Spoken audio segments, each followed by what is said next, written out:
Namaste. Please join us this Sunday on a free global online episode post COP29 in solidarity for a green world.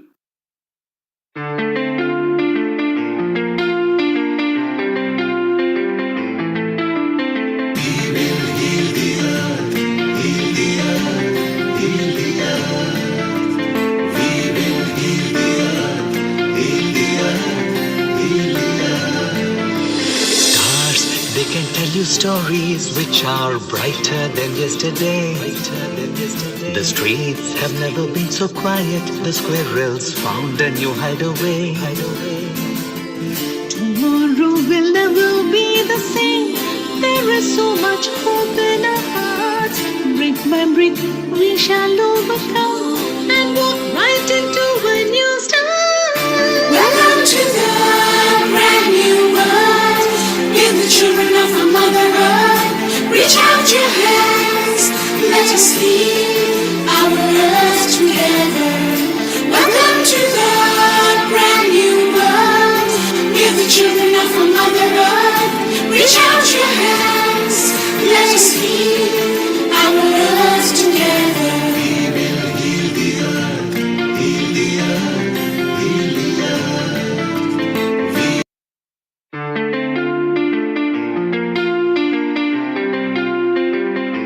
Namaste. Please join us this Sunday on a free global online episode post COP29 in solidarity for a green world.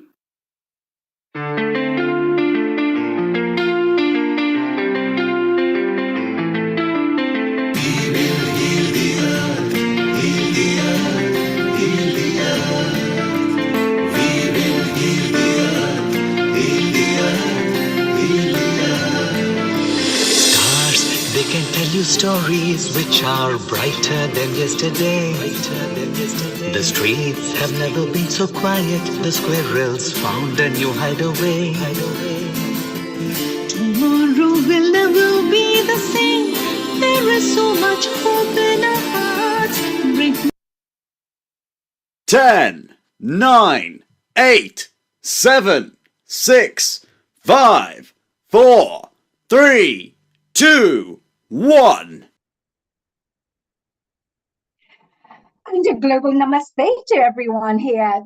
Welcome to our Healing Our Earth episode. We are dedicating today's special episode on COP29, a very popular, a very trendy subject right now. And you're going to get a chance to meet some amazing guests who are going to throw some light on subjects relating to the COP29 climate action, or as well as, of course, how we're going to be protecting our planet in the future. Before we start, I am Dr. Hani Kalaria, your senior host for today. And at the same time, I think before we start our special program, it may be a good idea to start off with a special prayer like we always do. So with that, I'd like to say a global namaste. Om Bhurbhuvaswaha Tatsavidurvarenyam Bhargo Devasya Dhimahi Dhiyo Yona Prachodaya. Guru Brahma, Guru Vishnu, Guru Devo Maheshwara, Guru Sakshat Param Brahma, Tatsmai Shri Gurudev Namaha. Thank you. So, with that, I always believe there's a guru element out there. We're not just talking about saints and wonderful teachers, spiritual teachers, but our guru is also the whole universe, the earth. Mother Earth teaches us so much. Our Mother Earth is also our guru. When we do one thing wrong, Mother Earth teaches us that this is how you need to behave to help to bring balance and harmony to the world. So today, without much further ado, I'd like to invite my first guest, Miss Kailash Parekhji. She's amazing. She is one of the co-founders for LEAP, and LEAP is an environmental organization. Actually, instead of me mentioning a little bit more about this, let me invite and say global namaste to Kailashji and invite her to share some words about what she does. Okay, namaste, global namaste to everyone, and thank you so much for inviting us today. I'm here accompanied by my co-director, the founding member, Dr. Shona Pal, who's here, and also acknowledge my other co-director, Dr. Richa Soni. Unfortunately, she can't make it today.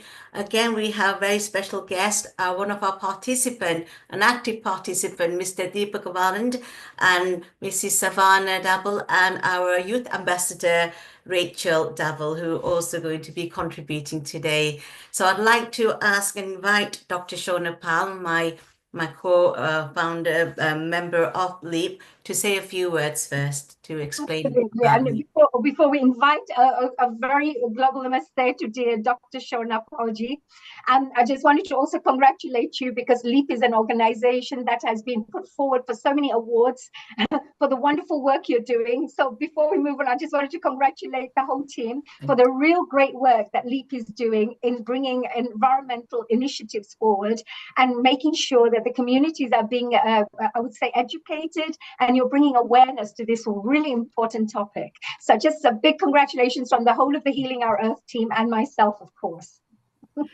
Namaste, Dr. Kalaria. Thank you so much. Honey Ji, as we, most, lovingly call her. So, thank you so much for being part of this journey. We really, really, appreciate your love and support.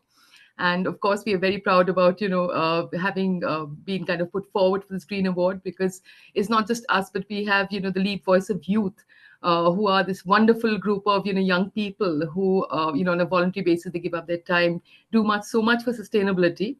And I think Dr. Parekh will be speaking about this later. But just, kind of to touch on that. I just wanted to see, basically, I'm not getting the option to share my screen here. Could you just see if that's maybe something that's been, could be enabled? Yes. You are a co-host, so you can share your screen. You're a co-host. Right, it's doesn't seem Just to be try again. Go at the bottom. There is a green button. Try again. You are a co-host. Yeah, the options I seem to have here at the moment are basically the participants chat, reaction, security, AI companion, and more. And more basically doesn't have any sharing options. So I was just at the bottom of the screen, do you see the green arrow with the share screen? At the bottom of your taskbar, look at the bottom. If you move your mouse arrow a little bit, it'll come up, it'll pop up. It's normally goes away. So if you move your mouse, it may come up. So whilst you're looking for that, Kailash Ji, today you mentioned that you have these various wonderful guests who are going to be contributing, sharing about the environment. Well, why do you think this is so important, the environmental issues, especially discussing such subjects at this moment in time? I mean, climate change is a really big topic. As you know, we just had the COP29 conference. Again, it's an issue that's going to affect everybody. It's not just individual, but the whole community, the whole earth. And so we all have a collective responsibility. And we as LEAP are doing our little bit, to contribute to this. And in a little while, Dr. Pal is going to talk about the mindset, how important our mindset is changing, making those little changes, those habits can have a huge difference to our environment, and making our planet more sustainable. And like I said, we are doing our best. Yeah, I agree with this, Kailash, because before I became aware about ensuring that we protect our resources, we all go through this evolvement process where you learn a little bit, then you learn a bit more, then you learn a bit more, and then you start thinking, oh my God. So nowadays, I don't waste things. I make sure, that before you would have just thrown things away. Now I make sure it goes to the charity shop. I make sure somebody else uses the actual resources. So even you're absolutely right. When you have the right mindset in place, it's not about being, it's just being, I would say, frugal, making sure that money's being spent and resources are being used in the best, most efficient way, and not wasted, because it's unnecessary burden on our Mother Earth as well. And what do you think of the COP29? I'm sure Dr. Shona Pal will mention when she's ready with her little presentation, but up till then I may just ask you one or two more questions. What do you think of the COP29, where all the leaders from around the world have gathered, all the, I would say, decision makers, policy makers, as well as, of course, normal people people who are interested, our general public who are interested in the environmental and climate field. What was your thoughts on COP29? Do you think it's important to have such events, and what outcome would you be expecting from it? I think first and foremost, it's really heartening to see that everybody's coming together. They're taking this issue seriously. So it's not just one country or another, but globally, we're all coming together and we're all concerned. And I think that is what, for me, that is the best thing forward, coming together, talking about it, how we can move forward. Obviously, there's got to be issues and things that people, want. For example, they want more resources, more money. And, especially I was reading an article saying, I think it was in Africa, where they think, they were going to walk out because they're not putting the money where the mouth is. And I think this is the kind of topics and issues that need to be aired and talked about so that we can all collectively come together and resolve and move forward, I think. So it's good that we are having these conferences and we are talking about real issues that affect all of us. Eventually it's going to catch up with us. So we need to make those changes now for a better future. Absolutely. Wonderful. I believe our Dr. Shona, are we ready? I'm afraid I still can't, find the share button. What I'll do is I'll talk through the presentation. And after that, we were planning for us to go straight on to Dr. Parekh. Because basically, I think maybe a good idea for me to send the presentation on to yourself or Neil Kumarji to share, because I'm just not getting the option here. Then I'm sorry, apologies that, it's kind of last minute, but, I didn't expect it to throw this at me because I've been on uncountable number of Zoom presentations. Sure. But yeah, so, and then, so perhaps, if I do that and then Dr. Parekh can, kind of, because her slides will need to be shown, like mine can I can talk through it because it's more, question based. No problem. Are you happy with that? Are you all right with that? Yeah, Dr. Shanapal, I'm going to pass you on to Kailashi. Kailashi, the floor is all yours. So please go ahead and answer and go through any presentations. I will be here. You can invite me to come on, join you whenever you want. Otherwise, I'll be listening very carefully. Okay, thank you so much. So I'm just going to invite Dr. Pal just to start off by talking about changing our mindset. So over to you, Dr. Pal. Thank you. So basically, what I wanted to say was that obviously, Lancaster Environment Action and Protection LEAP, what we are about right from 2021, our inception is trying to change the mindset of as many people as possible on the floor. So literally, we are talking about collective grassroots kind of action to think sustainably, to think alternatively.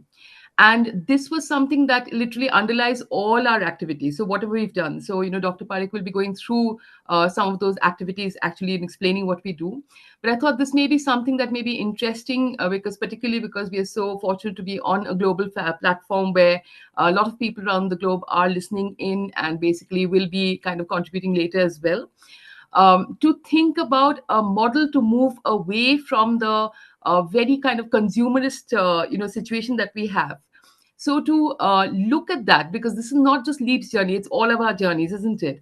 And the climate solution is actually within ourselves. It's within us to actually make those choices, to kind of move into sustainable areas. So I had a few questions. Apologies, you're not pretty slides, but anyway. So the first thing that I wanted to think about was that if we think of a sustainable mindset, we have a question that what is the sustainable mindset? Okay. So firstly, to understand what it is that we're trying to do. So let's say if I said that, oh, that's easy, that, okay, at my temple, I am using, a lot of, kind of disposable cutlery and disposable plates. So basically, I'm being sustainable.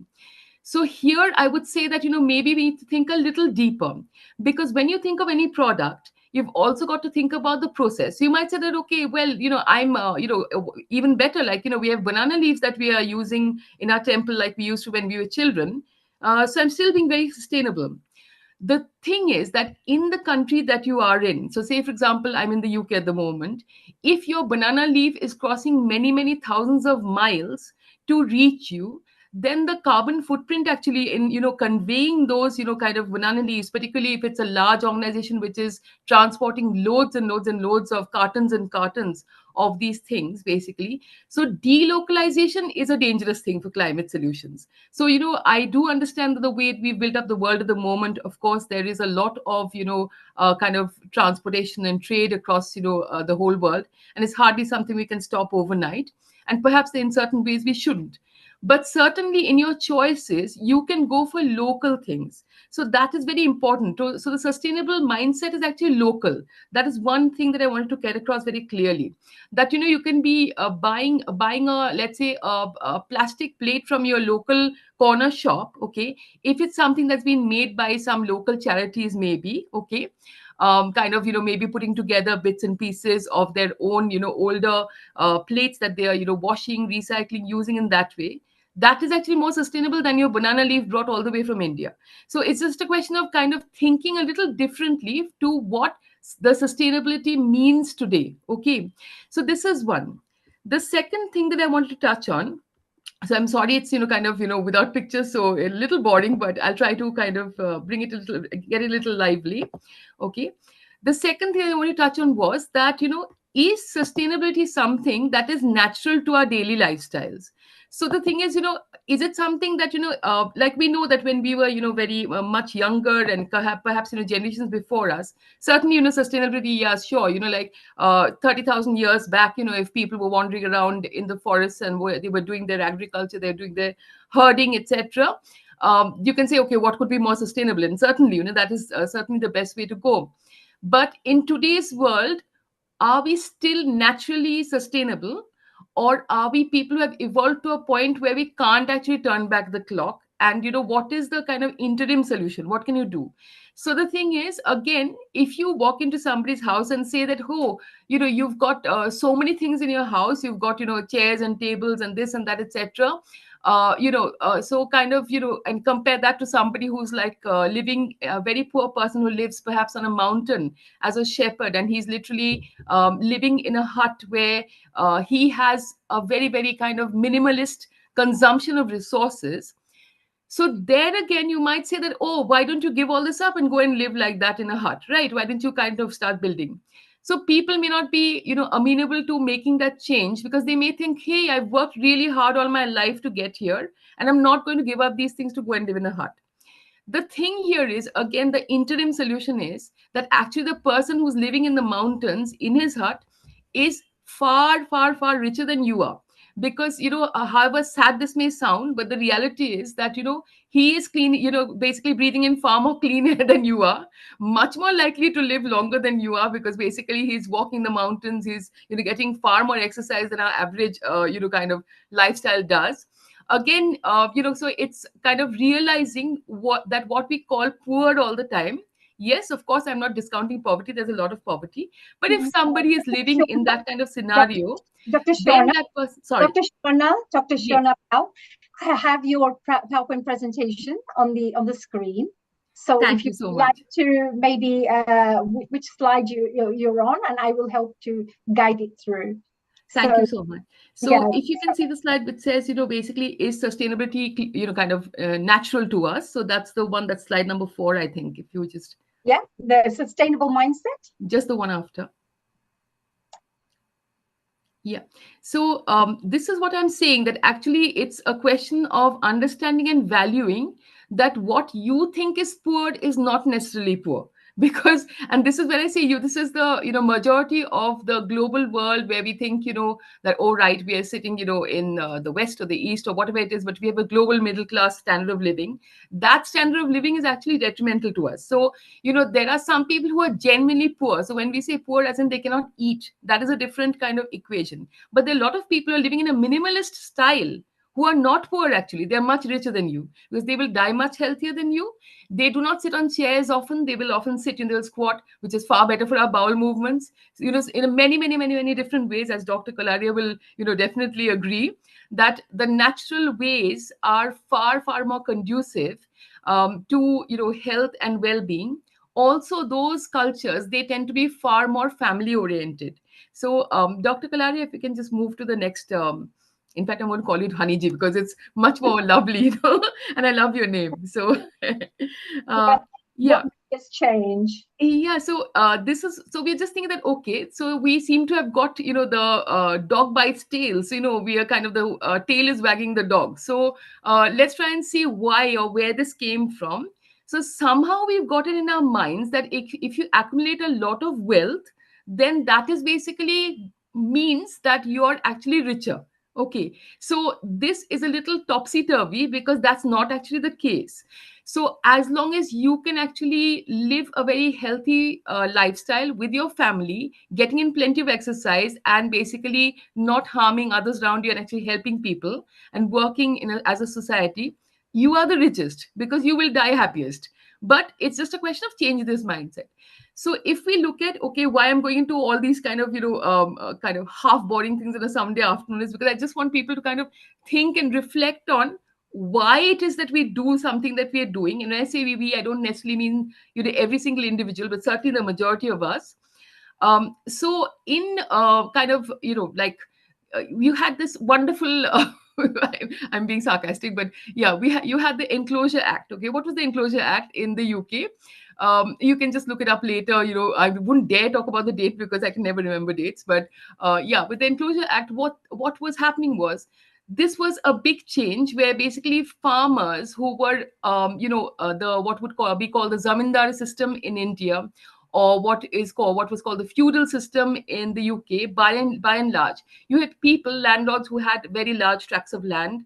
These lands were tilled by farmers, and unlike the kind of common popular story put out there, most zamindars and landlords were not tyrants. There were some, certainly, but the majority, it was quite a good, basically symbiotic system where these people, they owned their land in that capacity that they could actually eat off that land, they could produce, and it sustained the entire economy. Okay, this was basically cut down by the Enclosure Act because somebody somewhere realized that, okay, actually, if we use sheep to graze across large pastures, and if we use the fur to make wool and sell it, we can actually make more money than we need. So that is where the dangerous thing came in. This came in with the Enclosure Act.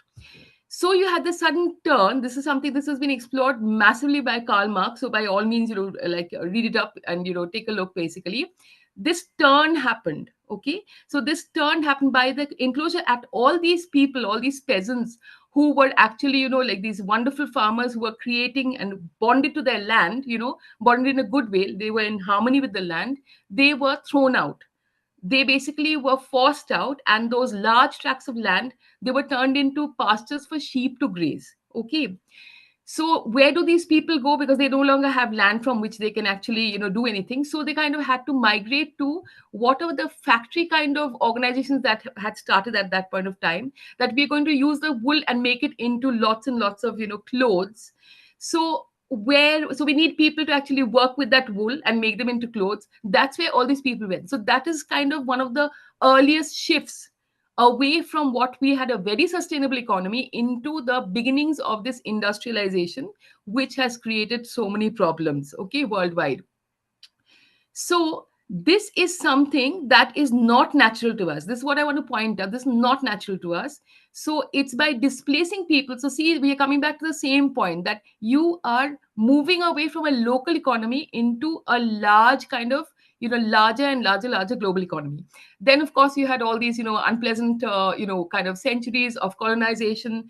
So you had people going out from these lands because some, at one point, you are producing far more than actually the people locally need. Okay, you've made so much, you've grazed so many sheep and got so much wool that you no longer, you basically are producing more than actually. This is topsy-turvy because supply should meet demand, right? It shouldn't be that that basically it shouldn't be in this peculiar way where basically you're creating a demand. You shouldn't have to create a demand. But this is where the thing came that, okay, fine, we found all these new lands all across the world, so let's make it even better and bigger, these markets. So then you have these cotton, and bring in the politics and basically forcing, it kind of shifted from wool to cotton, because here you were taking raw cotton from the colonies, bringing it into England. So imagine the amount of delocalization. making cotton clothes out of that, and again sending that back to those colonies and using your politics to force it on the colonies. So double trouble, because not only are you taking the raw materials, but also what you're doing is you are absolutely finishing any kind of local ways of making the clothes at all, right? So this is basically, it is, as you can see, it's extremely skewed. So this is kind of the area from which this entire value system has been created, and we need to move back from that. So it is a long step. So this is what is stopping us from changing back. So in one word, it's organization. So when you actually want to take something in a certain way, you create structures, you bring people together, you make these concepts of office and so on, which will plug into your system that you're making. So we are talking about how we can move back from that. Okay, how do we move back from that situation? Okay, of basically being in this very organizational kind of way to move back. And it is the solution here is that, okay, governments and what is most structured, if you think about what is most structured, where is the maximum amount of organization? The maximum of these kind of artificial organizational structures are with governments and companies. So that is the most difficult part to break into. So let's not go there initially. Okay, let them do whatever. You have all the climate talks going around the entire world. We're talking about what corporates can do and what governments can do. Let that carry on. Very important part. But people, we are the people who are most flexible, best in a position to actually change the way we think and work together as a collective. So this is where the solution is actually in us. What can we do? And also not to think that this again, there's a wrong idea that you sacrifice something to be sustainable. No, you don't. Because when you're sustainable, you actually make yourself richer even in today's terms, not only health wise, but also if I wear a cloth, if I wear a particular dress for 10 years, it's much cheaper than my buying dresses every single year. So there are lots and lots of conversations, but I think I won't, bite into more time, because I think it will be soon time to hand over to Dr. Parekh.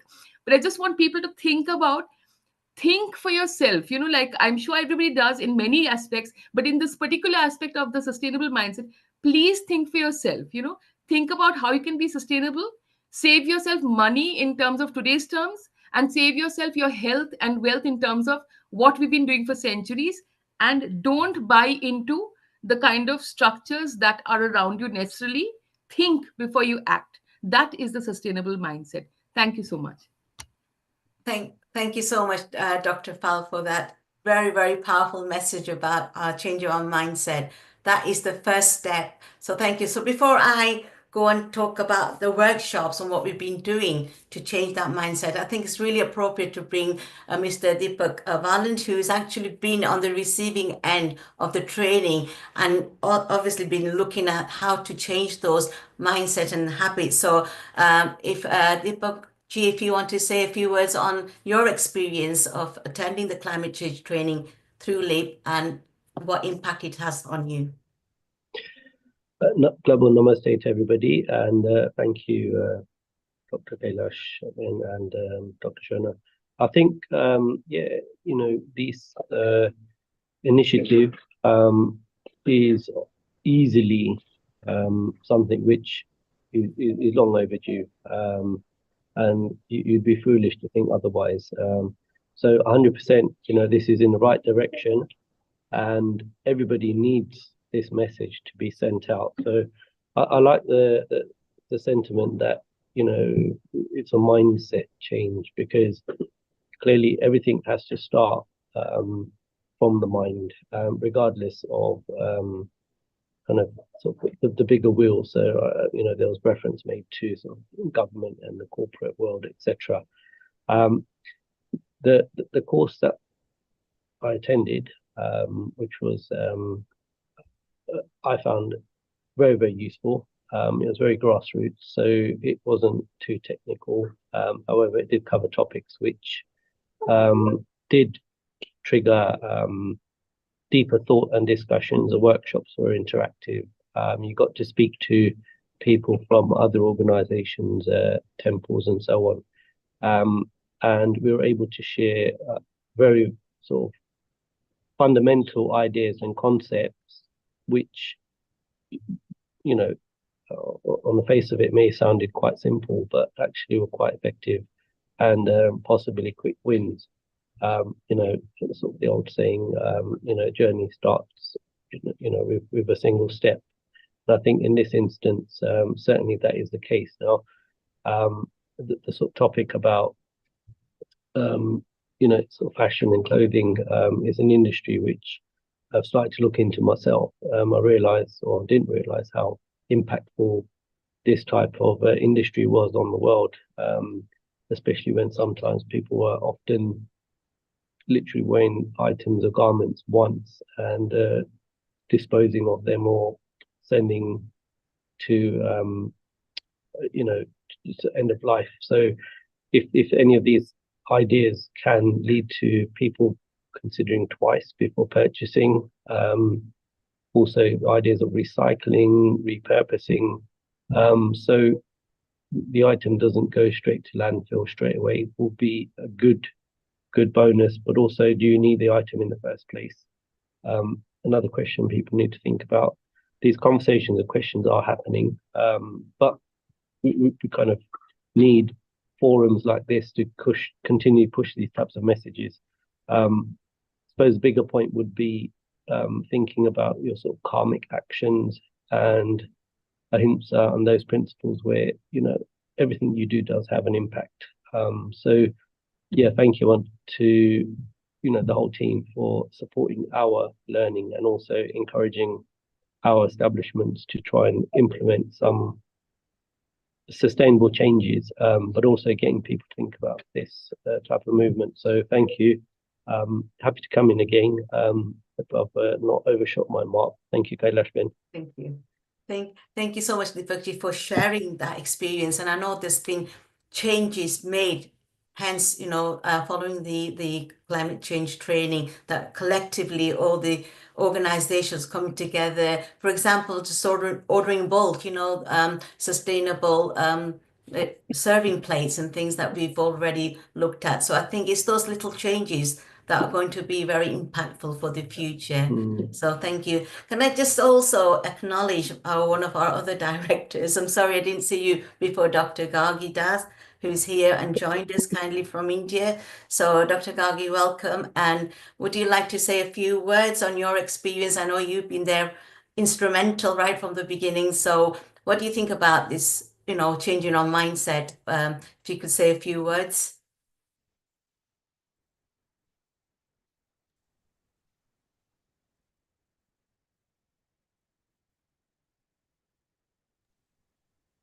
Okay, we can't hear you, Gagi. Maybe if you can set again or sign back in, your sound is not propagated. Okay, well, we're waiting for Dr. Gargi Das to sort of mic out. I will carry on with the presentation. Just to follow on from Dr. Pal's presentation on the mindset.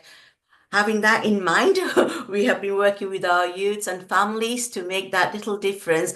And we thought, let's just, look at fashion, how we can make fashion sustainable. As you know, this fast fashion, it contributes 10% of the carbon emission. And so therefore we need to make those changes on a need rather than a want basis. So just want to share some slides with you about the objective behind the workshops. Okay, so while we're waiting for the slides, I just wanted to say that the workshops, were kindly funded by our Duchy of Lancaster. We were supported by the St. John's Hospice with the clothes for recycling, which we use for the fashion show with our young children. Also, the workshop was supported by Lancaster Morecambe Hindu Society, as well as the Hindu Forum of Britain as well. So I'd like to say thank you to all of them to make it possible. So back in October, we had August and October, we had 2 workshops. And the objective behind the workshop was behind the workshop and the fashion show was to encourage young people and families to make those sustainable lifestyle choices, particularly in the context of fashion. As I said, the idea was to move the mindset away from the fast fashion, which is responsible, like I said, 10% of the carbon emission, to a culture of valuing and preserving existing clothing and reinventing, repurposing as necessary on a need to change rather than a need to want, basically. So when we did the workshop, we wanted the children to look at the science behind it. So there was some physics there. They were looking how to make clothes more adaptable to change, to weather, to look at, make it more resistant to water resistant, to look at heat, how to make it more resistant to heat and more energy efficient as well. So the children really got this. And we had some photographs on the on the slides. So I'm sorry, there's no pictures to go with it, but the children were really engaging and really, focusing on the science behind. We cannot see your fashion. presentation, Kailashji. There's no presentation on screen. Yeah. So, okay. if you wanted to try, you're welcome to just share your presentation. Yes. So whilst we're looking and waiting for yes. So whilst Kailash is getting the actual presentation ready, just wanted to share so far a very good summary. The sustainability and the right mindset sounds very important, actually, because there's no changes that could ever take place without people having a different mindset. Because many years ago, people didn't care. They thought, well, we're not going to be living here another 20, 30 years, after 50 years, so who cares? So a lot of people have that kind of, I would say, attitude. But nowadays, I think people realize that it's also affecting us now, even health. If you look at the pollution that's out there, a lot of people are having lots and lots of problems, such as asthma and various different types of lung problems, because there's a lot of pollution in the air. So it's not about waiting for another 50 years or 100 years to see how to protect the planet. It's about making sure we do things right now, today. And with the amount of trees that are being cut down in this world, we always say, our beautiful plants and trees gives us the oxygen that we need. But as we start cutting all the trees down, how are we going to have clean, fresh oxygen? So when we talk about spirituality, we always know prana, we say chi, all that is very important to keep us healthy and, very important for our wellness. But if you're having very dirty, polluted air, that is definitely going to affect not just your physical health, but your mental health, your emotional health, your spiritual health. So, Kailashji, have we been able to find the presentation for? Yes. Did you want to share? I just want to say, Haniji, don't worry about it. I was coming to the end anyway. I just wanted to explain the objective behind it and to get the children involved. Once they were able to look at the science behind it, what we did, we had a fashion show where almost 12 children from different age groups actually fashioned all the different clothes that we can see. We can recycle them and make it look more fashionable as well. So we had a day last month where they actually showcased fashion, working with the hospice, so that was the key message. And one of our key ambassadors here, the youth ambassador here, Rachel Double, who I've invited today to say a few words on her experience as well. So she's been very proactive. She's been active in taking part within the fashion show, as well as the work that we've done with schools in eco-friendly booklets as well. So Rachel, would you like to come in and say a few words about your experience on the actual fashion show? Rachel, if you unmute yourself, please. What name is Rachel signed under? Rachel Double. Savannah, sorry. Savannah. Okay, so let's... Mom is Savannah and Rachel is the daughter. Rachel, you can unmute yourself. Rachel, if you can make your screen landscape, please. Okay, very good. If you can landscape your screen, Rachel. Perfect. Go ahead. It's all yours. Hello. Yes. Hi. Yeah, I've been quite involved, and the first thing I contributed was the presentation for younger children, just to explain what climate change is. and how it affects the environment, biodiversity, and to vaccinate us and explain what they can do to be more sustainable and generally more of a positive outlook on what they can do rather than that well, it's an encroaching problem, which it is. It's becoming a bit more of a problem with the weather changes.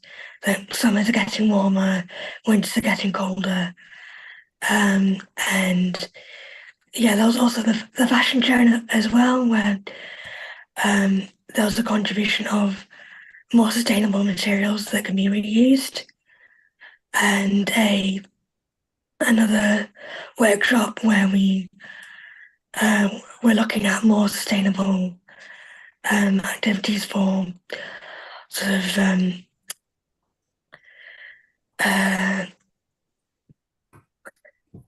The festival booklet. the festival booklet as well.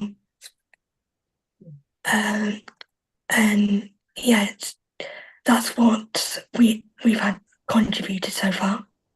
Brilliant. Thank you so much, Rachel. I know you've done a lot of work behind the scene with other youths. You know, Daruk has been obviously the lead, but you've been supporting all the work. So what message are you going to be taking away to other youths about fashion? What would you say to them?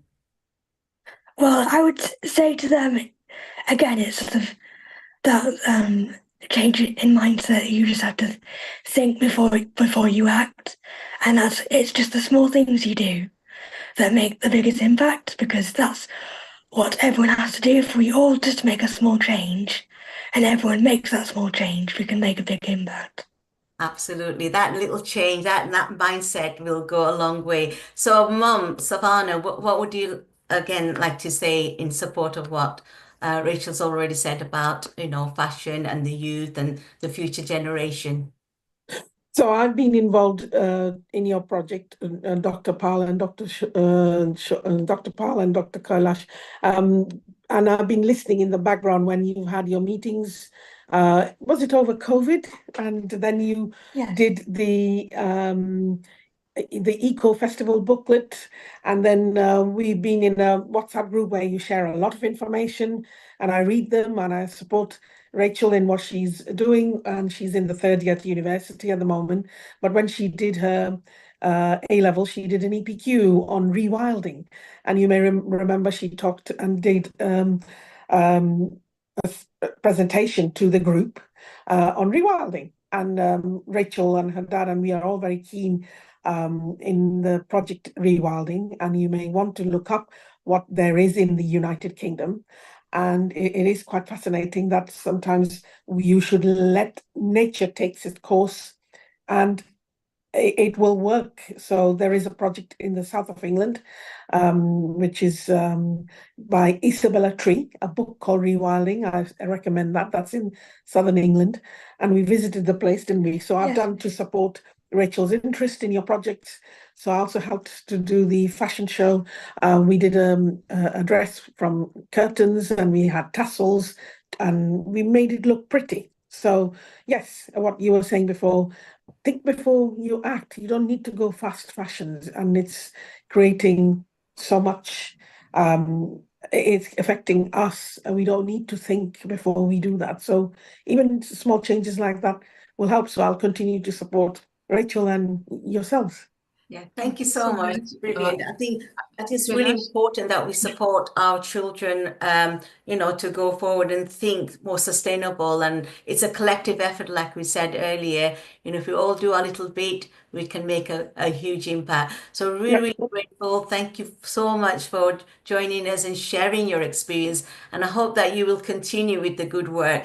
Because as you know, we were very proud to say that we won the award for the BBC Radio, making that difference for the Green Award. And it was because of the work that you guys have been doing in the background, you know, the competitions you got involved in, the Green Week competition, the eco-friendly booklets that we've done have obviously made a huge difference and impact, making that difference, Hence, we are very proud to say that we were a recipient of the highly recommended award for the BBC. So, and also, I just wanted to mention about the day in Lancaster Library. That was absolutely fascinating. I don't think we talked about that. If you want to say a few things, Dr. Powell, you can. That was it was so busy, and I learned so much. It was fantastic effort. So well done to you as well. Thank you for reminding me of that, because when we had the fashion show, over 1,000 visitors were there. And can you imagine that message you're going out about fashion? And we don't have to spend so much money. We can recycle, reinvent, and use and make it even more fashionable. You know, so that message was very powerful. So thank you so much for all your contribution there. Thank you. Yeah, I just want to come in very, very briefly. I know we're kind of running over time, so very quickly, that Rachel, you've been a really brilliant, sustainable, kind of youth sustainability ambassador, because, this is just for, everybody who's listening to know that the group that we have, Rachel is kind of, yes, Daruk is the lead for the youth, lead voice of youth. But Rachel's position is very special in that she shows the way as the oldest person in the group, and because she is so motivated and because she's so involved in every project that we have and really throws herself into it, that kind of inspires and makes others also chip in as well. So on multiple fronts since 2021, Rachel, whether it's been like, and her confidence of kind of at the fashion show, leading 25 children, because she was right there in front. So if she had made a mistake, then how it is when the line follows. So so we were kind of like thinking, but we knew that Rachel would be able to pull that off, certainly. So, and Savannah, again, many thanks for because You're welcome. no child can really take things forward that well without parental support. So the role of the parent is huge in kind of helping to support the sustainable mindset. But I won't talk anymore. I know I'll hand it back to Kailash. Thank you so much, Dr. Pal. Thank you to all my guests who's come along, to talk about a really important topic about, keeping our globe, our environment, our planet, sustainable. So thank you, Deepakji. Thank you, Savannah. Thank you, Rachel. Thank you, Dr. Gagi. And obviously, my co-director, Dr. Pal, as well, who kindly put the presentation together and really made us think about our mindset, how important, like you said, those little changes, even Haniji, you said, like yourself, I started changing, little things like light bulbs, making LED and, little things that you can do, not keeping the tap running when you're brushing your teeth. So those little things make a huge difference. So thank you so much. Over to you, Haniji. Thank you, Ji. Thank you, Kailash Ji, and both Shona Ji as well. What a fantastic presentation. A very big thank you to Deepak Ji as well for coming and joining us and sharing his thoughts on the environment. I think that's really important. And of course, the Savannah and of course, mummy and daughter. Amazing. This is what we need to hear more of to make a difference. And I believe it's very important for parents. It's their responsibility to teach this to their children. And I also believe that it's very important for us to have the parents talking to the schools and the educational establishments to suggest and recommend that I would like my child to have more environmental education. Because if parents ask for it, then the schools are definitely bound to, look at how to offer these kinds of programs. So I think this is a great idea. I had a question actually, and if any of you would like to share, you talked about the fashion show and about utilizing, I would say, natural materials, etc. What kind of changes came through afterwards? So once you did the fashion show, what kind of impact did that cause? So that were there any changes from the audience point of view, or any changes made by the models who took part? Can you just maybe share a little bit about that? That how important are these kinds of projects, and what kind of changes do they create in the communities? I think Kailash, if you're happy for me to expand a little bit on this. Yep, I think the first thing is that, we have this basic, I think, line that we all kind of need to follow, that be the change. So it starts from you. just like charity starts at home, I can't think of a bigger charity really than looking after yourself, to make sure that we and our future generations kind of live through as long as possible. So with the 25 young children who were involved, each of them had to, because all of them are used to, as is common in this era, to going into Primark, H&M, Marks and Spencer, wherever it may be, and picking out an outfit for various occasions. Okay, prize giving outfit, birthday party outfit can't be seen because this was on Instagram, 5 times. So, or the other way around, that, there's such an influence going on social media. And this picture of a dress or people in it keeps coming up 4, 5, 6, 7 times in your feed. And you think, I've got to have that.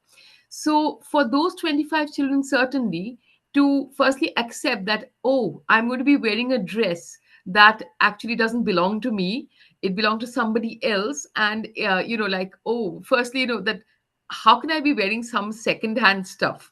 So it's that mentality to break away from that, saying that actually it's a piece of item that's been there for a very long time. So it is something which has its own stories woven into it of its usage, and the longer you hang on to any particular dress, the longer it will stay, the more the stories that get woven into that, particular dress. So I think that was the first change.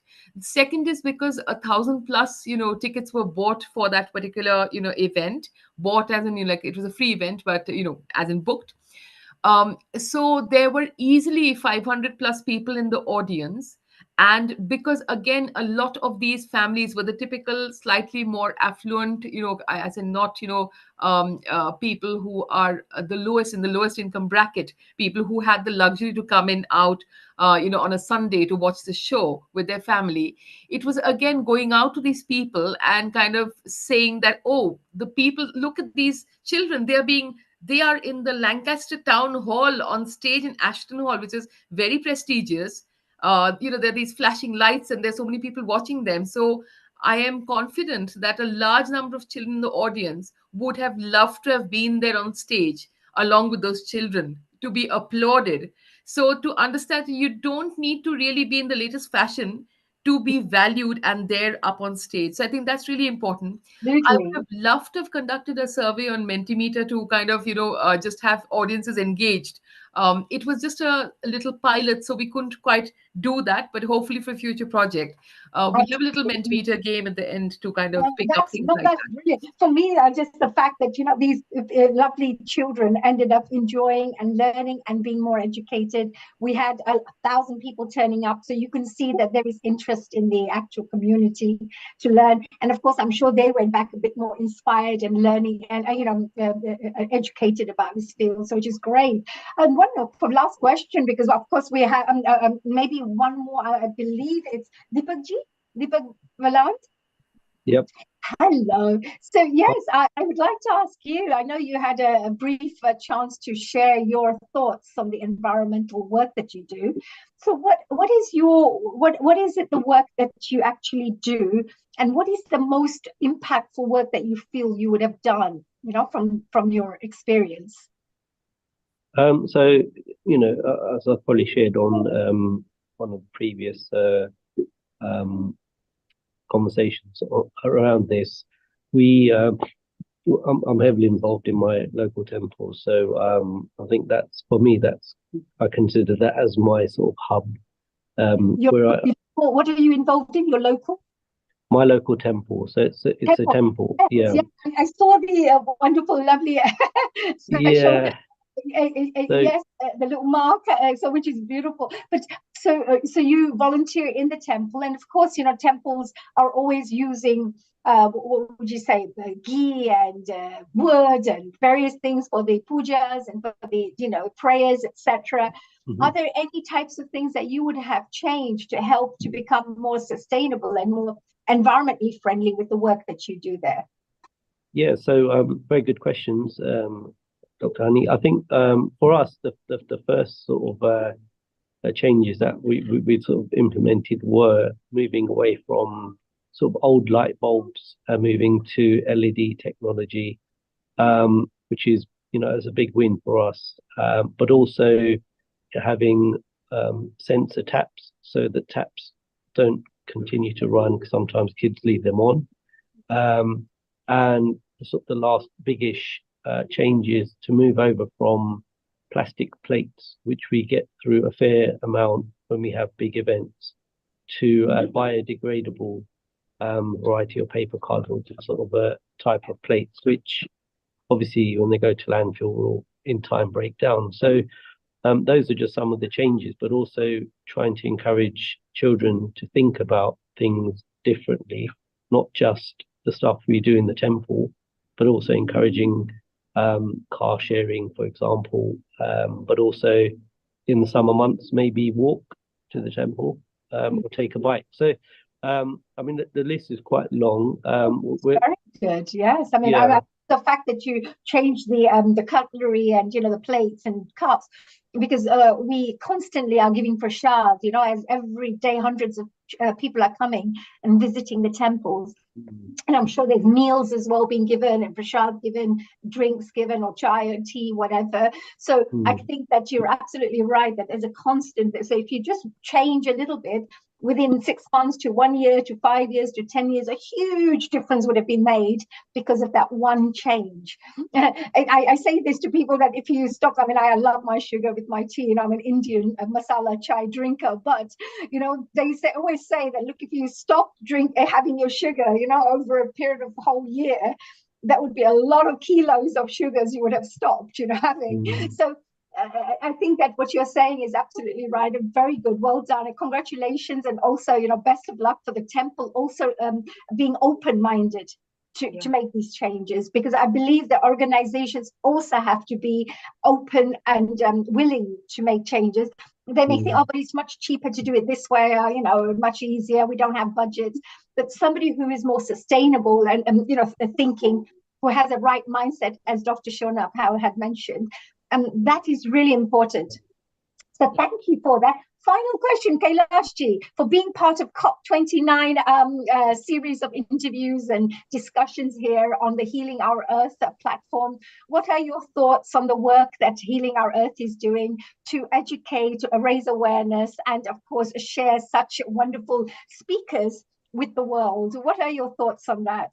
Well, first of all, I'd like to say thank you and congratulations to Healing Our Earth, because you have given us the platform to be able to then share what the good work that's going on around the globe, and bringing like-minded people together and to share. If we can all listen and take away one little thing, again, like you said, it's going to have a huge impact on our environment. So thank you so much for giving us the opportunity, making us part of the family, of Healing Our Earth. And we always enjoy coming here and sharing our experiences, Haniji. And I'd just like to go back to Deepakji, because when we set this training up, we had people who actually wanted to come on. It was a Thursday evening. As you know, people have had a long day, yet they were so willing to come and share some really brilliant ideas. And although I was facilitating it, I learned so much from all the participants.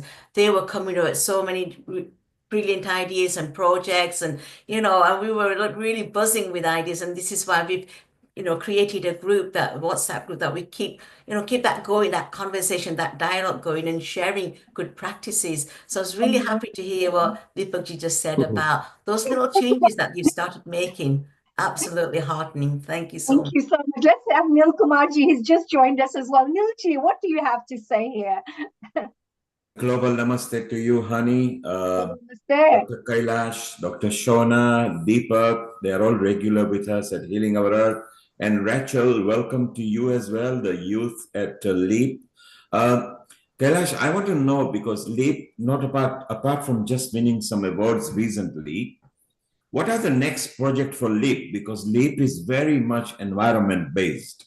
Any next project that's planned? And we want to do a special edition just for the LEAP, because it's nice to promote people at the grassroots. So what's going to happen next? Oh, very good question, Nil Kumar, which I'm going to hand over to Dr. Shona Pal, because she's got a vision and we are supporting that vision. I think we want to build on the work that we've done, especially with the youth, the workshops that we've done. We looked at fashion, but there are other things that we can also develop. So again, funding is a big issue. So we are getting our partners together, and something that we are working currently on, which, I want my co-director, Dr. Pal, to say a few words on that, please. Thank you so much, Kailash, and thank you so much for such a beautiful discussion, because the way you kind of took it through along with Haniji, it was like a little bit of, it reminds me of the tabla and the when you're trying to kind of go back and forth with the tabla and the dancer. So it's beautiful. Again, Haniji, this is your area, so you would know what I'm talking about. But yeah, I think it's called Jugalbandi, if I remember correctly from my ancient times in school. Yeah. So in terms of future projects, actually, first and foremost, I think the fashion aspect is something that really needs to stay consistent. So if you're going to make people start to adapt and kind of start buying from the charity shops and kind of rebrand the fashion, rethink of it as something valuable to wear, then it's something that you have to keep kind of plugging away at. So certainly we have applied for funding for a fashion show on a bigger scale, like I was telling you, Haniji, that it needs to have more structure to it, needs to have kind of a different level of engagement with the audience, so that we can pick up the statistics of what changes we are making in terms of numbers, rather than kind of having a general idea that, oh, it was great. The other thing is basically, again, I'm very interested. This is something I know that both my kind of Richa and Kailash, they're both involved in putting together the information, the training material for the climate adaptable fashion. And this is something that, again, we can't really progress without funding, but I would love for this to expand, because it doesn't have to be really techie stuff that the average person coming into a workshop can't do. You don't need to have a solar powered charger as part of an recycled handbag that you've picked up. This is not rocket science. This is something that is very doable. We've done it at the workshops for first time candidates, just literally walking into the library. So it's things like that are a myriad levels of climate adaptation that we can put together, but it's not cheap at the moment, because obviously there are things like solar panels and so on. However small it is, to teach people you need a certain thing. So these are the kind of areas. So I think fashion is again going to be our main thrust in terms of both research to see what further we can do with it, as well as the delivery of the workshops and the training that we hope to kind of take forward over the next year. And I think I'll hand over to Deepak ji, because I think he would like to come in. Deepak ji. Go ahead, Deepak. Hi, yeah, so thank you. I did forget to mention, actually, because it's in early stages, we are actually talking to a local energy provider about supplying solar panels for the temple. So we're just at the opening conversations, but it's looking positive. And it appears in this area that we are sort of leading the way.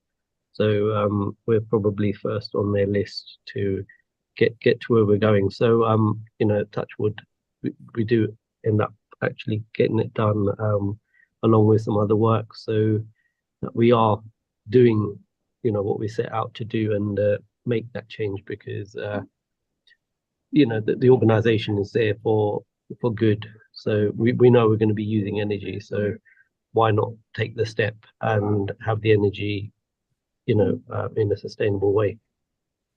So thank you, Deepak. Another first. So it's so wonderful. And it's nice to see that people up north are also taking this seriously. I think this project should be rolled over to many other countries as well. So maybe LEAP can lead the way forward for everybody. So we are very proud of you, Shona, Kailash, Deepak, Rachel. Keep on bringing that youth element in there. And thank you to your mom as well. So it's so beautiful. And stay around. So thank you very much. What we are going to do, we're going to go straight into Azerbaijan in Baku, where the COP29 yesterday found some sort of solution for the $300 billion. And we have got a team from Brahma Kumaris who are going to tell us more about it. So thank you, Shona. Thank you, Kailash. Thank you, Deepak. Thank you, Rachel. Stay around if you can, and you will hear live what's happening in Baku. Thank you. Honey, what we are going to do now, thank you. We are going to go to Aneta, who is going to tell us what has been happening up there in Baku. And Golo will be the first person. Golo has been on Healing Our Earth many times. He's in Europe as well.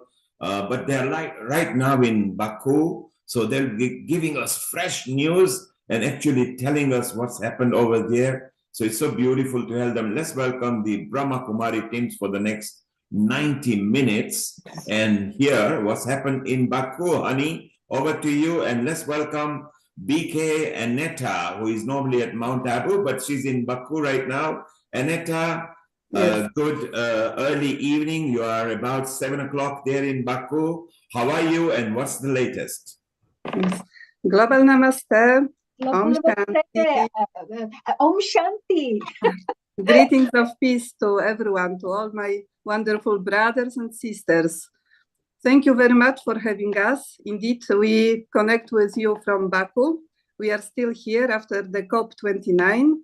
And yes, we will be very happy to share our insights, our experiences from this conference.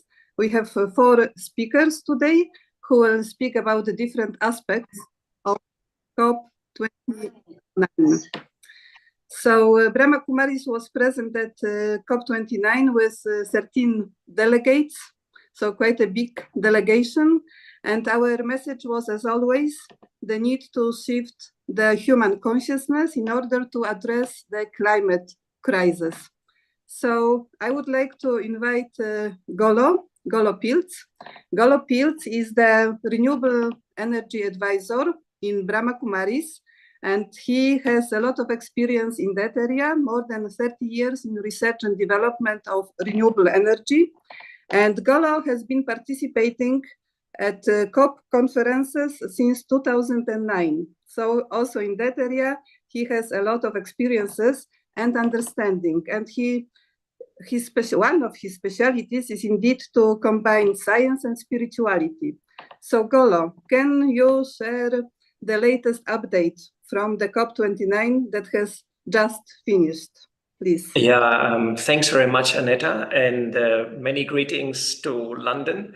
The conference just had ended here in Baku in Azerbaijan. The northern border is with Russia and the southern border is with Iran. So it's a very interesting location right now. We were about 50, 60,000 delegates from 200 countries. And there were also a lot of exhibitions. There was more than 100 government pavilions, and also a lot of stuff was going on outside the actual COP. We had quite a big green team, Aneta already mentioned, from the Brahma Kumaris, and we had also a lot of help from our local center here and from Russia and from Georgia and so on.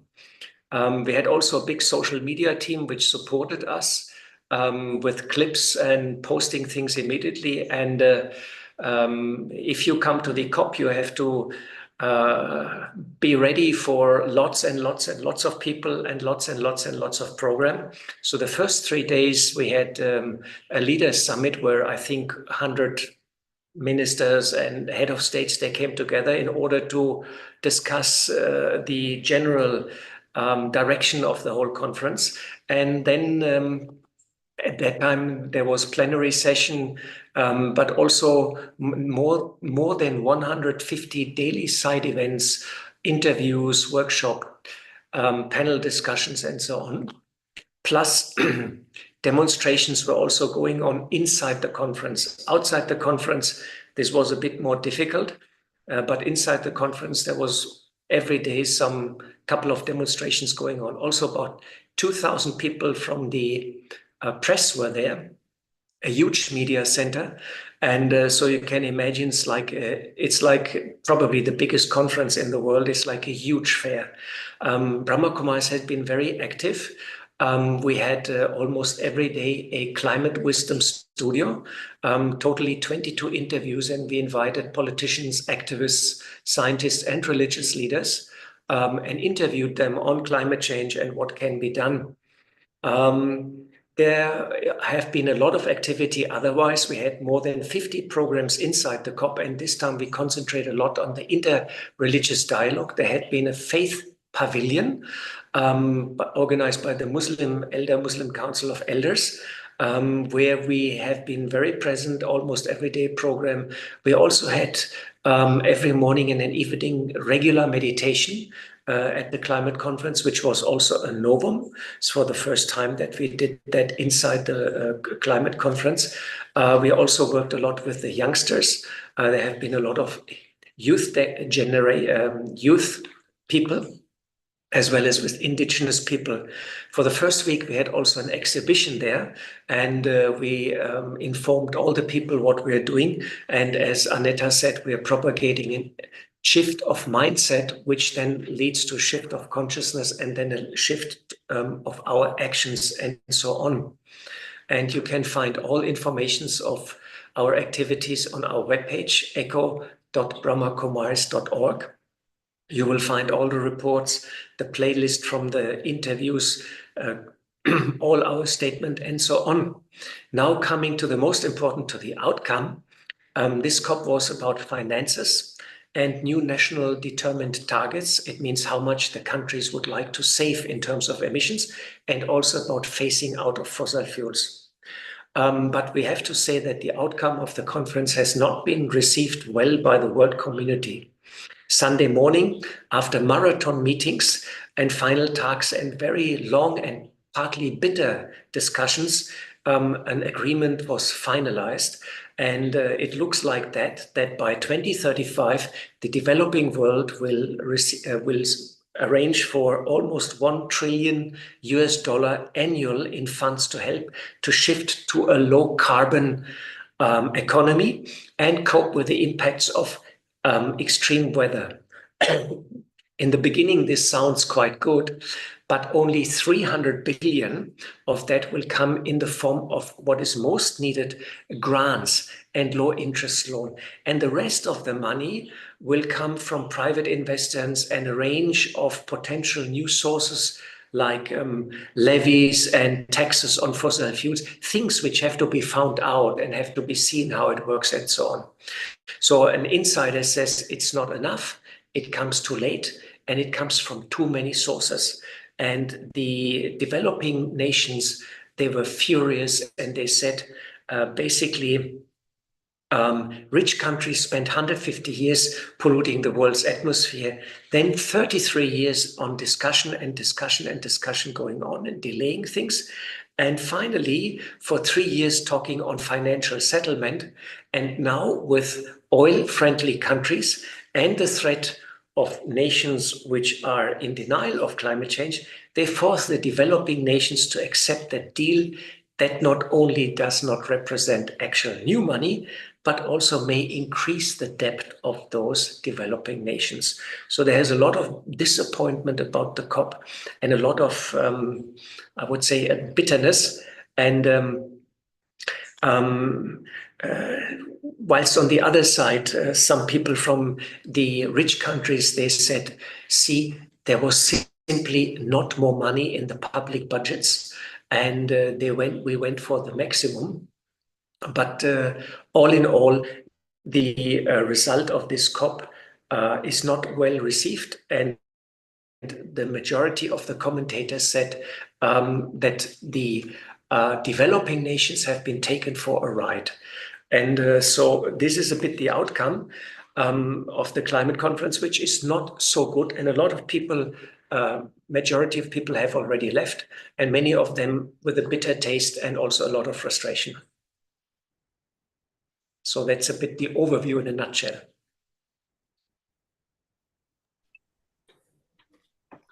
Thank you very much, Golo. I think it was quite a detailed overview, and it seems that the picture is not indeed as it was expected. I would like to ask if anyone from those who are with us have any questions. Then I think Golo would be happy to answer them, maybe to clarify anything or to share more information or experience. Hello, hi. That was a really amazing summary.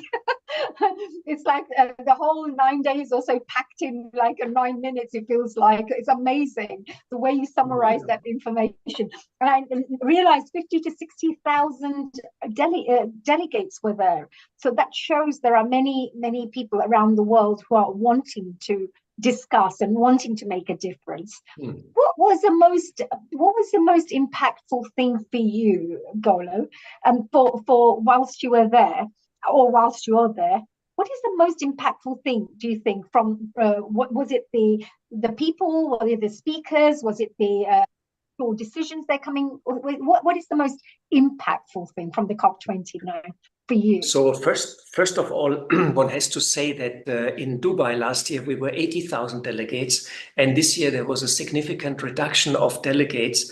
And one of the reasons it seems they have given, so the UN organizers, they have given less badges to all organizations. And it seems they want to reduce the number of delegates because the COPs are very big and difficult to handle. And they want to concentrate more on the negotiators and the really important people.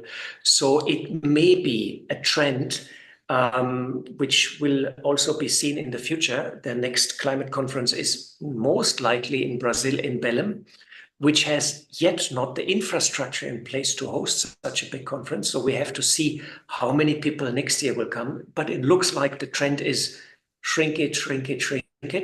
That is one thing. The most impressed I have been, I had in one interview in the Climate Wisdom Studio, I had Rajendra Shende, who was the lead author of the Intergovernmental Panel of Climate Change 2007. He was and he has received, together with others, the Nobel laureate for the report on climate change, which was published 2007. So I asked him, do we have still a chance to bend the curve and save planet Earth, or it's too late? And he said, if we've moved he says we are in a very dangerous situation because there are trigger points in climate. But if we move with lightning speed and all the humanity gets its act together, he says it should be possible. He says money is not the issue. He mentioned that for military expenditures, it's much more money which is spent.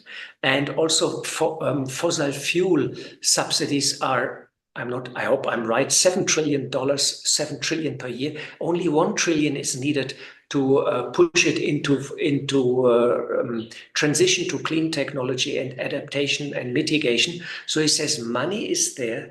It needs the political will of all the countries now and a consolidated action immediately. But what we have, so that is possible still to sort of avoid the worst. But I'm now since 20 years at climate conferences, and unity is something you don't see that much often. So we really have to see how the next couple of years are sort of coming up. That's why it is so wonderful to meditate, because if you meditate and you change your inner world and your inner mindset, you create hope and strength from the inside. And I feel that's very important for everybody to look into that.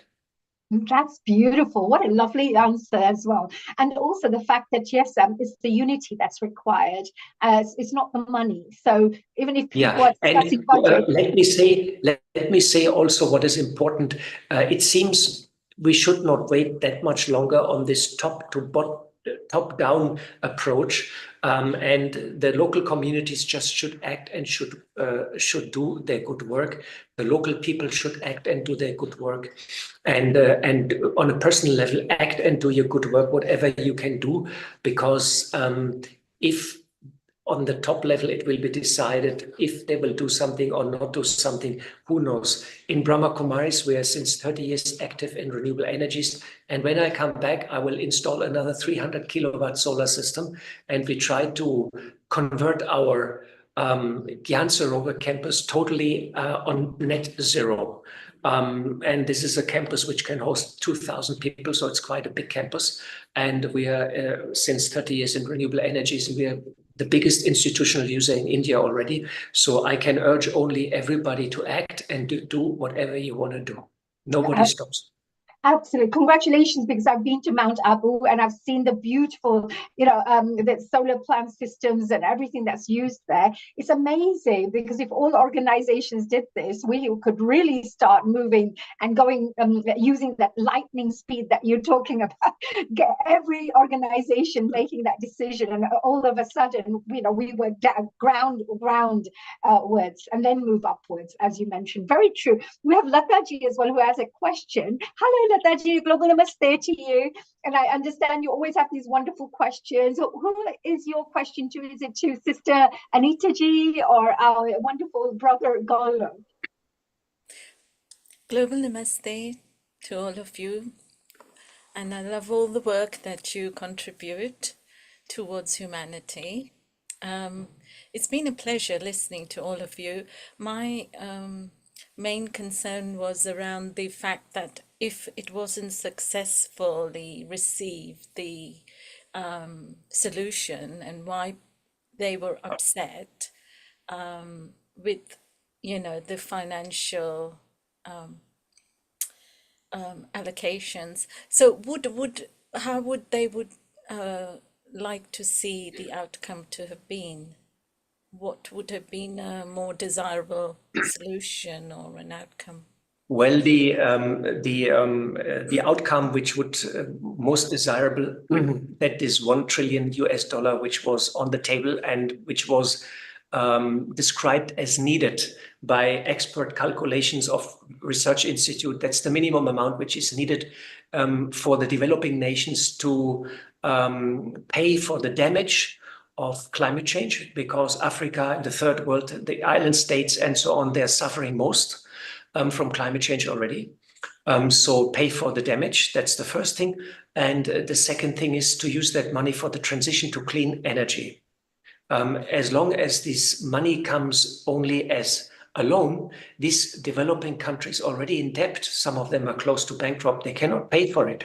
They won't get loans. So the money has to come as grant. That is number one.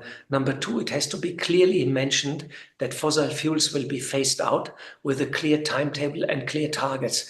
This has also not been really achieved because, as I mentioned, oil-friendly nations have sort of created a coalition, and they are blocking this kind of agreements in the UN process since 20 years, quite successful. They want business as usual.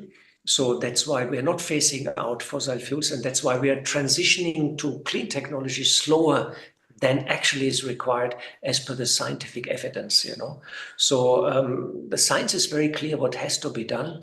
Big money, fast as a grant, phasing out fossil fuels, and all the nations should ramp up their national targets, reducing the carbon footprint until 2050. So, it's called net zero. So you have to achieve, all the industrial countries have to go net zero very, very soon, because the biggest emitter is still United Nations, it's still China. It's not Africa, it's not the little islands, it's not the poor nations. The rich nations are responsible for climate change through their emissions. They have to actually pay for it, and they have to accept the responsibility, and they still not do that after 30 years. And that's why developing nation is so upset, because this COP was a bit of a crunch COP where things had to fall into place, and they didn't fall into place as it should be.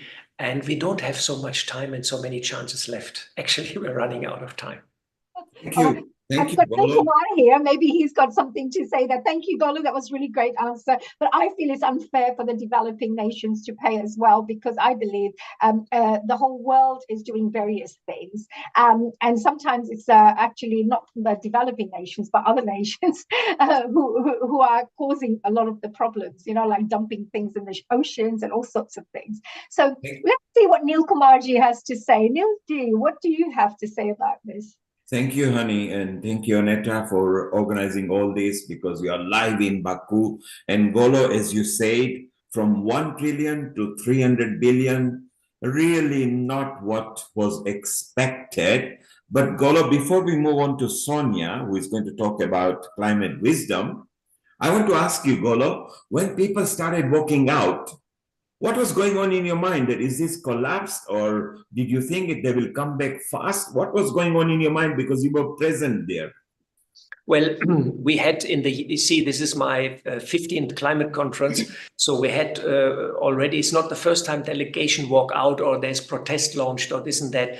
But this time the collapse of the whole climate conference was at the horizon in a way which was before never happened like that before, because the developing nations, they said better no deals than such a bad deal, you know. It was a bit like I mean, this was all in the night. We were not there in the COP itself, you know, but we watched it. It was live on UNFCCC. They show it live, so it was a sort of our own reaction was like not despair, but astonishment, a little bit of shock and also bewilderment, you know, but also understanding. I fully understand the reaction of the developing world because the West sort of once again has avoided to take responsibility for the mess, you know, and that's very sad, you know, to watch that, you know. This is part of the climate justice, you know. So justice has not been done to the whole cause, you know, again, not done. And now we run out of time, and there might be then, because it is not settled, the issue is not settled, it might be payday, you know, payday in terms of dramatic further damage and through climate change, dramatic. And we should not underestimate the cost, which is already on us. The cost of living crisis in food and all this is to a great extent due to climate change, because in 2 years, the global harvest is shrinking. So inflation is partly already due to climate change. And Golo, you say payday. It is actually happening. We are sitting in London here. The wind is so high. Up north, we have had today flooding, snow, storm. I mean, just in one day. So it's like mini bomb that has come here. I think world over something is happening. Golo, thank you very much. You've been at it for a long time. You've been at Healing Our Earth many times. We are so proud of the Brahma Kumaris who are there in every third, fourth episode of us. Golo, stay around. We're going to move to Sonia, who is going to tell us about climate wisdom. And I think we are exciting with this chit-chat. And as Lata mentioned, what would have happened if there was no funding? So maybe even Sonia will tell us. So Aneta, let's introduce Sonia, who is there with you. And it'll be so nice to know what she has got to say and share with us. So hello, Sonia. Hello. Hello, Sonia. So yes, first I would like to introduce my very best friend, Sonia, Sonia Olson. Sonia Olson is manager, director of Brahma Kumaris Environment Initiative. Actually, she was instrumental to start these activities and this program within the Brahma Kumaris. And again, it started when COP took place in Copenhagen in 2009. So Sonia is the focal point to UNFCCC of Brahma Kumaris, and she is just managing, coordinating all activities that we do during COPs and in between COPs, everything related to climate change. So for example, during this COP, we had more than 50 programs. So Sonia is instrumental to coordinate, to organize, to make sure that everything is taking place on time and in the right way as it should be. So Sonia will tell us today about climate wisdom. Climate wisdom is the series of episodes, live transmissions that we have done every day. Every day there were 2 interviews. So in total, we had 22 of these episodes, and these were meetings with different activists, scientists, faith leaders, social workers, entrepreneurs, and all of them, they shared different aspects related to climate change and their expertise. So Sonia, if you can share some insights from this very rich discussions, please do. Thank you. So good evening from Baku to all the listeners, and thank you, Aneta, for the kind introduction. And it's just been a fantastic experience to be part of the Climate Wisdom Live studio from Baku. Every evening for 2 weeks, we brought together guests from the faith, as Aneta said, from faith, from science, from policymakers. And we had meaningful conversation. And these meaningful conversations, they bring hope. And I got very much touched with the guests when they come into our villa and they relaxed. It was quiet and we had a cup of tea together and they relaxed even more and they came to the studio and sank into the sofa and they got these beautiful questions asked and some jewels of knowledge, some deep insights came. We had from faith, from the Swedish church, from Pentecost Church in Ghana, we had from Catholics and Muslims, from science, it was this IPCC author, it was a scientific director, research institute, but we also had young climate activists from India, also from locally, from Baku. And it was about transformation. And actually also in COP29, this word inner transformation becomes more and more common. And in many side events, also not only Faith Pavilion, but other side events, inner transformation, inner transformation. So people are waking up to this inner transformation needed. And one of the guests in our studio said that a transformative moment is when your heart is touched. And that was very special. And then we continue our conversation about spiritual transformation is to bring this love into everything you do, into every thought, into every word, and into every action. Also in this world, which is so unjust. And the injustice becomes so apparent, so close to you in the climate change conference. And transformation is also at one step at a time, one thought at a time, and one word at a time. And I will quote here Mark Lawrence from this Riffs Institute. He said, "Do what you can as far as you can. Don't worry that it is not perfect. Worry that it is not as good as you can do. Keep continuing that effort in doing whatever we can do together until this world becomes maybe not perfect, but glorious." And we also had 2 visitors from the food hub. And the vegan food and plant-based food is gaining ground in the COP conference talks. And our 2 guests, they were active in this called Action for Food Hub.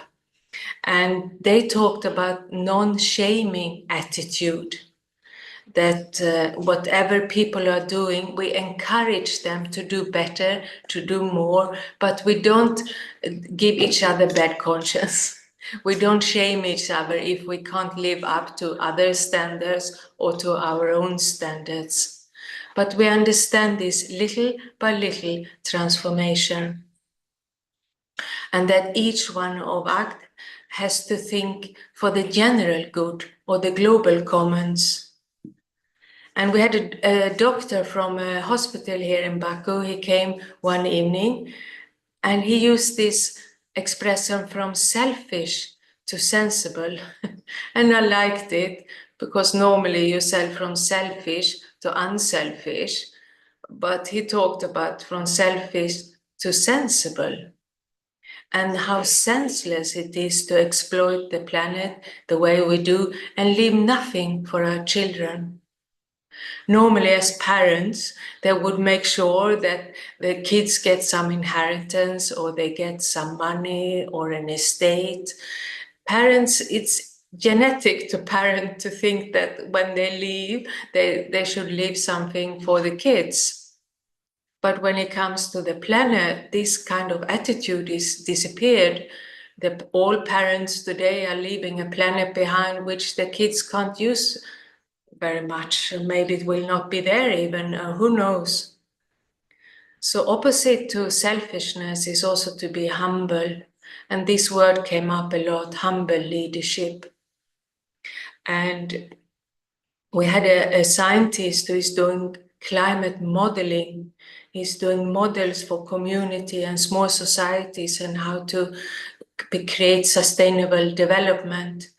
And he said right from the beginning in the interview, he doesn't like the word negotiations, because the word negotiations for him means that I give something and I take something. And we can't take now, we should only give. So he wanted to call it climate offering, which I liked very much. And there was a lot of talk about wisdom, general wisdom, that the wisdom comes from within. And when we listen to our feelings and our consciousness and our conscience, we activate our inner wisdom. And there is a lot of fear in the society, and Aneta asked me before what touched me the most, and in these 2 weeks here, and I think it was this feeling of hopelessness and despair in the general conference. I often have felt a lot of anger and frustration before, but this time it was like people had given up. And it was more apathy and despair rather than anger and frustration. And this fear is contagious. But in the same way, peace is also contagious. So we have to keep calm and peaceful in all situations, even though how grave it looks or how hopeless it looks. We can't afford to lose our peace. And one guest speaker even called it, the Third World War is with nature. So we are at war with nature. So the opposite of war is peace. And we know peace starts from the inside. And we also had we had 2 young women here in a session. We had a session on gender equality and climate change. And it was a young activist from India. And she was very inspiring and so much energy. And I will read her quote for you because I thought it was inspiring. And she said, when you bring in the divine feminine energy, it is about healing, nurturing, and giving. Women can have more impact if we stop listening to everyone else, but start listening to ourselves. Women, listen to your heart, even if it goes against what you've been told. It isn't about conforming. It is about transformation and creating our own structures. The biggest way women can create an impact is by reclaiming their power. And even if you feel shaky, you can still make a difference. It is about listening to your heart and going after that inner voice. Even if you don't have all the answers, we doubt ourselves too much. Leap, and things will fall into place. And the greatest gift you can give somebody is to believe in them. I thought that was good. She inspired everyone here in the house. And we had another woman from India, and she used to be a professional banker living in Singapore. And due to her experience in the civil society and volunteering in an organization working on the ground, she gave up her career and is now working as a volunteer in an All India Women's Conference organization. And she shared stories from the ground, how women are affected by climate change in India. And it's not no nice stories to tell. So we have to help each other. Women are very much affected because there is no water and they have to collect the water. They have to walk further for the water. There is no hygiene. There is no help. There is no food. And this woman from India, she also said that we don't have control over the disasters, but we have control over how prepared we are. So she's helping the villagers in India to prepare themselves for whatever might happen for their villages.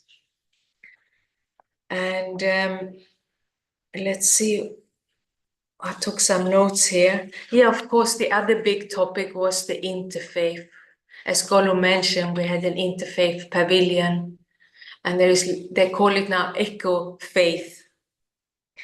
And we had a woman in the studio from the Catholic organization, and they talked about integral ecology. And she said very powerfully that it's dawning on the Catholics after the Pope issued the Laudato Si statement that the cry from the earth is the same cry from people. People's cry, the cry of the earth, is one cry. So they have to act sustainably, whatever they do. And another woman, she shared that she's been into politics, but she gave up her career because it was too hard. But when she returned to her faith, and especially different faith working together for the planet, she regained her power to go back into politics. And it was said that faith means reclaiming our power to co-create a better future and turning hope into action. And finally, I'd like to share some few points about anxiety. And as I said, the fear is growing and many carry fears and anxiety, and it was tangible in the conference. And to counter this, we had to educate ourselves and to reconnect with our natural inner state of peace. But there was also one woman in the studio from the faith movement, and she had 3 kids. And she shared about how she works with her 3 children to combat and to help them there with their anxiety for the future. And she's teaching her kids to manage their anxiety by transforming their emotions of anger and grief. And she stays with them, and she doesn't tell them not to be angry and not to be griefful. She just stays with them and share their feelings and encourage them. And she said powerlessness is a very scary emotion. So she helps her kids to find ways to act, especially together with other young people, so they don't feel alone with their feelings. And she's helping her kids to find a positive narrative, a positive story. And I thought she's creating the leaders of tomorrow, because it was said we need spiritual leaders, we need social leaders. And finally, I will finish with one slogan that the biggest contribution is to live without fear. And that's where meditation came in. And we're here in the house where we've been staying together, the Brahma Kumaris Echo team. We have had beautiful morning meditations together. And I was also touched by the energy our team has, and they go out early in the morning, come back late evening, and just share good vibrations all day. So that was my experience from the Wisdom Studio. Thank you very much, Sonia. I think it was very rich and very touching. Thank you for sharing all these insights with us.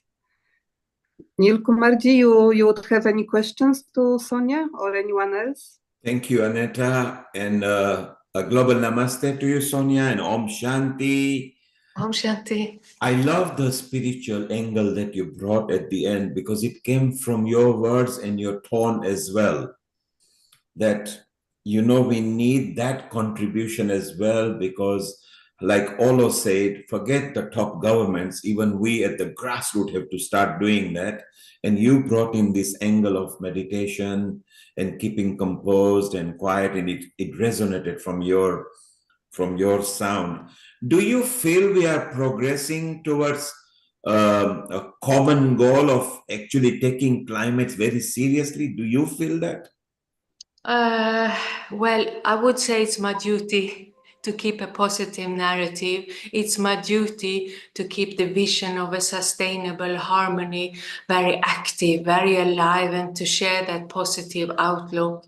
And so I stick to my duty.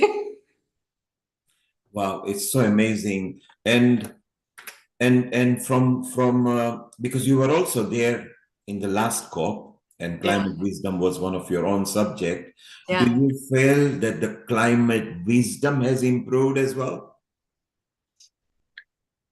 I would say that compared to last year, the climate disasters in the world has increased. We have had more floods also in Europe. We have had more tornadoes. We have had more heavy rainfall, especially in Northern Europe also.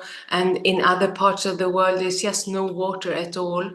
So when the climate change hits the weather, it's not an academic or a scientific statement any longer. People really feel it and talk about it. So the awareness of climate change has increased since last year because of this. But I must also admit that the majority of people maybe just don't really know what's going on in depth. So, but it's increasing the awareness, but it also means anxiety is increasing. And it's just 1 year. Last year, it was COP28, this is 29, and we have seen so many disastrous weather in so many parts of the world. So it's not just a particular sphere on the earth. So I think it's about time, as you say, and that's just in 1 year. So you can imagine if we don't take it serious now, what will happen in 20, 25 years' time? It's just going to be something we're just like in the movie. So Sonia, thank you very much. We love your contribution. You are always there. We have seen you so many times on Healing Our Earth. And Om Shanti. Om Shanti, and keep healing, keep smiling, and keep remembering the positive future that will come at some point. Thank you. Together, we will heal the earth slowly. Well, Yes, Aneta. one step at a time. Thank you. Thank you, Sonia. Aneta, maybe time for Caroline, and maybe we listen to what she has got lined up. Just before we call Caroline, Aneta? Yes. And obviously later you will be saying some views and some points of your, and last year you were again there as a co-host and everything. Do you feel we are progressing towards any positive direction? Yes, so what I believe is that there are two energies that are actually growing. One is this negative, destructive energy causing all these disasters and suffering and anxiety, and it is very much visible. But I know that there is also the positive energy that is building. Maybe it's more underground, but it's getting stronger and stronger. And I saw it this time. I saw it at the COP with all different faith colleagues, with all different activists. And yes, they lose hope, but they have so much love that I believe this love finally will win. So I believe that this positive ascending trend is also getting stronger and stronger. It is a little bit incognito, but I believe it will get the momentum and it will be visible, and then the change will happen. And I've seen it in attitudes of so many people that I've met. Thank you, Aneta. And a bit later, you will be also saying your points. Let's go to smiling Caroline, who has been on Healing Our Earth as well. And hello to you, Caroline. And Aneta, can you please introduce her? Over to you, Aneta. Yes, it's my pleasure to introduce my friend, Caroline Fraude. Caroline is co-leading the Brahma Kumaris Center in Berlin. She is also on the board of Brahma Kumaris in Germany. She is also affiliated scholar at Research Institute for Sustainability in Potsdam, Germany. And I would say one of her specialities is to bring in dialogues in all these very complex spaces. So this is what she has been doing for many years, and also this year. Plus, what I learned from her is something what we call relational transformation, which as I understood it, is indeed at the foundation of the change that we want to bring about in the world. So Caroline will speak about the inner infrastructure for climate resilience. So Caroline, please, the floor is yours. Thank you. Thank you so much, Anita, and thank you for organizing this event. Everyone who is behind the scenes, it's really a special opportunity to share this so freshly whilst we are still here in Baku. Yeah, the conference has been completed and the news are out everywhere. Everyone is not very happy about the outcome. And we need to ask ourselves, what does that mean for me personally and for us as a community? Looking at the state where we are right now, and we can assume, having seen what's happening in the last couple of years, we can assume a little bit how the future will be. And that tells me we need to prepare. And the topic of inner infrastructure for climate resilience relates to this in two ways. And the first aspect, which I see in terms of the inner infrastructure, and I will talk a bit about this, what this means, is really the individual level, but then also, secondly, the societal level, how we need to prepare best. So infrastructure is a term which we use more in context of systems. For example, when we look at a city, how is the infrastructure of a city, which means how are the different parts of the city best related? Can people get best from A to B, and what is actually needed where, and best placed or best built? And in the same way, in the recent science, we are looking, especially in the context of complex issues like climate change, we try to understand things like climate change from a perspective which is built on a systems understanding. And systems understanding basically means that we are not entities which are just living on their own, but we are all interconnected and we influence each other in a positive way, but also in a negative way. So if somewhere something happens, it affects the whole system, if we want it or not.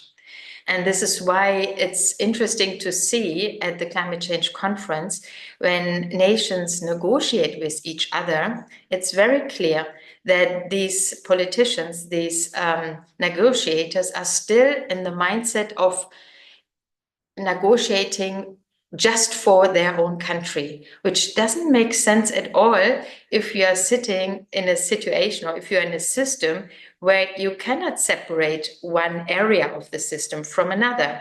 We are talking about the Earth system.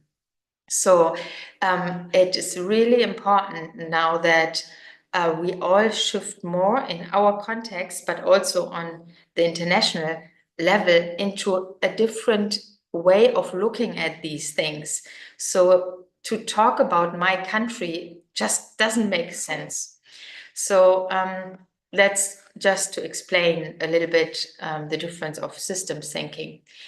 But of course, we as individuals are also systems, and we are affected by the energy, by the news we hear, and all of that affects our mental state. So seeing what's happening now actually will bring up a lot of more frustration, fear, anxiety, hopelessness. And we need to be preparing ourselves on an individual level, in the sense that we are more sensitive, we get more sensitive to our own feelings. The moment we feel low, the moment we feel tensed, we need to take that more serious and be aware that it might also come from outside, from the atmosphere, from other people. So what I do in this case is really to stop, pause, concentrate, and become aware of my feelings, and become aware of I can change and I should change my feelings. So I change my attitude. I remind myself of my powers and all the successes I had to deal with difficult situations. So like actively activating my inner powers. So that's one thing on the mental level. But then on a societal level, the crisis we have, no individual country, no individual group can deal with. Resilience in a society is best if we work together in the best way. And when can we work together in the best way? Is when we know each other, when we trust each other, and we have a personal bonding with each other. I give you just one example. When there's a disaster somewhere in a local area, the official infrastructure of emergency help is always much, much slower and less efficient than the resilience on the ground. Like the people who live in that area know the area, they know each other, and they know how to pull resources. So that's the kind of an infrastructure on a community, on a societal level. But now I live in Berlin, and in Berlin, as far as I know, 2/3 of the population lives alone and is single. That's the trend in big cities. So how much do we actually have practice to collaborate with our neighbors, to have a personal emotional bonding with our neighbors, or where are we actually on a trend to disconnect, to not see each other, to not cooperate with, to be like, very much focused on ourselves. But this will not help us in disasters. And so to really prepare ourselves for what's coming, these social skills and social structures are very, very important.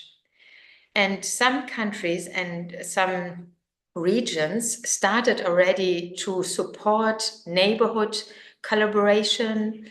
There are different initiatives who do that, so that you actually get to know your neighborhood again. You know about the skills someone has, and you help each other. So I think this is a big, big topic, which is till now quite overlooked and not understood how important this resource is. And so I would like to invite you to start making contact and even friendship with your neighbors, and start helping each other. So to just sum that up a little bit, the inner and the societal level, how do we prepare ourselves to become climate resilient? Cultivating inner individual capacities, that is also making daily exercise for inner stability, creating powerful thoughts, meditation, and so on. But also learn to bond again with other people, creating relationships, investing in relationships. There is so much this attitude of not care and it's not my business, or I go home after my work day. No, let me invest in relationships, because relationships make us resilient. And then empathy, openness, compassion, trust, all of these things go with relationships. Yes, and then even decision making. It's so important that in a situation which we will face, where things happen we never faced before. We had this with COVID. No country had experience with the global global challenge like COVID, like a virus. So we had to learn on the spot. We had to make decisions on the spot. So decision-making skills and that openness for dealing with new situations in a group, in a community is very important as well. So thank you. Do you have any questions on that? Oh, that was amazing. I think that was such a wonderful talk. We look at the big topic of environment and climate, but we really do not look at the inner engine that's supposed to be working. And this is the most powerful lesson I'm going to be taking back with me today. And that is about this social bonding, the emotional IQ that we should be developing. I think this is amazing. And when we're talking about mindset, today we had various guests coming in, and Dr. Sharma also came in the beginning, and she spoke about the mindset, how we have to change people's mindset. So this is not just about the mindset, it's about also emotional IQ that needs to be added to this as well, but how to be able to cooperate, live in harmony, care about each other, and have empathy about not just it's your issue, not mine, but it's our issue. Let's deal with it together. That was wonderful. So, Sister Carolyn, I just wanted to ask one question, which I thought was really good. How do we help people become more, what would you say, connected with each other? How do we develop this social IQ? How do we develop this emotional IQ in people? What advice can we give to people? Thank you for the question. I think it's a very important question. I would say one of the things we can offer is to learn to host dialogues. That means to invite people to come together for an hour or an hour and a bit, and to just be together and listen to each other. And as a facilitator, we can learn how to, what they call today, hold a space. That is a space of presence, of awareness, where you are really not looking at your mobile phone or thinking about other things, but you are emotionally or with your awareness connect with the other individuals in the room. So you practice feeling them, sensing the energy which a group creates together. And then we can invite a conversation from the heart, where people are learning that they can be vulnerable. It's a safe space. There are certain dialogue rules which you can offer them. For example, not to share things outside, which has been shared in a room, to observe your own thinking and reactions, to open your heart and to really practice not having prejudice, but to understand that there might be deeper things to understand for themselves rather than my quick reaction about someone or what someone says. And these things, to share a space of meaningful conversation, to listen, to learn, to connect. And that's just something we can practice again. It's an actual natural, but it's something we lost a little bit in our heavily, quickly world, stressy world, to take a moment and really listening, really connecting. That was beautiful, lovely. That's great. So this is at least all our listeners out there, all throughout the world, whichever cultural background you come from, the language of the heart and the language of love and compassion is the same. So if we develop this all together, then I think we can create more unity amongst the diversity as well. So and harmony as well. So thank you for that. We have Neil Kumarji with us again. Neilji, did you have any questions? Did you have anything to perhaps share? Thank you, honey, and a global namaste to you again, Caroline, and Om Shanti. I want to ask a question to Honey and Caroline both. Honey, I'll go to you first. You are very much environmentalist, and you're involved in a very big project called Planting a Tree. And a dream is to encourage people to plant 1 million tree, which is later in about half an hour's time. We are going to show the music and the reel and the momentum that is getting on. Do you feel, honey, that people are taking climate seriously now? Well, I think, what I've realized is from what my experience has shown me is it's a deep subject sometimes, although it's something which is natural, which everybody should be aware of, but it's a deep subject. There are many factors, many areas layered in the field, in environment, biodiversity, this, that, there's so much. But what I've learned is when you use fun, creativity, and share powerful messages through that, then we can definitely start helping to educate our young people. Because the young minds, if you can help them to learn and to be aware and to become more, let's say, increase the environmental literacy amongst them, you will find that they will start making better decisions. They will be aware of making the right decisions, even if they become politicians or they become businessmen or housewives. They'll know how to make better decisions. So I believe that it's better to use songs and music and dance and have fun with young people, and then share these really important environmental information with them, so they're learning whilst they're having fun. So yes, thank you for asking me that. So the song that we are launching, which is called Everybody Plant a Tree, it's where we've launched a song where we're inviting people to pay £1. And for that, you receive the song for free. But with that, there's a brochure, which is more important. And in that brochure, it tells you why it's important to protect our environment, why it's important to plant trees. So actually, it's more it's an educational program, but done in a fun way. So yeah, thank you, Neil, for asking. So hopefully we're going to get everybody, giving £1 and downloading the song and dancing away.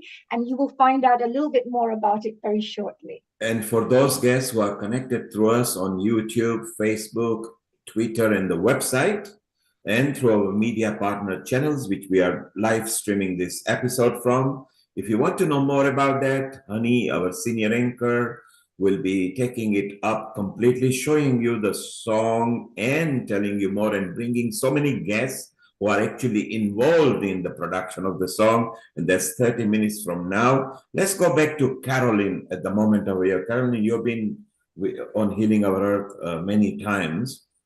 Caroline, do you get this gut feeling that people have suddenly started to get the vibes that, yes, we must take climate seriously? Do you feel that around you? Yes, actually, it's good you asked this, because even in the climate change conference, much more than ever, I see actors from top to grassroots who are very aware that we need to bring in the inner dimension of transformation to make this shift. They have been trying for years and pushing for years, and there are these walls of countries or individuals who don't want to move, but I would say, like little mushrooms popping up everywhere on all levels, on the Secretariat of the United Nations, on the level of negotiators for countries and directors of institutions. You find everywhere more and more people who really are very serious about change, and also understand that we have to come from that deeper level of change, and they want to work together. There are plans for that, so I'm hopeful that the good forces are combining and multiplying as well. And even if they don't believe in it, look what's happened in the last 10 years itself, just the 10 years. We have seen climate that has got no pattern, absolutely no pattern. We are keeping records for it, and it's in different parts of the country. So Carol, thank you for giving your gut feeling. Thank you for your contribution. stay around. We are going to go to BK Aneta because she is there with you as well in Baku. And we want to know her views as well as to what she has found out, because we are getting live news from Baku where all the Brahma Kumaris are. So, honey, let's move to Sister Aneta, who is normally in Mount Abu, but she is also a coordinator for some of our events over here. So, Caroline, we'll tap into you in a while. Let's go to Sister Aneta. Honey, over to you. Thank you, Neil G. Thank you, Caroline, as well. Thank you. And coming back to Sister Anita G, you've brought some amazing guests today. We've been really inspired and I think very well educated as well. And so many different areas and elements of the environment side. And again, like I shared, Sister Caroline, we shared about the emotional IQ, which we keep forgetting because we keep thinking, oh, let's switch off the water and switch off the lights, etc. But there is so much more to it on a deeper level so that more can be done. So from your side, Sister Aneta, from all the things that you have learned as well from the COP29, has there been anything that stood out for you? Is there something you're going to take back and implement within the Brahma Kumari organization also? Yes. So once again, global namaste and Om Shanti. Om Shanti means greetings of peace. Om means I, peace means Shanti, so it means I am peace. And actually, this is something what I would like to share today with everyone. And this is the relationship between peace and climate change. And I was very moved, actually, in a few side events where people were sharing about the consequences of conflicts, armed conflicts, wars on climate change, on environment. And I thought this is indeed something fundamental and transformative. But it is still not been recognized. However, it is coming to the surface. Like in Baku, the presidency, they launched Baku Call on Climate Action for Peace, Relief and Recovery. So this is an initiative that is to address the nexus between climate change, conflicts and humanitarian help. So something is starting to happen in that area. But as I educated myself, I understood how important this topic is.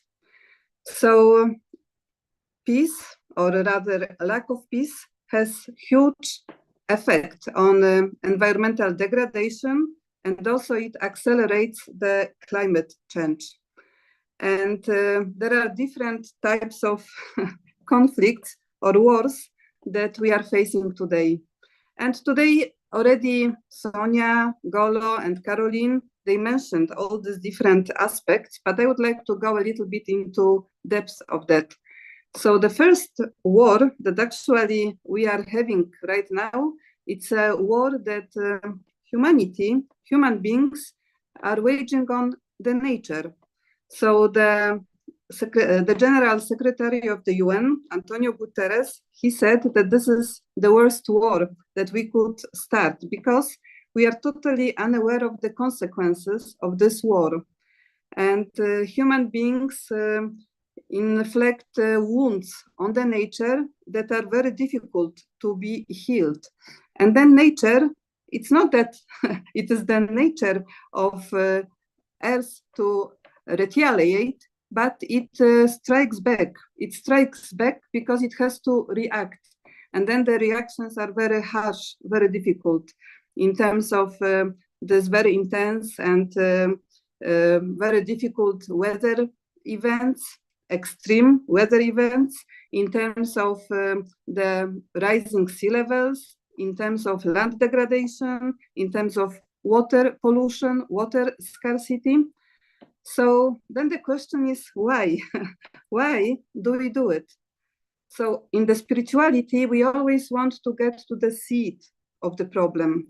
And when we understand the seed, then we are able to heal it and to make a change. So I believe that the seed or the root cause of this war is really the lack of respect. Earth has been sustaining us for millennia, and it has been doing it totally selflessly. But somewhere on the way, we lost respect towards Mother Earth. We started to exploit it, to overuse it, to treat it really bad. And again, the question is why? So what I can do now to change it? And it always comes back to me, to all of us. So here, I think the question is of the self-respect that I lost. I lost the true identity of myself. I forgot who I am. And then I also, if I don't respect myself, if I feel unworthy, then I cannot respect anyone or anything. So the answer to this problem, the way to heal this conflict, is really to think about all the different things that Mother Earth provides us, to have gratitude, to appreciate, and to do it in the conscious way, and to emerge these feelings of gratitude, appreciation, and then in this way to change the relationship.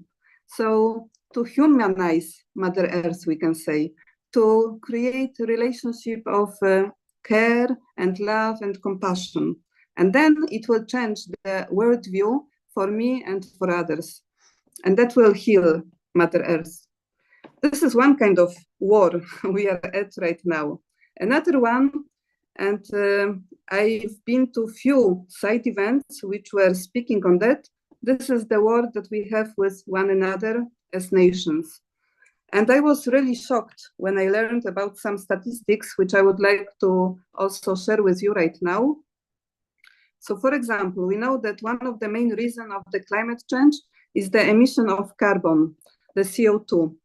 And nobody speaks about that, but actually the military carbon footprint is it contributes to the global emissions at the level of 5.5%. And it is huge, actually, contribution. This contribution is bigger than all countries in Africa combined. This contribution is higher than all aviation and all mobility carbon footprint in the whole world. If military were a country, it would be the fourth highest emitter in the whole world. So where is military at this negotiation table? It is not existing. Nobody speaks about it, but the consequences are huge and very damaging. So it's time actually to understand the consequences of that and see again what is the root cause and how we can address it. So one is the carbon footprint of military, but another thing is the spendings. And last year, the spendings globally on military activities, and this actually doesn't include the real conflicts, it's only the preparation. So it accounted for $2.4 trillion. And as Golo was explaining in the beginning, actually, to effectively address climate change, developing countries requested $1 trillion, so much less than all these huge spendings that every year humanity does on military, on armory. So this is something really to consider. And then it's very clear that actually there cannot be climate justice, there cannot be environmental justice without peace. Because wars also have very destructive consequences on environment. Water pollution, land degradation, food insecurity, and scarce resources. And all of this very often cause migration, cause displacement of people, cause more and more conflicts. So it has to be really made very clear that we cannot keep neglecting this. We cannot pretend that this has nothing to do with this environmental climate crisis that we face right now. So then from spirituality point of view, from Brahma Kumari's point of view, what we advocate for, what we explain, what is our message, is that this violence actually starts within. The first violence that we have, that we do, is against ourselves. It's the violence when, again, I forget who I am, and when I suppress the true identity and the innate goodness in me. I suppress it so much, I forget about it so much, that I start looking outside for validation. I start looking outside for love, for happiness. And then this creates division. This creates the division between I and you, we and they, mine and yours. That divides us. And that then it fuels ego and greed and jealousy. And when we extrapolate it from individual, from community to society, then the conflicts, the wars began. So one reason for really the violence outside that is caused from inside is the lack of self-love and lack of self-care. So our contribution to all the spaces is really to show this trajectory from inside out, from my awareness to my attitude, to my words, to my actions, to my relations, to the world at the end of this trajectory. So we always have to go back to the seed and see how I can heal the seed within me. Self-love and self-worth and inner power, which we lost.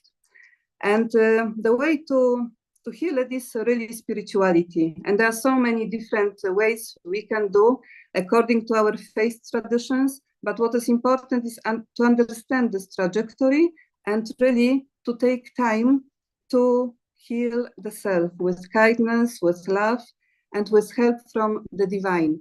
Because as I now became empty, I can recharge myself, I can feel myself from the source of peace, the source of love, the source of power. So this is what we have been also offering in the COP space. As it was also mentioned, first time ever, actually, there were so many opportunities to have meditations, to have prayers, to have contemplation, to have silence together. And I believe it was very healing. It was healing for those people who participated in those sessions, but also in general for everyone who was present in that space through the atmosphere of peace and love that we were all collectively creating. That is just so amazing. This is beautiful. And you know what you mentioned about the war. And I think that is really amazing that you mentioned something about 5.5% of all the pollution that's being released in the air. It's through the military, and that's also maybe just practicing sometimes, not even the real war. So I think these statistics are really important for people to be able to understand, and also put everything into perspective. That look, if we can do this to protect our planet, you know, where do we want to invest our money? And anyway, peace, like you said, seems to be such a big part of the environmental crisis that we're facing at this moment. And having inner peace, as you mentioned. And you talked about connecting to the source. Of course, becoming more soul conscious, being able to connect with who we really are. And we are meant to be love. And that's like the highest vibration that we could, vibrate in. And if you were vibrating in that, then you would probably not damage the Mother Earth, because you would be full of compassion and love for everything in life. So that's may I ask, what can our viewers out there do in order to maybe begin a process where they become a little bit more connected to themselves inside? What kind of perhaps meditation practice they could try? Or is there anything you could suggest, any advice you can give so that we could provide our viewers from all around the world with a step forward, like first action they can take to start moving in that. Some people may think, oh, I love myself anyway, I'm fine. But there is always, when you go deeper, deeper, deeper in layers, you always realize that there is a lot to clear up from within as well, so that you can become the best version of yourself. What would you guide, and what would you advise and give guidance to the rest of our viewers? Yes, thank you for this practical question. I believe it always starts from the will. I need to want it. If I don't want it, then I will not do it. So I would encourage everyone really to think about this trajectory and to create this willingness for me to heal myself, because it's really, if I heal myself, then I can heal the world. I cannot heal the world without healing myself. So to understand this, and then to create time and space for a little reflection, contemplation. I think it is important to create specifically this time and space just for me, so I can reflect. And sometimes it's difficult to do it, but one beautiful and I think effective way is to do it via gratitude. Like think really about gratitude for Mother Earth and then also for myself. And see, because sometimes it's difficult to see the good points of myself. What are the positive sides of myself? And actually what in this healing process, what we want to do, we want to emerge, we want to empower the positivity that we are. Love, we are love. Peace, we are peace, but we have forgotten about it. So let me remember the moments when I was peaceful, when I was loving, and empower these moments in the specific time of sitting in quiet reflection, and by emerging these moments, they will grow in me, and then I can take them with me and use them during the day. So I think gratitude and focusing on values that are within me in a very conscious way, really. And then during the day, you know, there is this very simple method of SOS, you know, like when I feel not well, or even if I feel well, every hour have a moment, like a traffic control on the road. You know, when we drive, we have to see if we go in the right direction and if we are in the right movement. So also for my thoughts, let me take a moment as I go during the day and check how I'm feeling. What am I thinking? Is it a positive thought or negative thought? Let me take a moment, reflect and check, change and check. So the first moment in the day, and then as I go, create these small spaces of reflection, and finish also with gratitude for yourself, for the divine, and for the universe. So beautiful. That is actually very nice, very practical. And we can all do this, every single one of us. We can all do this. And you mentioned about the gratitude, focus on the good qualities, because they say wherever you focus on, that's where the energy goes, right? and the more you focus on that area, the more of that vibration and energy and frequency will grow within you. So if you think about becoming peaceful, you'll start becoming more peaceful because your focus is in that area. And you also talked about every hour, you know, perhaps spending a couple of minutes or a minute just to bring yourself back on track again, just in case you're going all over the place. And we do live stressful lives, so this is a great way to keep ourselves balanced and in the middle. You stay in the middle part. Very, very wonderful, practical, information there. And Sister Anita, is there any final messages that you may wish to share with our viewers regarding the COP29, climate, spirituality, peace, anything that you feel is a very important message to share with the world? Any final words that you feel? Yes, what I would like to say is that indeed we are in a dark time of our life, and everything what we see outside can make us hopeless, and we can become anxious. But we can look at the nature, and according to the spirituality that we learn, that we practice, we know that after the dark night there is a light, there is day that will come. So just to keep this understanding in yourself and keep emerging this light in the consciousness that we are light, and the more again we will reflect on it, we will experience it, then the light will become stronger. So after the dark night, there will be light. So it is not only hope, actually it is guaranteed, it is a law. And this kind of understanding, but also this experience of being light and connecting with the divine light and sharing light will bring light to the world. So beautiful. I've really thoroughly enjoyed this wonderful section. Neilji is here joining us as well. I'm sure he's feeling the same. Neilji, what did you think of these wonderful guests who are talking to us all the way from our COP29 and sharing real insights of what's happening out there?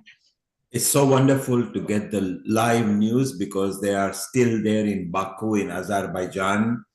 There's a big entourage from Brahma Kumaris every year. For last several years, they attend there, and Sister Jayanti actually is also one of the guest speakers generally, and she brings so much spirituality in the angle. And Aneta also mentioned that it's not just physical change in the climate that we need to work and implement. We need to spiritually and socially also got to take it serious. Aneta, you know, I asked Golo, Sonia, Caroline, I'm going to ask you the same question here once again. Whilst you were there, what gut feeling did you take? Do you feel, and because you've been there not just this year, you've been there before, are we progressing towards taking climate seriously? Do we realize that it is very serious? Just in the last 5 years, we have seen complete pattern of weather that we have never known before in all the hemisphere and continents. So do you feel inside you that apart from the governments and organization coming together, your colleagues or the people we are sitting, because when you finish the conference, you chit-chat, that everybody is serious and bringing little projects in their own way? Thank you. Yeah, I would like to say that we are not serious enough in terms of understanding how big crisis it is. And it's not climate crisis, it is a spiritual crisis. I think we are not there yet, but we are getting there. And also, how serious we are, I think it depends where we come from. Because when we live in the countries that are still not so much affected by this climate change, it is still a kind of comfort zone. Like, for example, in Poland. Only now we see some effects, some symptoms of climate change in terms of little flood there, bigger flood there, and drought here and there. But people who live, for example, in Africa or on islands in Pacific Ocean, for sure they take it very seriously because they experience it every day. It is their life experience. And this year, one of the topics was, of course, loss and damage aspect. But faith communities, they brought an aspect which is called non-economic loss and damage. So non-economic means there are so many losses and damages, not only on financial side, economy side, but on inner side, like loss of culture, loss of faith, loss of life of someone whom we love, trauma that we experience when we have to move. We have to leave everything behind. The whole, you know, everything what we achieved during the whole life, we have to leave. Home, we have to leave. Jobs, we have to leave. And very often in those areas that are affected so much, even different religious practices have to be abandoned because we are not able to do them anymore because of the changes that happened. So these people take it very seriously. But I believe still there is a lot of work in terms of creating awareness and creating experience for many other people in the whole world. But it is happening. It is a process and we are getting there. And we will keep doing it like we have been doing it for the last 15 years. And the community of people who understand it is growing. So I'm Aneta, hopeful. we are very proud of the contribution from the Brahma Kumaris, not just at country level through the United Nations, where Sister GMT actually heads for the Europe, and apart from being an additional administrative head, and all your contributions, and particularly that Brahma Kumaris were one of the first one to roll out a massive solar panel energy driven center there in Mount Abu so many years back, where people were surprised, what are they doing? And now everybody is in a need of it, because we need that. So Aneta, thank you very much for organizing all the guests. It's been wonderful. Let's have a quick question from Lata, and then we're going to move on to our song release and our wonderful guests, including Twang Twang, who is here as well, and Bali and Paras and Stefania. So Lata, your quick question before we move on to the next round, and Aneta is here for you if you want to answer any question. It's a sobering thought question, actually, because I was just saying, how many years do you think we've got left if we carry on in this way, where we're coming to no negotiation and we're getting in an impasse, you know, and really we're fighting with spirituality, we're fighting with moral values, we're really, it's a war against Earth, Mother Earth. I mean, you know, does greed have to win? How many years have we got left in this, you know, because it seems nobody's really taking it very seriously. They're just, you know, it seems to be a facade, this COP. But no, once a year, you know, it just doesn't seem, like you said earlier, too little, too late, you know. How long have we really got left if we carry on like this, realistically? Okay. There you are, Aneta.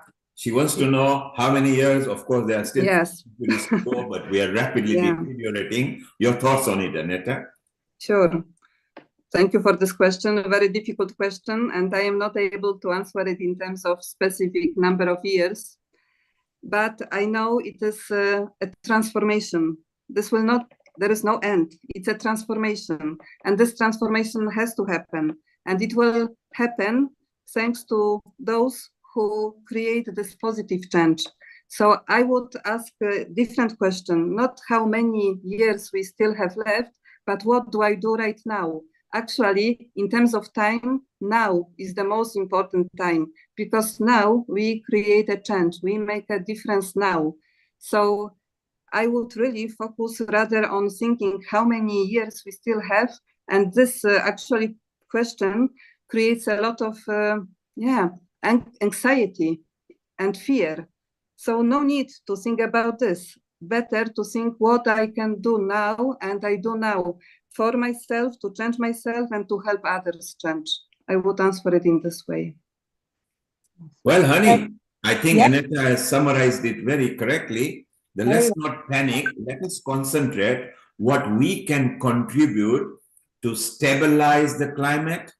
We will never be able to improve what we have done, but if we can stabilize it, then we can stop the further deterioration.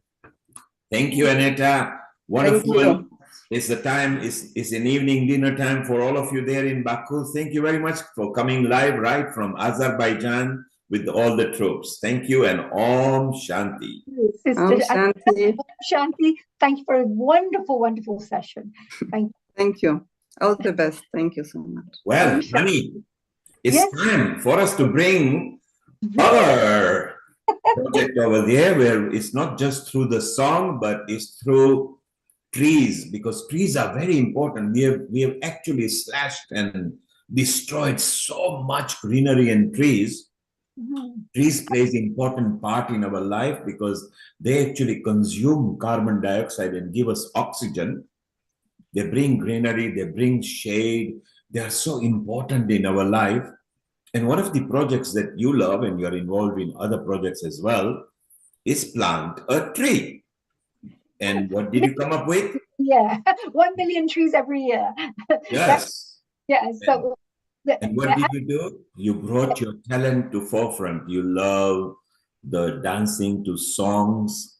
Then you got few people round together. You're now going to tell us the story, and we've also got we got Twang Twang here. Twang Twang, if you can landscape your screen, please, so it looks landscape, so we will get a better view. We've got Abosade here, we've got Bali here, we've got Nelly here as well, and we've got Paras here as well.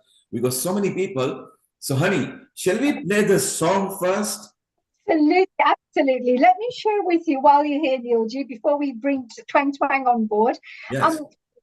Being a district chair for the Rotary Committee, we've been working on various different environmental initiatives, of course. But on top of that, I'm also a co-founder of the International Children's Peace Network. And the International Children's Peace Network provides holistic training to young people to develop youth leaders. And one of the areas that we work on is the environment, to help to educate young people about the environment. So this project that we are going to be speaking about in the next hour, of course, inviting various different guests who are working on different projects.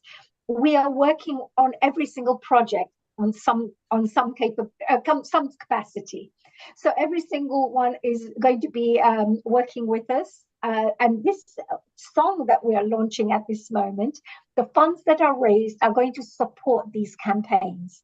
So the various campaigns that we're working with our partners. So I just thought I'll share that with you, Neilji. And now, of course, we will be inviting Twang Twang, and I'm going to be inviting a series of guests who will all be speaking to us about why the environment is so important and the kind of projects we are working on collectively. That's beautiful, honey. And then we will also tell people in case how they want to contribute, then we will give them a link where to go to. It's very simple. Not asking for your money and your credit card or anything. It's just £1 equivalent to £1 sterling, but you get a lot of things in return. Honey will tell you what you get in that. And in any case, still visit the website so you can learn more about it. And honey, shall we actually play the song first? Have we got it ready? Oh, absolutely. Would you like to play the song first? And then we can go to Twang Twang, and Twang Twang, if you can landscape your screen, please, so it will help. So we got time, honey. Let's play the song first because we want to play it 2-3 times. So it's fun. It's a fun style. It's not just for youngsters. I think everybody will love it. So over to you, honey. How long did it take to make the song, honey? I'm going to share this. Yes. And your sound is cut off, honey. Make sure you join the audio as well when you share the screen, okay? Space, yes. But amidst the devastation, there is hope to be found by planting some sacred trees on the hallowed ground. There you go. Everybody plant a tree now. Everybody plant a tree now. In the midst of deforestation, there is a crisis we face. Millions of trees lost, leaving a barren space. Yes. But amidst the devastation, there is hope to be found by planting some sacred trees on the hallowed ground. Everybody plant a tree now. Absorbs carbon dioxide. Everybody plant a tree now. Delivers oxygen. Everybody plant a tree now. We all need. Everybody plant a tree now. In the symphony of nature where melodies play, every tree planted shall keep it correct. Just spin and a jump, let's celebrate. In the groove of planting is never too late. Please plant a tree and let the groove unfold. In the meadows of happiness, more restored. Pumpkin, carrot, tomato, ackee and more. Mother Nature's gift coming straight from the floor. Everybody plant a tree now. Everybody plant a tree now. Everybody plant a tree now. Everybody plant a tree now. In a world of green, where the rhythm's alive, seed in the soil, let's take a dive. Please plant a tree and let the groove unfold. In the meadows of happiness, the story's told. With a pearl and a swirl. Let's join the spree. Please plant the tree and set it free. From the roots so deep to the branches so high. Dance with the trees and let's reach for the sky. Some backward trees, some yellowwood trees, some green pine and some banyan and some walnut trees. From the seeds to the leaves, birds and bees lives in ease. Twang twang and honey spreading loving seeds.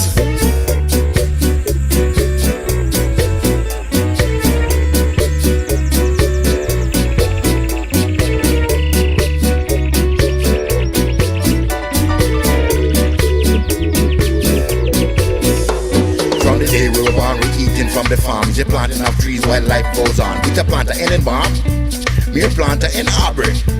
Something kushu, planter un albiro.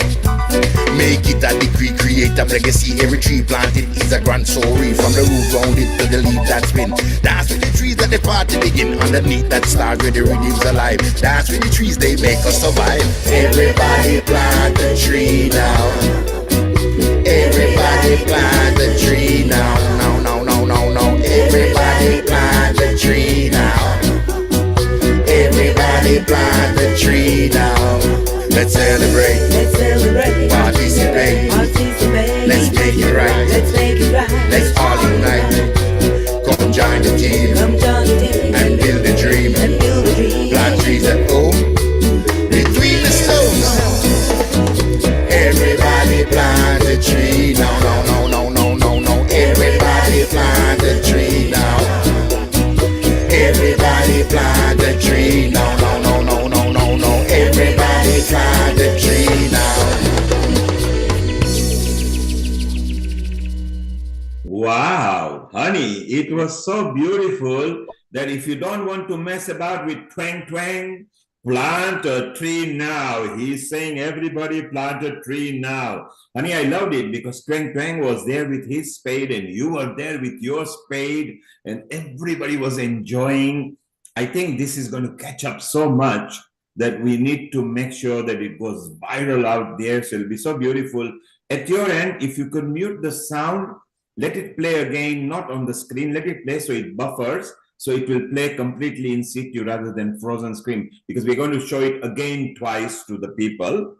So behind the screen, just mute the sound, let it play for a while. It will buffer. And honey, Twang Twang is here live. So those who saw that Twang Twang who said, don't mess about, plant a tree now, not tomorrow. You start it now. Well, let's welcome Twang Twang. Honey, over to you. Introduce him and take it over. Thank you, honey. Thank you very much. And hello, Twang Twang. Hello. A global namaste to you. If we can hear, whilst Twang Twang is getting the sound on, let me tell you a little bit about my lovely next guest. He's the incredible Twang Twang, an artist whose infectious energy and unique sound are inspiring people around the world. And this is also not just inspiring, but inspiring for them to take action to support our planet. So Twang Twang is one of the creative forces behind the Everybody Plant a Tree song. And we've both worked together to create this powerful anthem designed mainly to raise awareness and, of course, funds for 1 million trees planting campaign, and also to support various other environmental campaigns. So the aim is, of course, to combine music, dance, and a message of hope. And Twang Twang's work isn't just entertainment, because what I think it's a movement. It's a movement to bring communities together and to heal the world and to heal the earth. And with his vibrant performances, which we have been involved in the last few months, and especially the last few weeks, I can see that he's got this really deep commitment to make a difference. And he's also seeing and using creativity to create change. So I would like to welcome Twang Twang. Thank you very much for joining us here, the voice and energy behind Everybody Plant a Tree campaign. So hi, Twang Twang. Hello, honey. Thanks for having me on this wonderful occasion. Oh, I'm so proud to be a part of it. We are very proud to have you here. First of all, what did it feel like, to see this music video being shown to the world? I think we're probably over 100 countries soon who'll be seeing all of this. What do you feel like? We started with an idea of supporting environmental initiatives, and from there, this tree planting song is becoming such a bit of a hype, isn't it? Oh, honey, it's like a fresher breath here. When I met you that day this January 1st, and we decided to go forward with this tree planting project, it's like a breath of fresh air. And it's so wonderful to see the people gravitating and the people acknowledge that trees planting is so essential in this day and age because of so much deforestation, honey. If we continue to let it go like that, we won't be alive. There won't be no matter hurt. So what we're doing is substantial and we got to keep it going. Absolutely, absolutely. And also, Twang Twang, because you got inspired to write his song previously. You used to work in a flower shop before, right? Oh, and yes, honey. So my story, yeah. Right? Yes. Yes, so actually, I am a writer I was a kid growing up loving trees. Where I'm from, back home in Jamaica, if I eat a piece of cane and throw it through the window, it grows. If sometimes the banana skin grows. So, I used to get up, I used to go to the farm just for my breakfast to have a jelly coconut, eat 2 okras, 2 green corns, just as it is for breakfast. And, so I love trees. So, that's when I decide after the corona, because I wasn't doing no music no more. I was, doing other things. But after the pandemic, I was associated with these people with a flower shop. So, we were selling flowers and I was telling them, buy a tree, plant a tree. I was like the tutor. I was like you, honey, the mentor. So, yeah. And then the idea come, I start finding the words for the song. And then, I put that song up when you met Joseph, because we want to give it from where it started, So that's when I make that song. I create that everybody, that song was called Please Plant a Tree. So I put it on YouTube. That's my first song. And even up to this moment, it's my only song on YouTube, because when you heard it the first day of January when we met, because Josie had let you heard it prior to, and then when you invite me aboard for us to remix this song, oh, it's like a brush of fresh air. It's a different.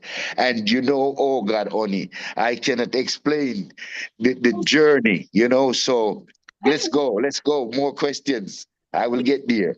Yeah, so Twang, since that time, we did some research together. We found out what makes #1 hit songs. We found out what people enjoy. We sat there writing this, rewrote the song again. And yes, then not to cut you, honey, but remember, this rhythm, we had 3 different songs that we combined and to make this reggae hip-hop mento beat, because we used the Magarina. Hey, Magarina, we tried that. And hey, everybody dance now. Pump, pump, pump, pump, pump, pump, pump, and this was a couple others. So then we decided we're going to make the rhythm for this song, because that version that I had, it was a reggae slow beat, and you wanted something more IP, hip-hop, dancey, because you're a dancer and you love your movements, Yeah. So we had a really good journey with this. And the important part is both of us are environmental lovers. And our aim was to encourage people to plant trees. So, I just wanted to share on the screen here, just for people to understand. This is This is the project when we launched it, that we were saying to everybody to come along on board. Rotary is one of our partners who is coming on board to support us. But now we have many other partners who we are working with. And the aim is, as you can see here, if we can see it right at the bottom, is to help us plant 1 million trees to help protect our planet. And what we are inviting everybody to do is to just order the song. Here is a QR code that you can just click on and donate £1, £5, £10, whatever you want. But in return, you received this wonderful song that they got a chance to listen to. How important is this for you, Chuang Chuang? What would it feel like when we actually go and plant these 1 million trees? What would it feel like for you? Only I want to be realistic. It's gonna be. I already felt the feelings already because we start planting tree already. We plant trees for the mayor at 2 places already. So then and there, I get the feelings inside of planting this 1 million trees or assisting people to plant the trees. It's an overwhelming feelings, and I feel like I'm doing something positive for Mother Earth, and I should be blessed because of this. Because it's not a lot of people doing all of this. So we are blessed to be doing this, and I think it's an act of God that we met to be doing this together. And with you behind it, Oni, you are a mentor, you are an actor, Oni, you're a dancer, you also a doctor, and you have patience. So we're gonna reach somewhere. Well, with our help, we have people like Healing Our Earth teams. We have Rotary. We have these wonderful summer fun meditation groups. We have the Bala Foundation. We have International Children's Peace Network. We have so many. And now the Commonwealth Countries League was coming on board to support us as well. So we have some amazing partners who are coming and joining forces. And look at this on the screen, all the various performances that you've been doing. Literally every single person inviting you to come along to perform, and of course everyone buying a song and supporting. And I really feel that whoever's listening out there, today with the COP29 topic that we're discussing on how to change the world, well, this could be one step forward. Everybody can just share a link, share this particular project with their friends and family, and just invite everybody to pay £1, and £1 will help to download this song. And of course, I just wanted to share with everybody the fact that people are not just going to be getting a song, but they actually get a special brochure. So this brochure I would like to share on the screen so that you get a chance to see. This brochure is beautiful because every single person who will be downloading a song will be also receiving this Everybody Plant a Tree brochure. And this brochure helps you to understand why it's important to plant trees, and the importance of environment conservation, the benefits of healthy environments, etc., etc. And it's catered for children as well. It's catered to support young children to also get involved in environmental things. So this actual brochure will be going out hopefully to 1 million people around the world, helping to educate 1 million people. So the aim is not just to fundraise and plant 1 million trees. Is that right, Chuang Chuang? But it's also to educate 1 million people around the world. But Oni, I have a question for you. I want to ask you, right? Sure. Yes. Yeah, if you should be a tree, what kind of tree would you rather to be? Beautiful. There'll be one of the two, right? I'd either be an tree, really firm, and be there for years and years to come, so that I can provide shade and provide, lots of oxygen to the world, so I can be useful as a sturdy tree. So, and oaks are very British, so we know that they're. Or I would probably be a fruit tree of some sort that I can continuously give, like whether it's mangoes or bananas or something, apples. So I would continuously like to give because I'm one of those people who loves giving and contributing. But it's a good question. Me too. I would like to be. I would rather to be a mango tree. Keep giving fruits for food because from the day we were born, we're eating from the farm. It's the planting of trees while life goes on. And only I would like to talk about the importance of the song and the way we make this song. I didn't finish on that subject because back on, Chuang Chuang. I'm inviting you back again. So we'll be also inviting you if you stay around. We're going to move on to Nelly, and then I'll be inviting you back on again, and we'll continue discussing a few more things about the song. So thank you very much. Stay there, and no problem. Actually right now, so we can make sure that we can say a global namaste to Nelly. A global namaste, Nelly. Nelly Stefano. Namaste, everybody. Glad to be with you. I've been for a few hours. It was an amazing session. I highly appreciate so interesting talks, so inspirational. It was great experience. I'm so proud. And I just wanted to share with everybody and our viewers, this is lovely Nelly Stefanova, an inspiring woman, a really amazing lady. And I just want to do a quick little introduction about her because it's really important for you to understand who this beautiful, passionate advocate for youth empowerment is. She's a global peace builder, our Nelly is. And Nelly is here to share exciting details about the upcoming International Children's Peace Assembly, which is set to take place in London in April 2025 and in Bulgaria in August 2025.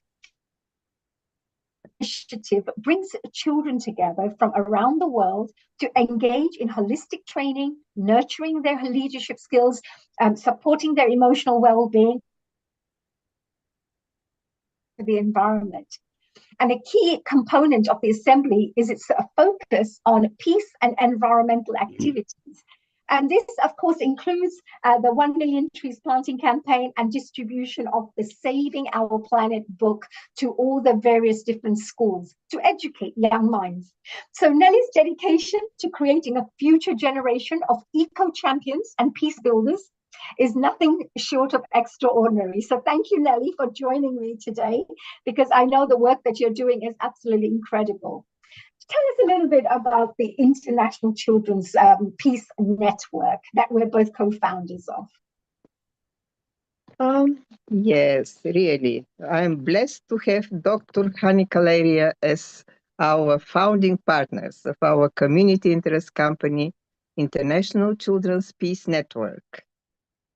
Actually, we envisage a world where children will be nurtured with positive values and diverse cultural experiences and will become ambassadors of peace. Through our initiatives, we strive to build bridges of understanding and cultivate a global community dedicated to harmony. Our focus areas include peace, education, creativity, environment, of course, and peace, education, creativity, and environment, all our efforts are aimed at developing inspiring future leaders who will care about Mother Earth, as we have one Earth to live on before we go to Mars. Still, we have only one Earth. And then inspiring future leaders who will be peace ambassadors and will try to change the world, as we need the children to play a crucial role in shaping strong leaders of tomorrow, dedicating to making this world a better place. And I do apologize to everybody attending this fantastic event, only to give me 1 minute before we continue with the leaders of tomorrow, because tomorrow is based also on the past. And the past, I would like to share with you in 1 minute great success story about the past. And it's regarding the International Children's Peace Assemblies. I had the pleasure to be one of participants. There are many stories I could share, but I would like simply to give very, very short brief information, simply to know how we connect the past with the present and the future. In the past, in the distant 1979, International Children's Peace Assembly was held in Sofia in Bulgaria. Bulgaria is in Europe, and children from 79 countries came to Bulgaria. So, although initially it was one-off initiative, the positive international response led to the assembly being held every 3 years. So, in total, we had 4 assemblies, 4 meetings of children, 4 festivals. From children from around the world came to Bulgaria, not known to many people in the world. And until 1989, we had about 4,000 children from 140 countries who attended these assemblies, which have been supported by the United Nations, UNESCO, UNICEF, and other international organizations. The United Nations recognized the International Children's Assembly as messenger of peace.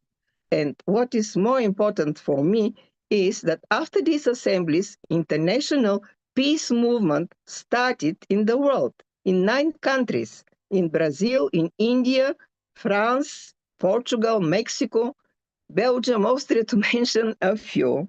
So that's the past. We have decided that this needs to be revived, to restart these such unique events recognized by most important international organizations, but in a new format, not in every 3 years as in the past, these assemblies to be held in Bulgaria, but every 2 years, even 1 or 2 years, not finally decided. For the time being, we have London as first pilot project, and then Bulgaria, and then in other countries, other continents. And really our end game, so to say, is really to start now, needed as more than ever, international peace movement. So now let me come back to our activities, which we intend to arrange during the International Peace Assembly in London. The highlights will include a celebration of unity and action for peaceful and greener future. They include Youth Leadership Forum, a stage for children to share their stories, their struggles and their hopes, inspiring the world with their courage and resilience.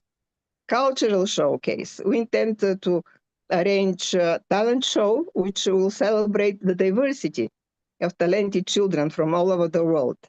Then workshops on peace building will be organized, hands-on sessions that will teach practical tools for resolving conflicts and fostering cooperation, led by renowned peace builders.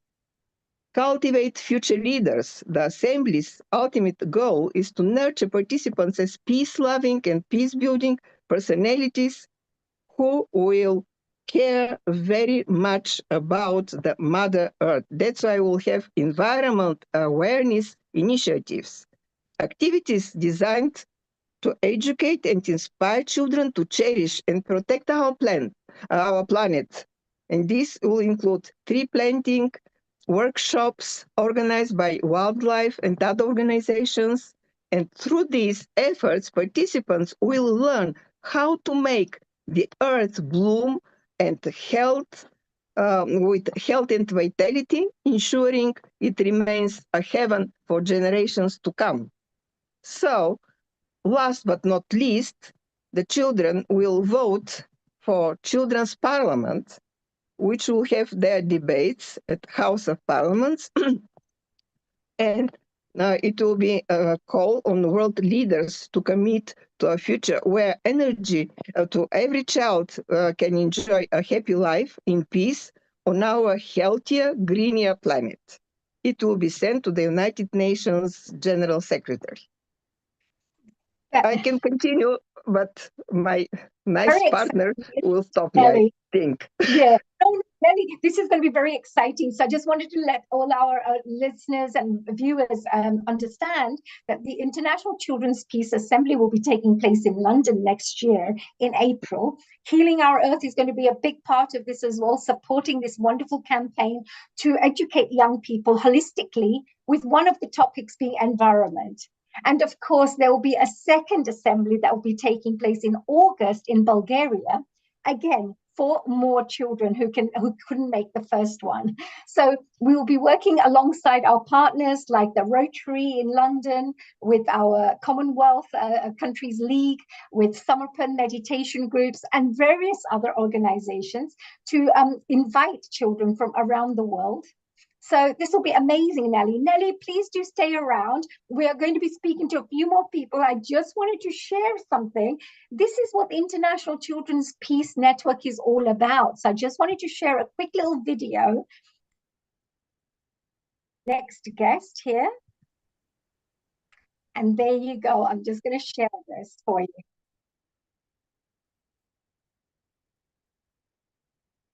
There you go.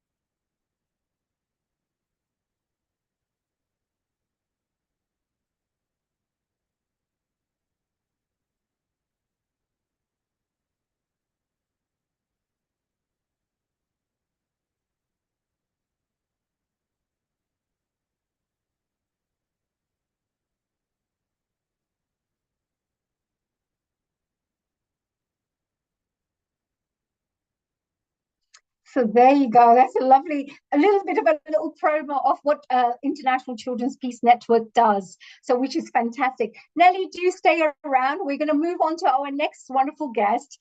And this is Paras Maheshwari, who's joining us from the Samarpan UK organization.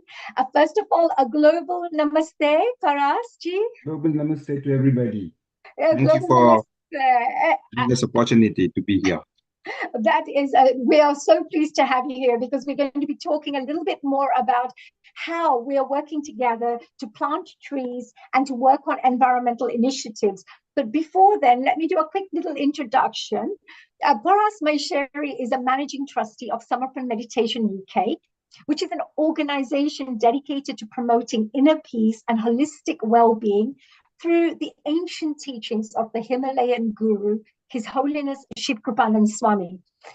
Paras has also been very instrumental in spreading the transformative benefits of Samarpan meditation, which focuses on spiritual growth, mental clarity, and physical health.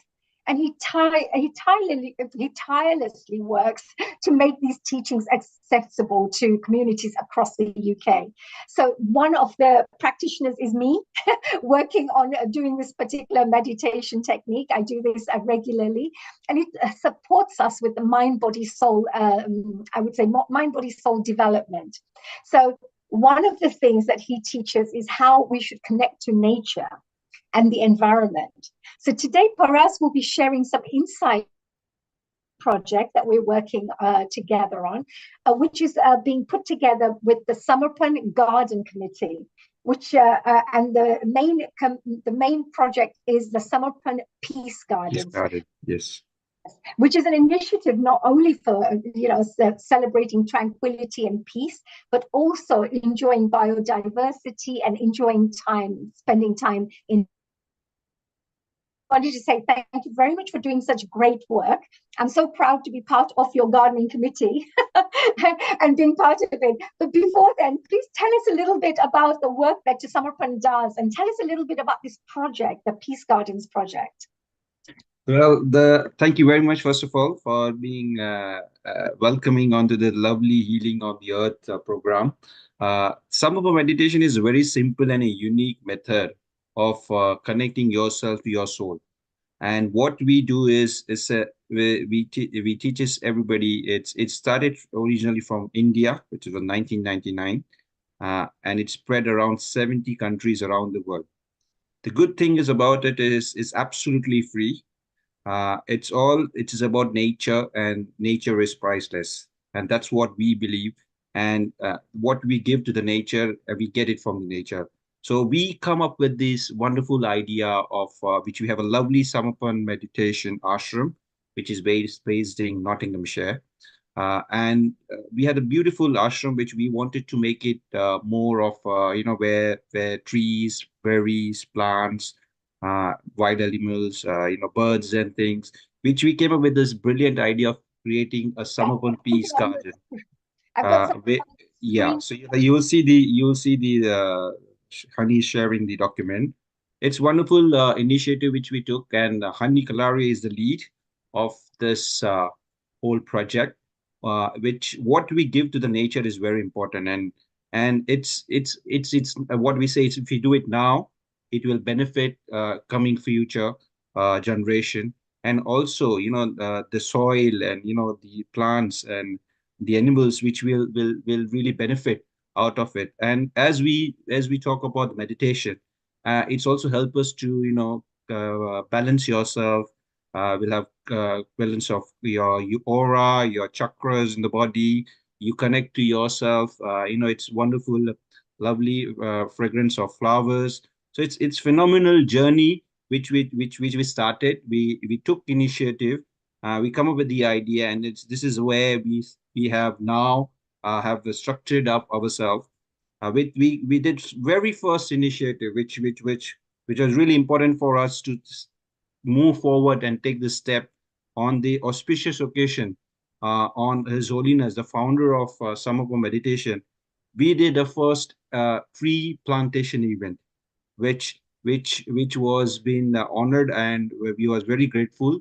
Mayor of Rushcliffe Council and even the councillor came during that thing, and the phenomenal Twing Twing, which made a moose and made everyone so lively that even when they were there, the mayor was singing about everybody plant a tree, dancing. The event was so phenomenal, successful, that we had few media have been already recognized ourselves, but it's going to Nottinghamshire and Leicestershire community, and the council itself has promoting this wonderful peace garden, which will not only help the community around us, but we are also indirectly we are supporting the nature in various way. And that's where Honey itself is a phenomenal. She has been she's been working really hard to make this project successful, and that was the first lead which we managed to crack on, and it was a grand success. Well, let me show a little bit of the video there. I think let's share a little bit of what happened with the mayor of Rushcliffe, because I think that was really good fun, wasn't it? I'm just going to share a little bit of a video for you. Hopefully people can see it. Everybody plant a tree now. Everybody plant a tree now. Honey, I think it's not working. Deforestation, there is a crisis we face. Millions of trees lost, leaving a barren space. Yes. But amidst the devastation, there is hope to be found by planting some sacred trees. See? Honey, I think the video was not playing. I think just the music was coming up.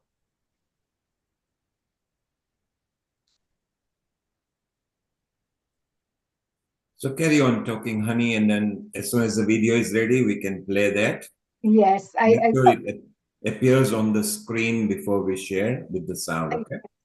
And sound was there. It was playing at your end, the video, but yes, it wasn't shared. So it's okay. Could I share it now? Can you see it? Yes, now we can see, yeah. Okay, brilliant. It should play actually. I think it's a little bit of an issue with this. What would you say? Internet probably. Okay, Honey, Everybody plant a tree now. Everybody plant a tree now. In the midst of deforestation, there is a crisis we face.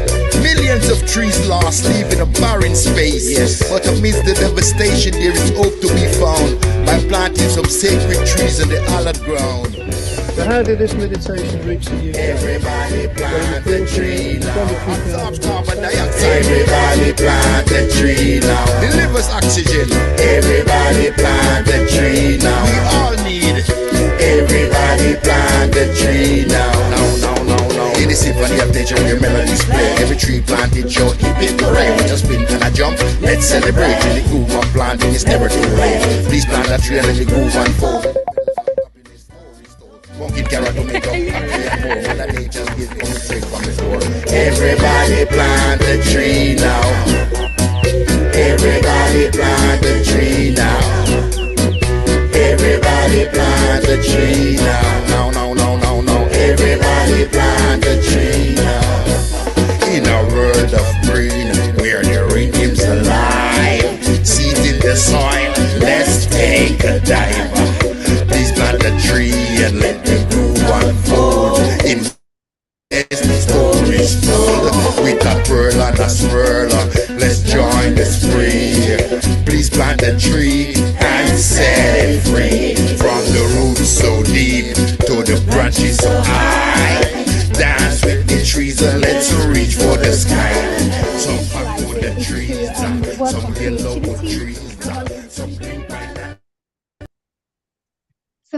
go, a little bit of the wonderful work that you've been doing. And that was the first tree that was planted to start and kickstart the whole fundraising campaign. Is that right?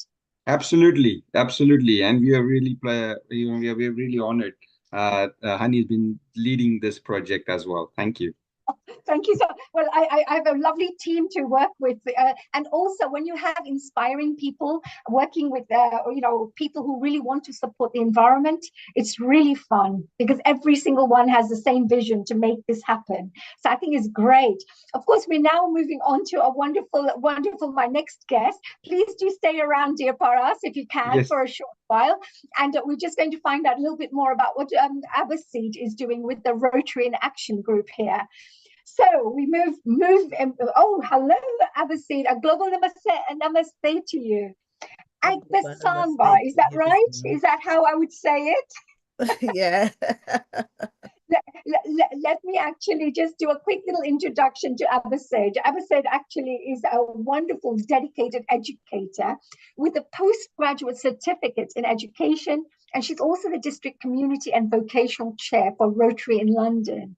And Abbasid, alongside Sarah Bikwas, who's a youth district chair, and myself, the environment district chair, we are working together on various initiatives to inspire and educate the next generation about environmental stewardship. So through the Saving Our Planet book educational program, the Rotary in London Committee, and especially Abbasid, who's one of the leaders there, are encouraging Rotary clubs to collaborate with schools to increase environmental literacy. And this program empowers young minds with knowledge and practical ideas to care about our planet, whilst also fostering a kind of a deeper connection to nature. So I would like to welcome Abbasid Agbasanwa as she shares about the impactful work that Rotary is doing, especially to make a lasting difference in the communities. So welcome, dear Abbasid. Thank you so much, Hani, for inviting me this evening. And also, I will say we're working together to move environmental and community services forward in Rotary Club. I'm actually a very passionate educationist, and I try my best to make sure that we catch the children from a very young age. And that is what we're trying to do with our project. I'm actually an author as well, but it has to do on a book on parenting, and it's just to catch the children from a very young age. Rotary, which I'm part of, and which I'm very keen to tell you a little bit about it this evening.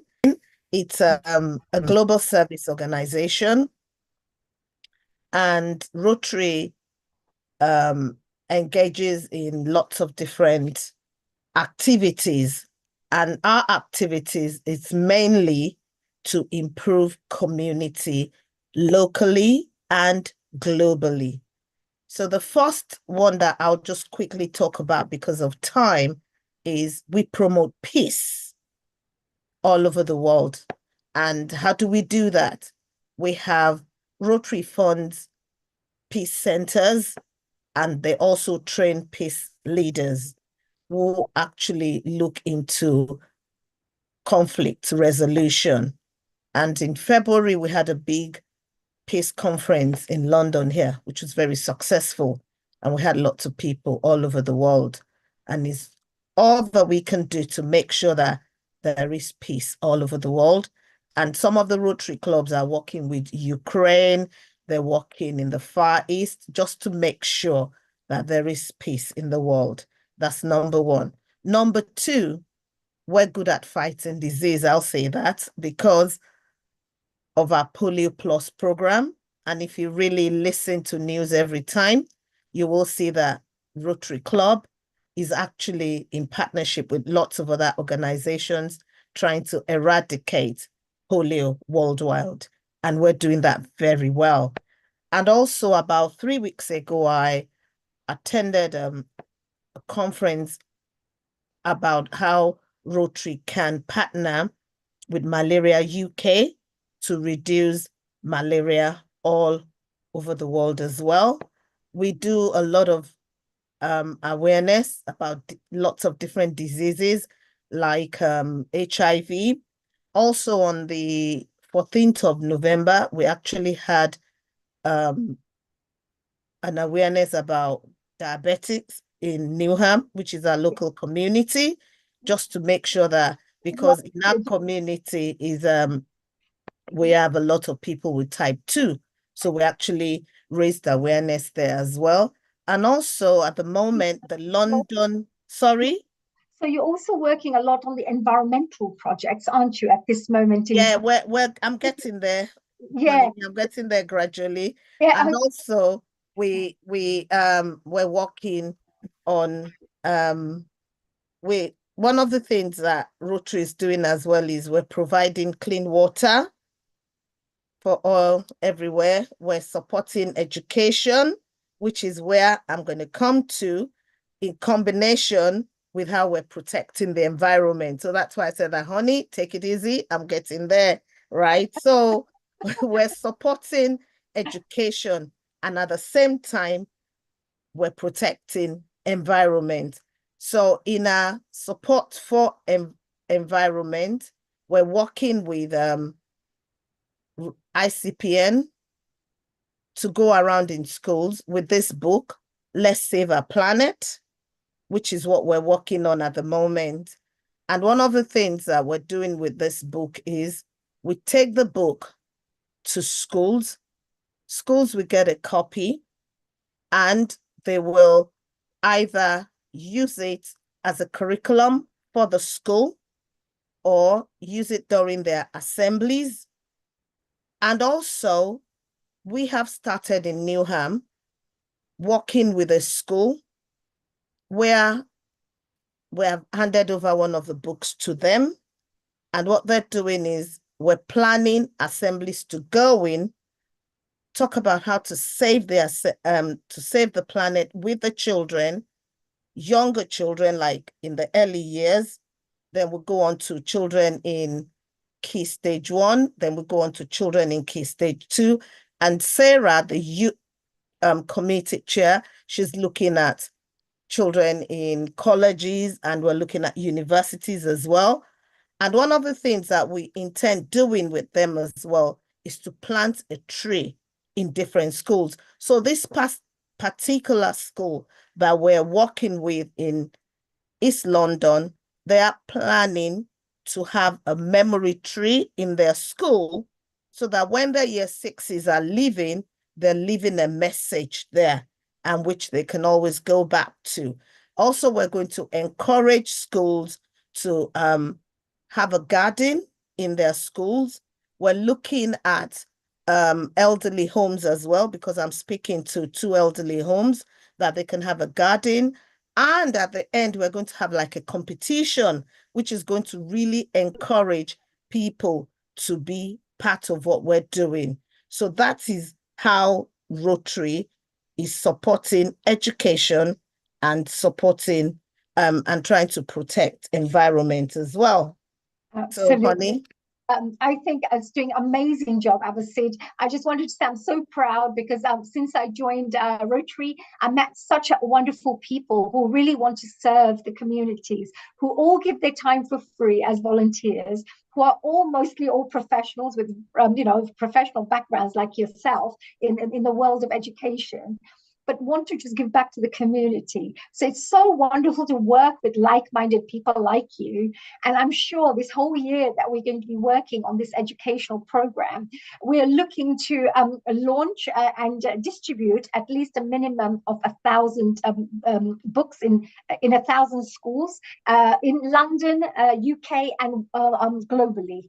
And every single person that Nelly spoke about with the International Children's Peace Assembly, every child will be going back to their country with one of these books to work with their schools and to work with their local Rotary clubs. So, Abasid, please do stay behind. I've got this wonderful, I actually wanted to say a big thank you to you as well, because you invited Wang to to perform at one of your events, which was the East London Heroes Awards, right? So you already realized that you wanted to support this good cause that's happening right now.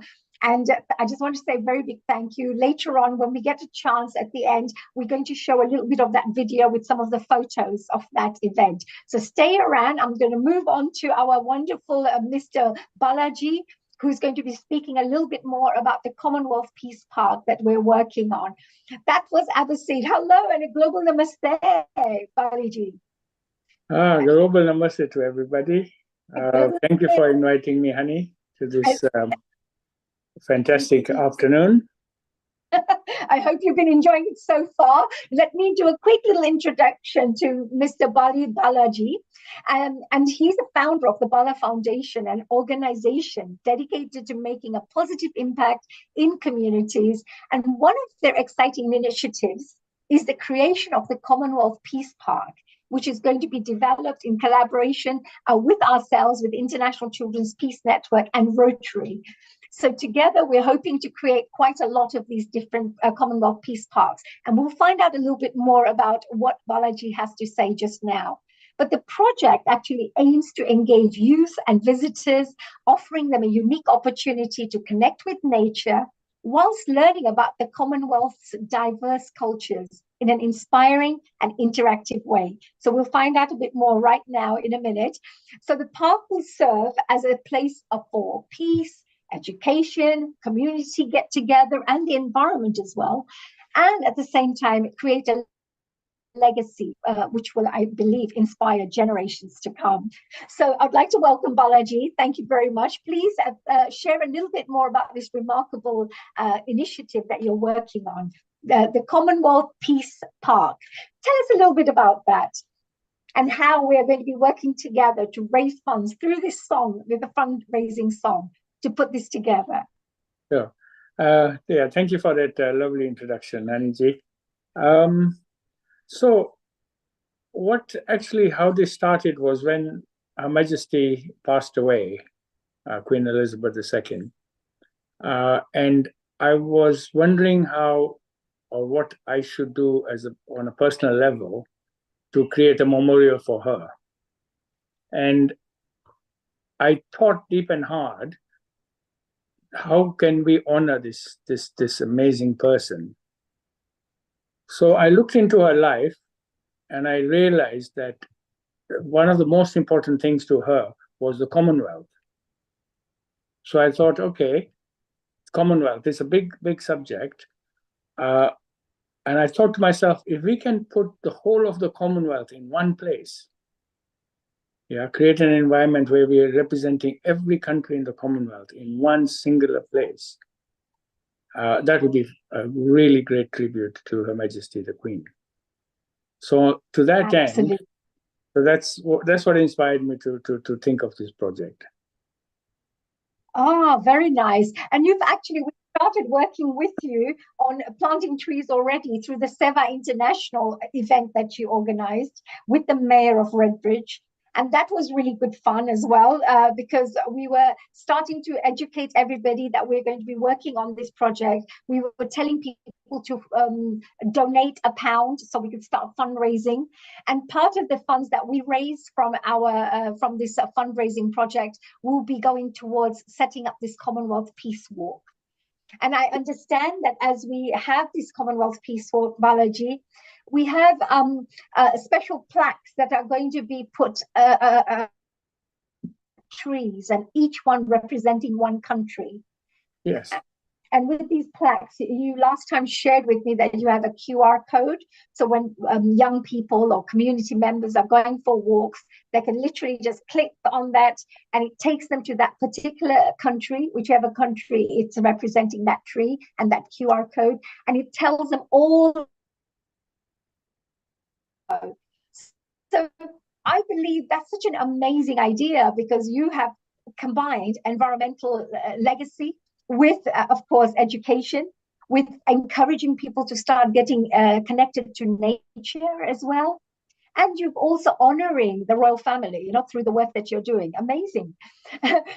So what are the plans then? What other plans are you looking to do before we move on to Doris, dear Balaji? So basically, you know, you mentioned the tree we planted with the mayor.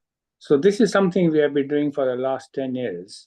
So every year on Seva Day, which is sometime around October time, whoever the mayor is of Redbridge, we invite them to South Park, one of our local parks, and we plant a tree. There's the poster there that we had last time.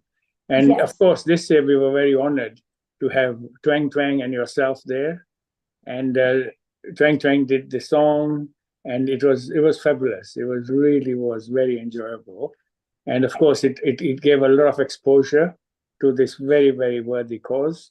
And it's all it is the QR code on the thing, and you can download the song for £1, and you've done your bit. So we'd highly encourage everybody to just do that. Coming back to this.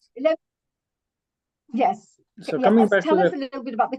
I'm going to show a few little clips of the mayor of Redbridge that you organised, so that people get an understanding of the planting thing. But tell us a bit about the Commonwealth you just mentioned before we move on to Doris.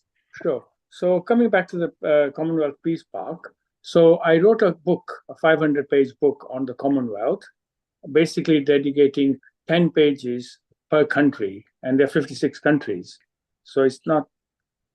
So it's, and each of those, and that book is part of the project. And what we will do is we will take 56 mature trees in a park, and each tree will represent one country. And in front of that tree will be a plaque. And on that plaque, there will be information about the country, the population, the food people eat, when he joined the Commonwealth. Just basic information, about 10 or 12 points, bullet points will be on the plaque. Yes. But there will also be a QR code on top of the plaque. So if you put your camera on it, that will take you straight to the book. And then it will take you to the relevant country in that book. And you can flick through the book and learn a lot more about the country, you know. That's amazing. Yeah, that's. And this Commonwealth Peace Park that you're just talking about just now, we are looking to launch it in April next year. Is that right? So that if we get from all the wonderful viewers out there, and we raise enough funds, then this is the actual wonderful. I've got something on the screen at the moment to give you an idea of the actual Commonwealth Peace Park. It's a great legacy, a community pride as well. 56 trees that you mentioned will be adopted with a plaque, which is going to represent every single Commonwealth country.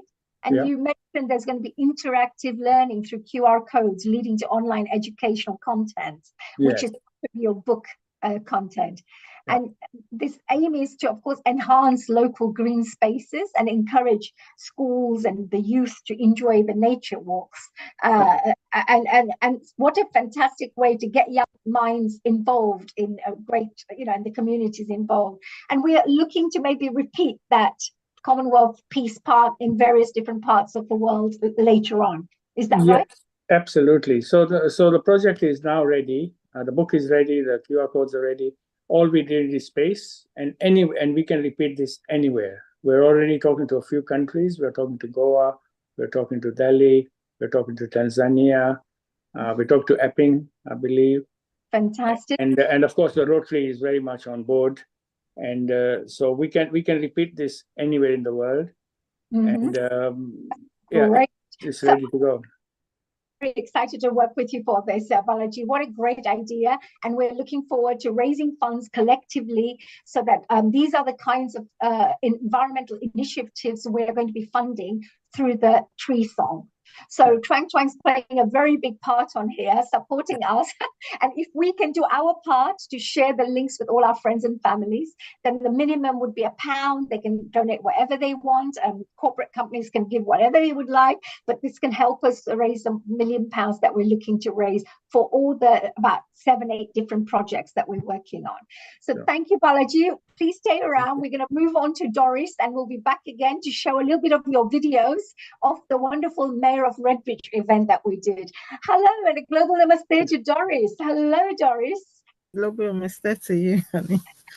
Thank you. Good evening. Of course, Nikos Okundaye, who is a lovely friend. She's doing an amazing job. We've got Neil on screen as well. Neil, did you want to share anything before I introduce Doris? Yes, honey, we'll introduce Doris in a moment. Just like to apologize to Andrew. Andrew, we are going to be with you shortly with Sharon, and we'll be flying to USA just in about 10 minutes. So stay around there, and we want to know. And we've got Hitendra Rana from Carolina, North Carolina, who has been there in the Creston. So, honey, let's go ahead with Doris, and then we're flying to USA. Over to you, honey. No problem. Thank you so much. Let's move on to Doris, our wonderful Doris. Let me give you a quick little background about her. Doris is a founder of True Ambassadors Charity, a vibrant and dynamic organization driven by a powerful mission which turns adversity into empowerment. And True Ambassadors focuses on inspiring and uplifting communities, especially the youth, by providing opportunities for growth, education, and social impact. So I just wanted to say, Doris has been making a real significant impact in the local communities. With one of the workshops that she organized was to raise awareness to do with environmental issues. And she introduced and she invited Twang Twang and myself for the workshop, and ended up doing a fantastic, bringing a lot of lovely people together with the community members that you brought together. So Doris, I just wanted to first of all say, thank you very much for coming and joining us here on Healing Our Earth. I know you have a varied background, but tell us a little bit about this environmental workshop that you've been working on to support our communities to get more educated and get connected to protecting the planet. Tell us a little bit about that. Good evening, Oni. Thank you so much for inviting me. And the project we're working on is a health and well-being, bringing the elderly together every Tuesday at the community center to participate in different activities. So the health one was one of the unique one and a dynamic one that they really enjoyed. Why we invite Oni and Twine Twine. So residents, they really enjoyed it. There were a lot of flowers for them to plant. Oni did a presentation, and Twine Twine did this song. It was so lovely, and everybody was really flowing with it. Because one of our mission is to support the environment, and we are passionate about it. So we grabbed the opportunity to ensure that our residents and they participate on it, and they really enjoyed it. It was a lovely day that day, and we really look forward to it, and we want to encourage everyone to participate because it's good to be part of the environment. And as an independent charity, it is one of our mission to ensure that the environment is safe and we go green. Yeah, and what I loved is in the activities that we did, we got people to plant little flowers, and we got them dirty, getting the soil in and getting them planting pots and getting them connected to nature to support, and of course gave them a presentation. Then Twang Twang sang the song, then we performed the dancing. So I just wanted to show a quick little video, a little of what we did at this wonderful True Ambassadors program. Maybe I'm going to just share this for you. I'm going to forward it.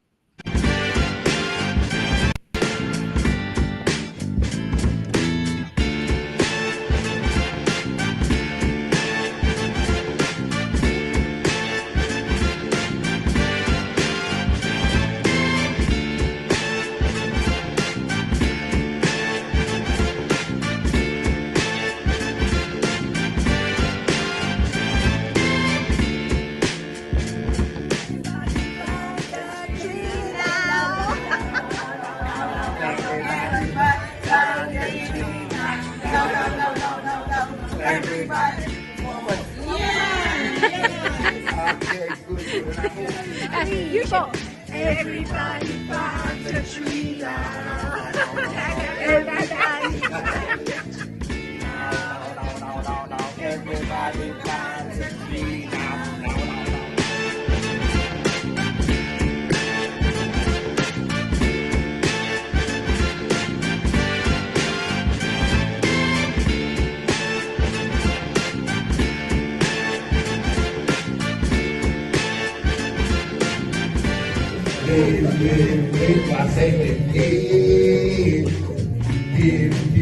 Give life to live.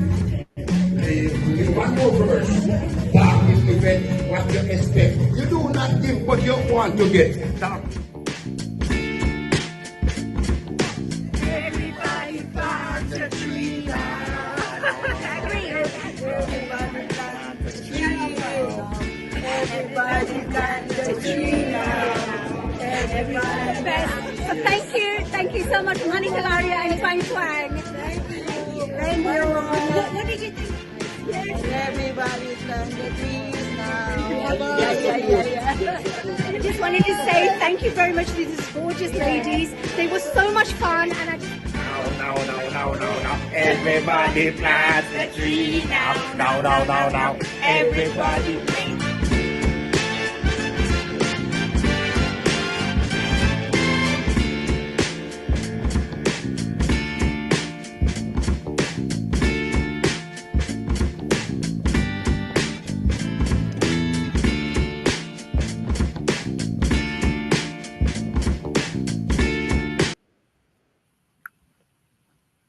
There you go.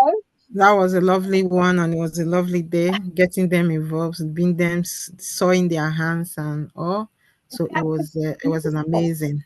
Yeah, I just want to say, Doris, you're doing amazing work, and we would love to support you. And I just wanted to finish off by saying Doris loved the work so much that she even came on board as one of our sponsors and sponsored one of our pop-up banners. So I just wanted to say thank you to true ambassadors, because this is what we need. We need people, community members, and various people to come together to support each other, just like Healing Our Earth is now coming on board to support us with this fundraising campaign and to educate many more people around the world. Doris, thank you so much for joining us here. I believe we're going to be moving on to our next guest, and I'd like to invite Sharon to come on board. And she has a few other guests who she's going to be inviting along. Oh, and I have my lovely Hitanji. Hello, Hitan Rana ji, all the way from America. I feel lonely. I'm here in London, UK, and you guys are having fun in America together. Global namaste. A global namaste, Sharon. Global namaste, and global namaste, Andrew. And we have Neilji. Neilji, did you have a few things to say just now? Sharon, global namaste to you. How wonderful for Hitendra to fly all the way to Denver and drive up to Creston from North Carolina on his way for his onward journey to California. So Sharon, isn't it wonderful that you've started meeting some healing souls? You met Rohini, you met Danada, and now from the Soul Saksan and Samarpran Hitendra Rana, who actually, Honey, was the one who originally introduced to our panel. And it's also so wonderful to have Andrew here. I mean, Andrew is not just a filmmaker and a photographer, but he's also an inventor. So Andrew is going to really tell us more about his views on going green and environment and how he is captured. So Sharon, a global namaste to you, and Hitendra, so wonderful to see you smiling. I loved when you landed yesterday and you showed me the mountains, and it's so beautiful. So over to you guys, Sharon and Hitendra. Well, I'll start with the fact that I'm going to pass the platform on to you now, dear Sharon. All yours. Okay. Honey, I miss you. I miss you too, my dear Sharon. Looking forward to catching up, maybe after Healing Our Earth program. So enjoy the program, and I'm listening. I'm all ears now. And Sharon, you missed earlier while Honey was here, and Twang Twang, who is the actual person who sung the song that Plant a Tree Now, which is something we want to roll out in America as well. So Honey will be in touch with you. Maybe at some point we can all our American contacts can even roll the video out, which we'll be showing after your session with Andrew. We're going to show it again before we go to France. So wonderful, Sharon, Hitendra, lovely to see you.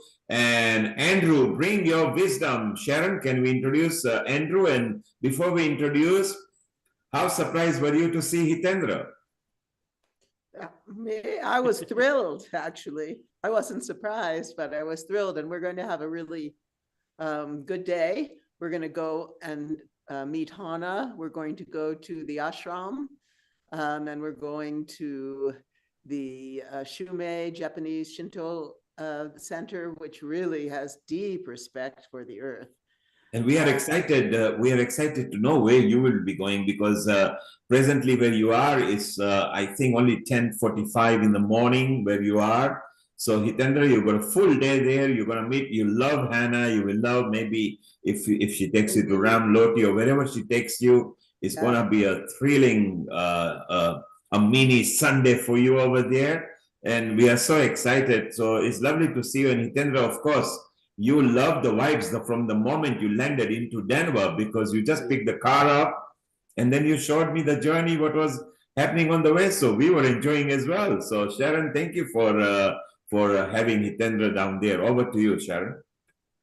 So let me tell you about my dear friend, Andrew, who we've just started working together on some big, interesting projects. And as they unfold, I will keep you updated. So Andrew Cameron Bailey is a filmmaker, photographer, inventor, author, designer, builder, and entrepreneur. You see why we get along. We're very, very cross-disciplined and Renaissance people. He's a visionary thinker in the realms of climate restoration and the evolutionary potential of humanity. He has degrees in literature, anthropology, mathematics, chemistry, and chemical engineering, and has lectured in mathematics and chemistry at the college level. He is the founder of Sacred Earth Enterprises, a company which is developing economically viable climate solutions. He is co-author of the nonfiction book, The Trust Frequency, 10 Assumptions for a New Paradigm, author of the historical mystery novel, The Mayflower Revelations, and director of the films In Search of the Future, What Do the Wise Ones Know, and Seeds of Freedom, A Vision for America. It's wonderful, wonderful, Andrew. It's nice to see you again, and it's wonderful to have you with us. And this is our dear friend Hitendra, who... Hello, good to meet you. I hope you meet him one day. You would really enjoy each other. Yes. Please, let's do that. We're not that far away. We're about maybe 5 hours, 6-hour drive. Sharon, would you say? That's not bad. Yeah, That's he not said- bad. he I said- already drove 4 hours yesterday. Yeah, no, but when the time is right. Sharon, please give mine and Connie's best to Hannah. I will have be known with her today, Hannah, I've yes. known of Hannah for at least 40 years. My best friend from Kenya, the mother was Hannah and Maurice's best friend. They were best friends back in a very, very long time ago. So there's a deep long-term connection there that you may not know about. No, I didn't. Yeah. I wanted to point out my background. I have many, many backgrounds, and this one is a painting, an oil painting from Paris that shows the air quality in Paris a very long time ago. Look at that sunset. Look at the smoke, look at the smog, look at the fog, look at what happens when you burn all that coal. So I picked this one, and I've got a lot of others that could actually demonstrate both my inventions and my visions for climate restoration is a subject, that is a term that I use for this mission of ours, climate restoration. You could look that up. And I already put my website link into the chat. And I see there's no activity in the chat, but I'd love it if everybody would just grab that from the chat and have a look at your leisure in your own time. I realize we're just coming up on the ending of COP29 in an oil-producing country headed up by major executives in the oil industry who are, quite honestly, the culprits in this situation climate-wise that we find ourselves in. So I'm going to be, Sharon, how much time would you like me to take here? Neil? Neil? Are you there? Oh, it's fine. 25 minutes, 30 minutes. We just want your wisdom. Okay, fantastic. I'll expand it from the 5-minute quick one where I speak really fast at 78 speed. You know? So fantastic. And Enough. I think here is your website, which is so beautiful. Oh, sweet. Thank you. Yeah. Okay. And so that, Andrew, you know that this is a private Zoom room. Actually, our audience are on the YouTube, Facebook, and on the website. Okay. Where they are watching. But I thought they would see that because I love what you showed about the Paris. I mean, that's quite serious. You captured that even the bright sun couldn't penetrate into that much smoke. So it must have been so much. So your website is quite useful, and it's got so many pictures there. And the company is Sacred Earth, and we have many projects, none of which have manifested yet, none of which we have raised funding for. There's our team back in 2021, and we have not had a lot of activity since the advent of COVID. There, you see that picture. That is a building that I designed that is called the Enviroplex, and it captures carbon. It filters carbon dioxide from the atmosphere, and it is also a greenhouse, and it's also simply a building that can be used for any purpose whatsoever. So it's the heart of a community center.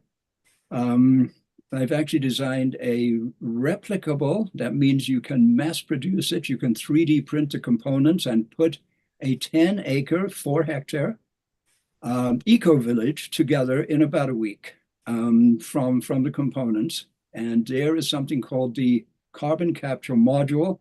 And right through the wall over there is a model. I've only, you see those 16 little circular fan units? There's one of them right through the wall over there.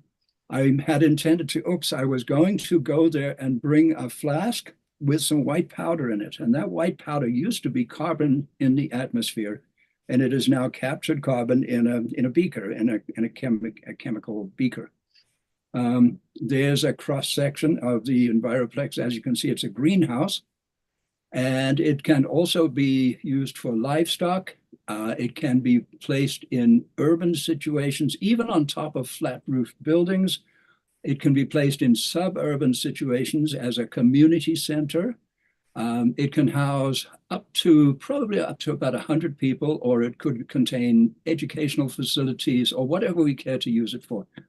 Here is part of our team in thanks. This is wonderful that you're able to do this. I didn't know how to do it, and there it is. Here, there are 2 of our beautiful team members. This is in Santa Fe, New Mexico. It's a fantastic greenhouse situation at a very advanced college. The Santa Fe Community College has this extraordinary facility. Yep. You'll have to go on the website to read the small print. There's another view of the Enviroplex, so you can see the various levels. That can literally be configured as anything we like. Personally, I want to have a very nice New York style loft. And Andrew, since you planned this quite at least few years back, it has actually come to fruition because solar panels are so much in demand. At Mount Abu, the Brahma Kumaris have started these kind of projects.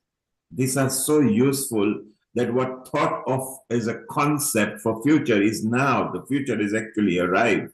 And we need to see, it's amazing. What I love is that the website is very simple. For those who want to know about the website, it's very simple, circularcity.us, very simple, circularcity.us. And you can go and surf there, and Andrew's contact and email is there as well. And do you see that picture with the rainbow? Yes. That is where I am right now. And which state is that? It's in Colorado. That's where I live. Sharon was here. What was that, 3 weeks ago, Sharon? Yes. Wow. Yeah. And this wonderful double rainbow came and took that photograph, and I've used that here. But that is literally where I am right now. That scene, there's a lake. You can see the lake. That lake is maybe, half a mile. We're on 450 acres. It's beautiful. Andrew, Sharon also mentioned, and I mentioned that you are a photographer. Well, that's your proof because some of the captures you've done are amazing, the way you've captured them. Thank it's you. just brilliant. Yes, we want to know more about it. So your website is quite useful for councils and organizations as well, because it is not just talking about ideas.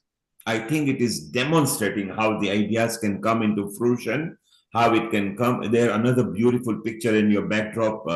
You've captured. Look at that. Now look, here is our beautiful Mama Gaia. Look at that beautiful planet. It's all muddy and cracked and destroyed. Yes. That's where we could be heading. And I have a collection of such pictures. And I have some really, really beautiful pictures of, but here is the spirit. This is Mother Earth, the spirit of Mother Earth. Do you see her? Yes. Here she is, Mama Gaia. And as they say in America, she has got my back. She is here, she's supporting me. I'm on planet Earth, and she's actually supporting every living creature on this beautiful planet of ours. And is this illustration by you, Andrew? Is this your concept? It is. I did it with AI, I must confess, but yes. Wow. You know what?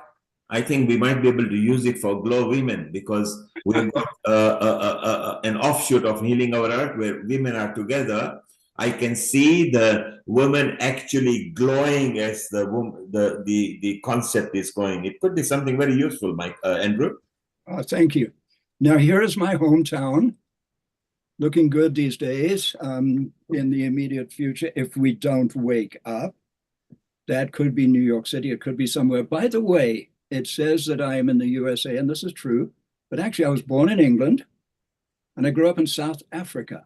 So I'm actually very multicultural, English colonial, found myself in this country, met a girl from South Africa here, had 5 beautiful kids, and then we parted company, and now I'm married to a good friend of Sharon's named Connie Baxter Marlowe, whose ancestors came over on the Mayflower. And this is Thanksgiving. For those of you not in America, Thanksgiving is a celebration of the very beginnings of this country, at least in New England, when the Mayflower ship arrived in Massachusetts, what is today called Massachusetts. Andrew, you are at least tri-continental, and maybe if you capture Asia, then you will be maybe the complete global impresario. I just came back from Australia, so there's another one. Yes, so there's the 5th one. Yes, that's beautiful. So look, so when I'm talking about these various things, this, for example, it's called the Bailey Synergy Tower, and it's actually if you are in America, I'm sure in other countries, but as you travel around rural America, you see these towers that are water towers, that they pump water up into, they create pressure, and then the taps, the faucets that are feeding the local homes and facilities are pressurized by that. This is one of those, turned into an energy generator, a battery for storing electricity, as well as a water tower. And the dome at the bottom can be, again, used for any purpose whatsoever. And the entire thing is wrapped in solar panels, so it is photovoltaic as well. I put my name on it for a good reason, because if somebody would like to have their name on it, all they have to do is purchase it for a good price so we can actually build these things. And it could be the Musk Tower. I don't care what it's called. As long as you don't call it the Trump Tower, that name is already taken, I believe. How about Vivek? Yeah. So there are the positive side of things. And here is, I think I can go to, yeah. So this is where I am as well right now. So this is this beautiful place in the foothills of the Rocky Mountains, Sunrise Ranch in Colorado. Wow, it's beautiful. Andrew, stay around. Sharon, I'm going to bring you back on the screen here. And I would like you to do one thing, Sharon. If you could tap into Amrita and ask Amrita to introduce Andrew to Aneta at Mount Abu for the Brahma Kumaris, because they are into serious big projects. I think Andrew should be talking with Olo, Sonia, and Caroline, who were in Baku just about 2 hours back. They came live in this episode. So they were reporting live from Azerbaijan. And because the biggest solar panel project of India is actually owned by Brahma Kumaris, these alternative ideas, particularly the water tower, and also the plants and everything. So just tell Amrita that I've requested this. Let Andrew start talking to them, and because there is Brahma Kumari in Washington in a big way, all over America anyway, it could be some ideas where they can work together. That is wonderful. Fantastic. Well, that's what we're all about, isn't it? Yes. Sharon, if I may say something, and that will be the last big thing that I do want to mention, another invention. I did not invent it. I did not invent it. The idea came from two Chinese researchers, one at Harvard and one at Stanford. And when I put the two ideas, these two research projects together into a new phenomenon, it became a let me back up one step. What is the climate problem? Can anybody tell me? What is the actual problem? Oh, if you ask us here, we were discussing the main problem has to do with us as human beings, and the fact that I've always said that we need to work on our own emotional climate, our energetic climate, all of us. And once that is resolved, and Hitendra, I'm sure, has really deep words of wisdom about this. Okay. And we'll be in a place of centered, grounded clarity, so that Sharon, I'm with you. Sharon, darling, I'm with you 100%, but I'm speaking from the science and engineering standpoint. There is a problem on planet Earth that is a manifestation of the lack of what you're talking about. I hear you. It is our lack of vision, our lack of intelligence, Homo sapiens, right. How sapient are we?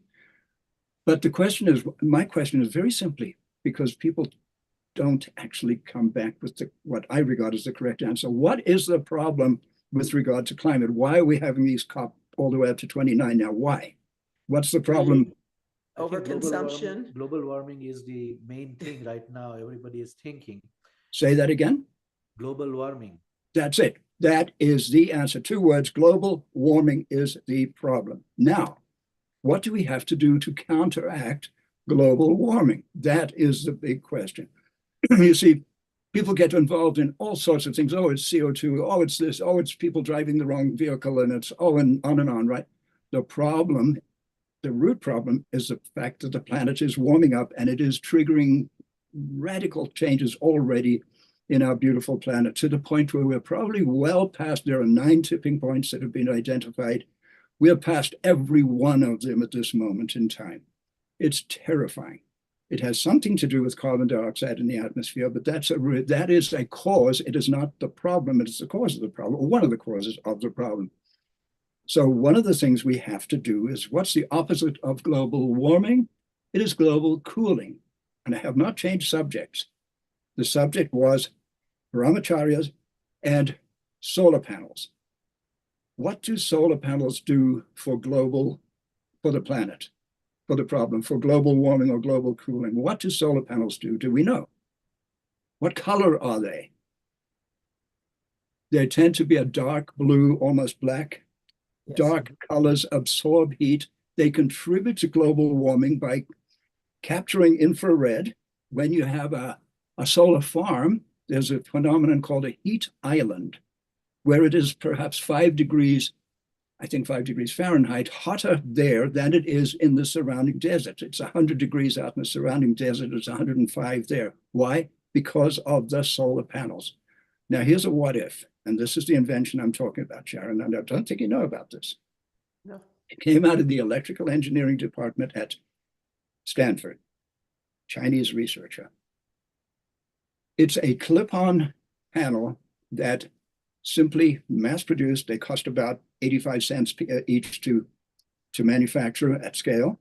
They clip onto standard-sized solar panels. They just go clip, clip, clip. They don't have to plug in. They don't use any energy. They're absolutely passive. But what they contain is nanophotonic. Think about that word, nanophotonic. In other words, photonic has to do with light. Nanos at a very, very small scale. They contain little tiny pyramids at the nanoscale that are precisely the, what's the correct word for it? They're tuned to, or calibrated to, the incoming infrared, the heat that is coming into the planet. We want the light. We want to convert it to electricity so a solar panel can work, but we don't want the solar panel to be heating up the planet. So what do? We take this panel, which is actually an infrared mirror, and we turn the incoming infrared around 180 degrees, zip it straight back out into space where it's harmless. It is a multi-billion-dollar business idea, and it converts every existing solar panel, and every future solar panel can be built in. So this is a business idea that's quite remarkable, that's sitting there. I've got various copyright or whatever you call it, intellectual property things in place, and I've got a domain name for the website. But that is something where, for example, with the Brahmacharya, extraordinarily beautiful people who I love and I thank, and I'm so grateful for what they do, we together could take every solar panel on the earth and cool the planet. It is the most essential one because removing carbon dioxide from the atmosphere is incredibly expensive. I literally captured in a 24-hour test of my machine in the next room here, 35 grams of carbon, 35 grams. What would it take to turn that into a ton or a kiloton or a gigaton? That's a billion tons from 35 grams. And I did the basic arithmetic, and it's many, many, many millions, if not billions of dollars. It works. And then once you got the carbon out of the atmosphere, it's a resource, and you can do all sorts of things with it. So it's a precious, we've got 1 trillion tons of carbon in the atmosphere. Think of like a miner, go into the atmosphere, pull out the carbon. You can do carbon fiber manufacturing of new cities and spaceships and cars and trains and planes and whatever you want, right? So it's a precious resource. But the effect on global warming will be very, very slow to kick in. It would take 40, 50, 60 years to see a measurable difference. It's too late for that. We must do it, but it's too late. And even before that is the pumping up of fossil fuel pollution into the atmosphere, which we're doing at an ever accelerated rate. The single biggest culprit there is the military, the combined militaries of the planet. What is happening right now, just take one place, Gaza or Ukraine or wherever, or just the ships that are speeding around the planet, pumping out all this stuff. We have to stop that. We have to turn that one around. We actually have to dismantle let's put it, I was going to say we have to dismantle the military-industrial complex. Oh, yes. Actually, what we have to do is wake up, and from the inside, the military-industrial complex has to dismantle itself and repurpose itself, because this thing of being divided into 200 countries, all with armies and navies and air forces and all of this stuff, taking about anywhere between 50 and 90% of the gross national product of each country, is very profitable for a very small group of very rich people. But it's utterly, utterly harmful to the people of those countries. So the solar panel conversion is a very interesting idea that I'm 100% sure will work very well. And it's actual active cooling. It's amazing. You take a 4-foot by 8-foot sheet. What is that? Actually, it's been measured. It's by the square meter. A square meter of this reflector will reflect a certain amount of heat back into space. And it's extraordinary how much. So if every solar panel, and you just start with the ones on your house, you start with the ones in your community, in your neighborhood. And the minute you do that, instead of gathering heat, you're rejecting heat and sending it back to space. There's an idea. Well, what you're speaking Hannah's language. Definitely. Yeah, really? She's been on the show talking about the Earth Restoration Corps that Yeah, she put together years ago. I know, yeah. And we call it climate restoration, but it's the same thing. Yeah. Have you read about, they have just, see, I'm feeling hopeful because of Kennedy and the group that's coming in, and they just brought in this man, James Salatin. He's a farmer that is really into soil restoration, and now he's coming in to help. Okay, so that's interesting. Yeah, because all I hear is drill, baby, drill. No, there's a whole other influence that's coming in now. Okay. May it succeed. May it succeed. I'm hopeful because the more I hear they want to be very aware of and assist alternative health which has been a real, issue. Yeah, I'm I'm very aware of that. Yeah. There's I'm all also very aware of you have to soil. trust the science, but Ayurveda is how old? Yeah.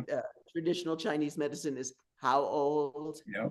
And they've really had, I know in India, there was a lot during COVID, there were a lot of natural Ayurvedic and with some other things that really helped the people who were ill.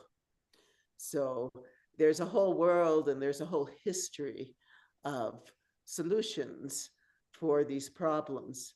And it's time that Western science really start to give those solutions and those thoughts deep respect. Yeah. So the way we set up our business idea, Sharon, is that it's not going to happen if it's not profitable. We're not going to be able to do it from nonprofits, even if we had extraordinarily wealthy people donating. That could be very helpful to get started. But if the entire venture can actually be financially successful, wherever it comes into the communities, wherever it lands, these eco-villages that I'm talking about, do that. They literally reflect heat into space and capture electricity and power the local community. So if you live 5 miles away from one of these eco-villages, you might be getting your power from the sun via the eco-village. It's all doable, and as long as it's profitable, it can happen and will happen. If it's not, that's challenging. So how do you design it so that it's very profitable for the investors? And how do you get the investors to be patient enough not to expect 10 times in a year? It's not that kind of thing, but it's long-term intelligent planning that stabilizes communities, gives us food security, and there's just so many factors to it. So Sharon, Andrew, yes, Sharon, stay down for a few minutes. And we want to continue talking with Andrew and Sharon. We want to make sure that Andrew is introduced to the right people, so maybe they can discuss projects, because there could be a possibility, because there is a community organization.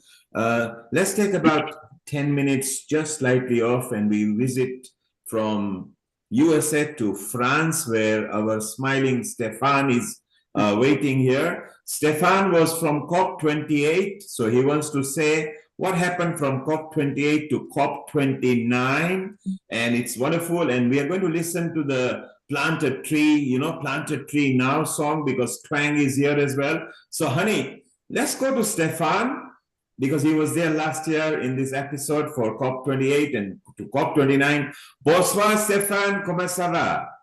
Bonsoir, Global Namaste. Hello to everyone. Thanks for having us here today. Bonsoir, as you said, right, dear Stefan? Perfect, Tony. Perfect, Tony. I love the song, by the way. It's great, just great. We'll play the song. We'll play the song from 10 minutes from now, Stefan, after we get some wisdom from you. And then I want you to say hello to Andrew as well, because 3-4 ideas that he was coming on to is kind of thing what might be for future, but it's there now. So we can see how we can build our community and exchange ideas with each other. Over to you, Honey and Stefan, for our next 10 minutes. Thank you. First of all, Global Namaste, Stefan. It's a wonderful pleasure to see you again. And of course, see the wonderful work that you continuously do. I just want to do a quick little introduction, just in case people have not seen you before. So I just wanted to say Stefan Savares is from France. He's a co-founder, president, and a board member of Saving Our Planet. He's a distinguished research engineer and an independent science advisor who's been working closely with the industry, research institutions and governments since 2016. So he's been around for a while. And Stephen has also played a real pivotal role in climate change discussions, where he focuses on climate science and global warming mitigation. So today I wanted to invite Stefan to join us so we can discuss how the COP29 went, because I remember that we were part of the COP28 interview series where you were live in Dubai, giving us all the latest news about what was going on in COP28. So today, my question to you, first of all, is welcome. And second thing is, tell us, how did the COP29 go? Any developments from COP28, any improvements? Are we moving in the right direction? Please. Surprisingly, yes. Thank you very much for the introduction, Honey. Surprisingly, yes. There has been some very heated debates yesterday, and this COP has been one of the longest COPs ever.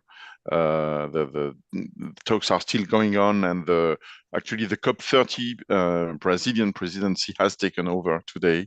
And what's happening is that there was an agreement last night, or early this morning actually, to confirm two things. First, Article 6, and then the global commitment for climate investment of about $300 billion, which is an update of the $100 billion per year investment commitment made at COP29 9 years ago. Some say it's not such a great deal because it's only with the inflation, that's only a 50% increase in the commitment. Even though it's going from 100 to 300 billion, you could think it's tripling, but in fact it's only a 50% increase after inflation. So it's going in the right direction because the commitments are increasing, but it's clearly not enough. The global need for climate finance was evaluated last year to over 1.2 trillion, so $1,200 billion per year, and we are now only at 300. Nevertheless, it's a nice increase. It means the commitment is taken seriously, and there is a conversation going on today on how this ambition must be raised until COP30, which will be the decisive COP in Belém next year in Brazil. So that's for the finance and the compensation plan. What is missing, and so the first problem is that it's coming very late, 9 years. I mean, 10 years ago, or 9 years ago, IPCC said that we had only 10 years to save the climate, so there is very little time, and it looks like it's taking about 10 years to make the right decision. So that's really too slow, not enough. And what is missing is also a clear commitment to protect forests, because forests are one of the best carbon sinks, natural carbon sinks, of course, over the planet. And we must always remember that natural carbon sinks are larger, and they're huge. They're much larger than anything we can build, and protecting them should be easier than restoring what has been destroyed or creating artificial carbon sinks. And the fact that the international negotiations are stalling on this point is really a bad sign, and clearly I agree with you that it's showing that we lack global commitment and harmony and really spiritual depth, because it should be. You would think that after 9 years of international negotiations, this key point should have been addressed, and it hasn't. So we need to fight it for another year and hopefully reach an agreement in Belém next year, which would be the perfect location because it's right at the border of the Amazon, and which is the largest forest on Earth. And we'll hopefully reach a commitment with this priority, which is protecting forests. Protecting forests and then forest regeneration, which we are doing through all our tree planting activities. The song is great. Congratulations, Honey and Tuan Tuan, for this. And all the small projects and small pilots that we've been trying, a few million trees here, a few million trees there.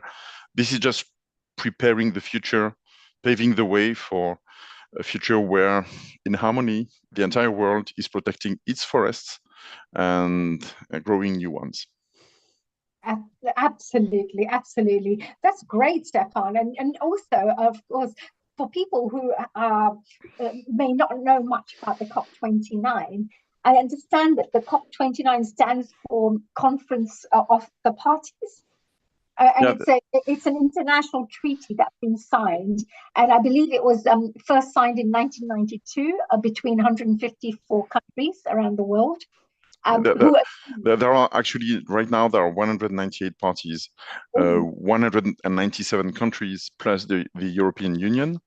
Yeah. And then you have all what we call the IGOs, the international governmental organizations, and the NGOs are not parties. They are just observers, and they are the non-governmental organizations. But everybody participates to the COP. The COP usually has two parts: the green zone, which is the civil society zone, and the blue zone, which is the official UN administered zone, where the negotiations occur. Yes, it's huge, isn't it? I mean, I saw last time I was seeing it live, and it's amazing of the organization that goes behind planning and all the rest of it. But there was one question I had in mind, is I know that these treaties are signed, but it's mainly to find out how to combat, of course, the harmful effects of the climate, but it's also to monitor and see how we're progressing. Who actually does that? I mean, someone needs to be who is within the groups, because everybody's all getting together to do this. But who is actually the ones, like the final people, checking and monitoring things are happening? Yes. So what is not known is that there is a pre-COP every year in June in Bonn at the headquarters of UNFCCC, which is the UN, which is now named UN Climate Change, which is simpler. And what UN Climate Change does is not only organizing the COP, but also a lot of other conferences, including this June climate meeting, which is the meeting of experts with two what they call subsidiary bodies. So the SBI and the SBSTA, which are basically the social and the technical expert conferences. These people and these organizations monitor and prepare the facts that are used for the political negotiations occurring at the COPs. Oh, that's interesting. Yeah, this is really good, because it's really important to know that there is a lot that goes behind the scenes. It's not just 28 and a 29 that's been. So I should give an example. For instance, at this COP29, which has some kind of agreement, but it's not a definitive agreement. It has to be reworked until the next COP. It means that the actual hard facts and negotiations will occur at the next SBI-SBSTA meeting in June 2025 in Bonn. Oh, right. So I understand that the UN's COP29 Climate Summit, the one that's in Baku right now, Azerbaijan, their focus was meant to be climate finance and raising funds on how to support all of this. Is that right? And also supporting developing countries who are affected by the climate crisis. Is that what actually was the focus this time round? Yeah, exactly, honey. The Article 6, what we call Article 6, is this article in the Paris Agreement that deals with how all the countries in the world are going to go together and help the countries which suffer the most from climate change but are not responsible for it, and also the emerging countries which need to develop and should be.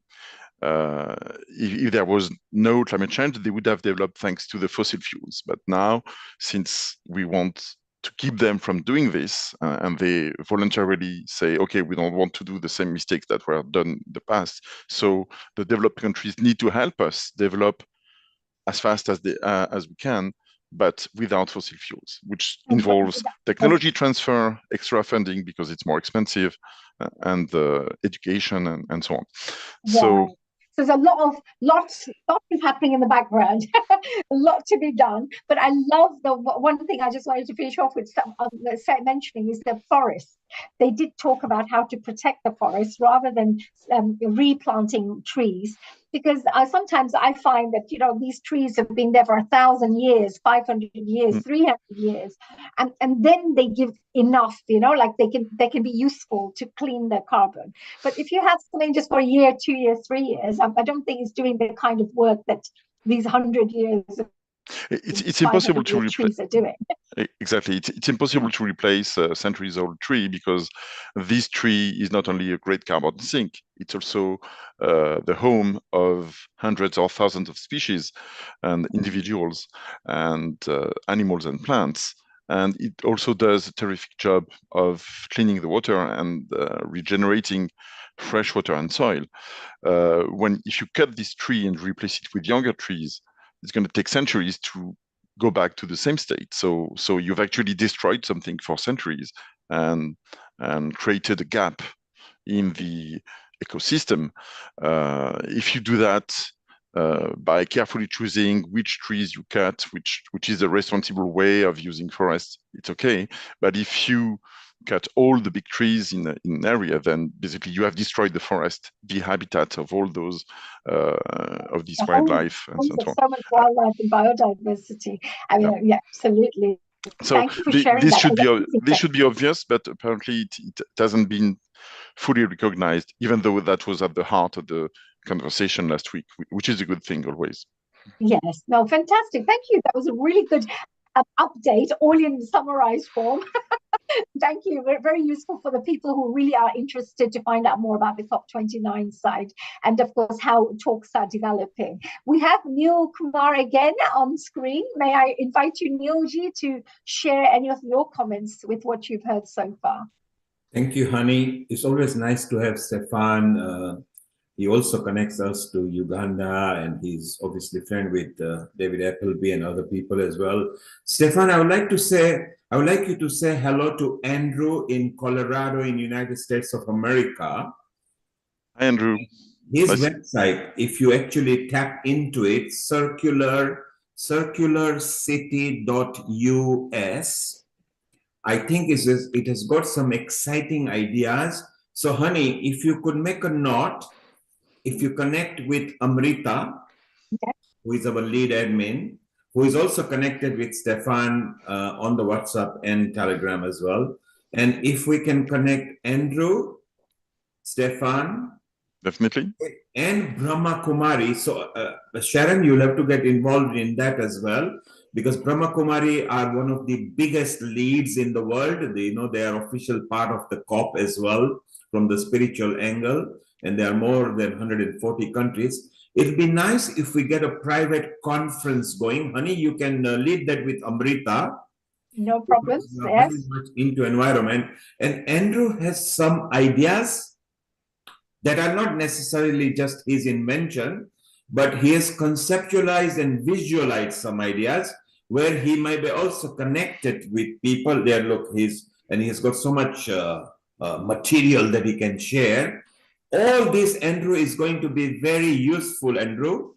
And we need to have a conference where we can expand our ideas, and we can be the private COP, and maybe we can guide them how to move forward in a positive manner. So Sharon, you can form a group with Honey and tap into Amrita. She will know what to do. And Honey, you can lead that way. And we've got so many other people in our just healing our earth who are into environment. And let's get a meaningful thing going where we can even put an exclusive episode at the healing, unite people, because I think some of the projects can be good for community at large, but maybe also for country to adopt through their local borough and the councils, because they're always in a lookout for ideas. So it'll be so beautiful. And at this point, before we go to Andrew, yes, you are holding some sort of, is it calcium? What are you holding?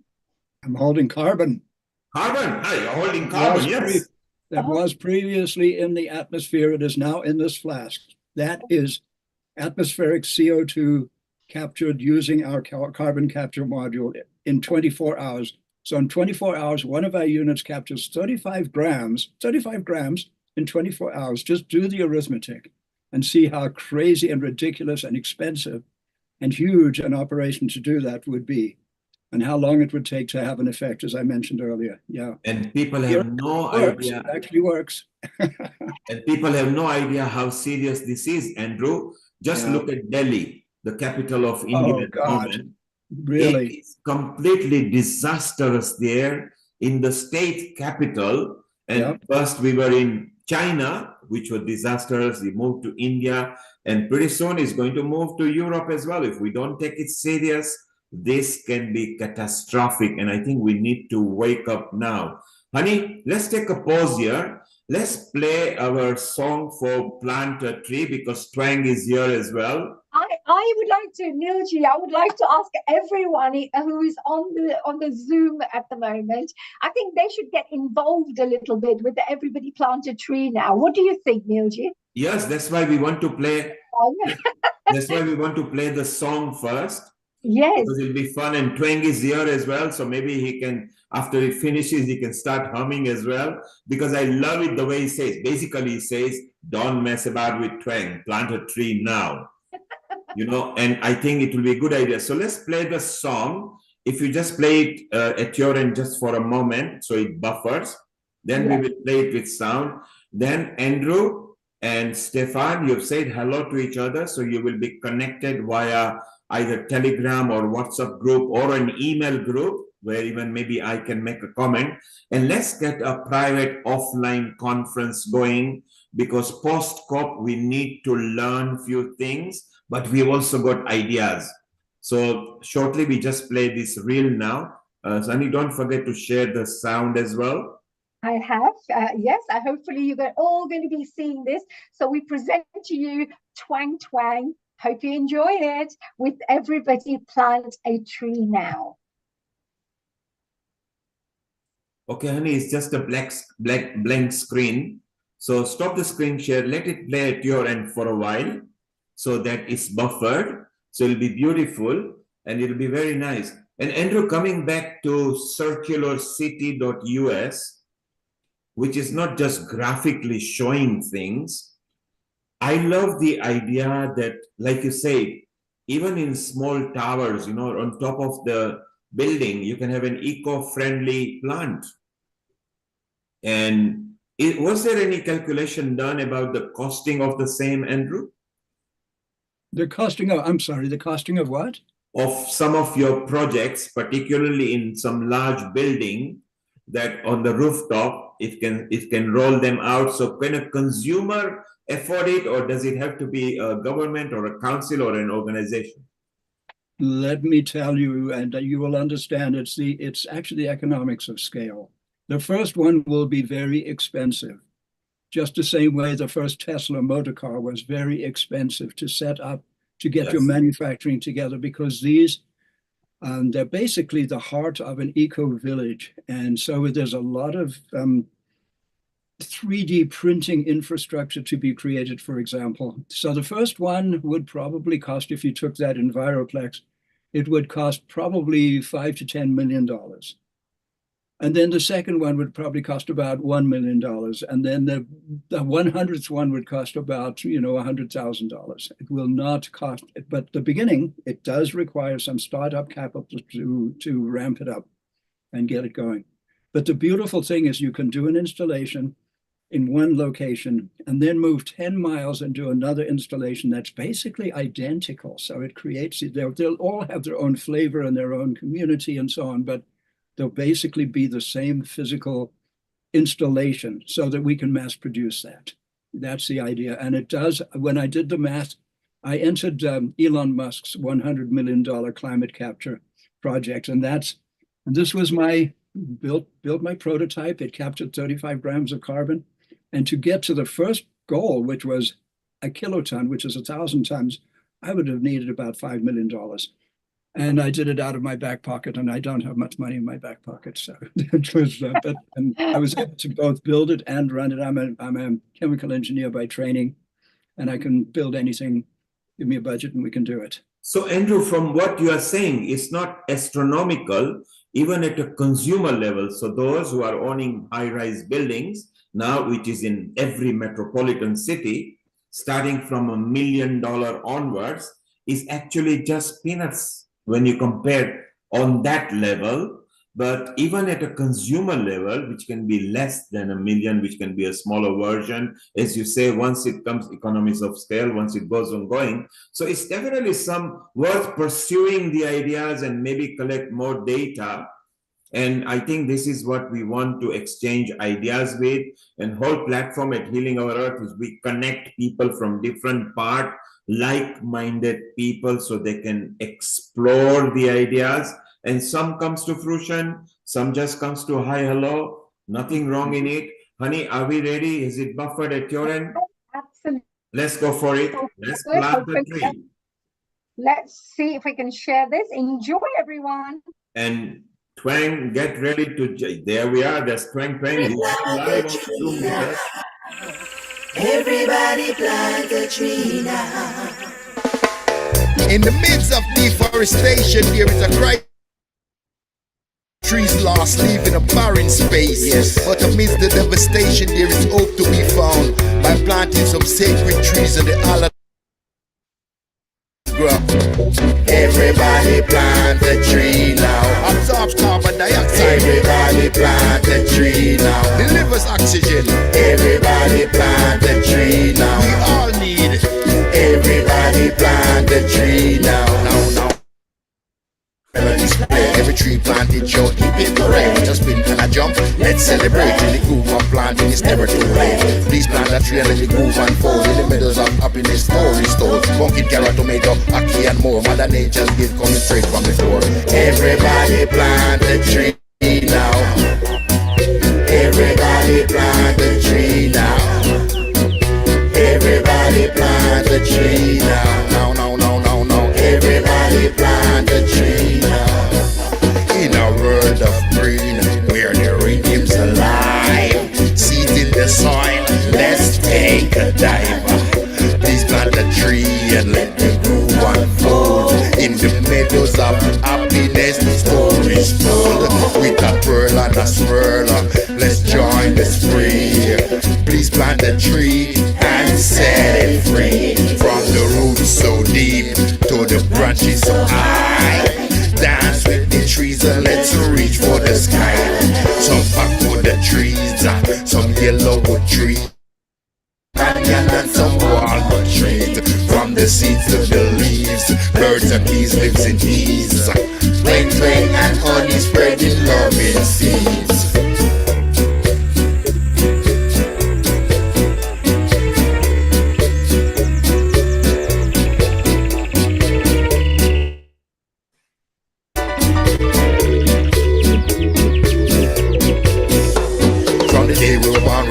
From the farms, you're planting of trees while life goes on. With a planter and a bomb, me a planter and Auburn. Zangun Kushu, planter un albiro.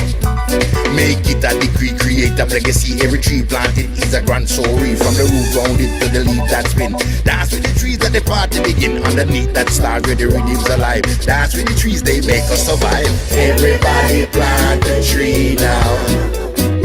Everybody plant a tree now. No. Everybody plant a tree now. Everybody plant a tree now. Let's celebrate. Participate. Let's make it right. Let's all unite. Come join the team and build a dream. Plant trees at home between the stones. The tree, no. Everybody plant a tree now. Everybody plant a tree now. No. Everybody plant a tree now.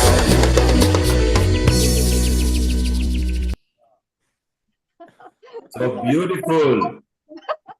You can see, honey, while you were watching the screen, Andrew was in the rhythm, and over there, Twang was ready for it. So, honey, this is the exercise you will do.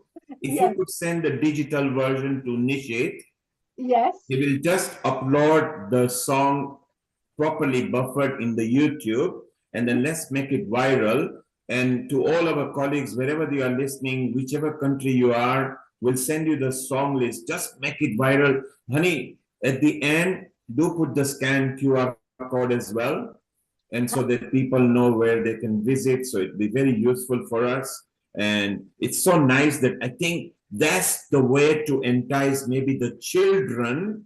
And if the children can encourage their parents and grandparents, let's plant a lot of trees so trees help consume carbon dioxide.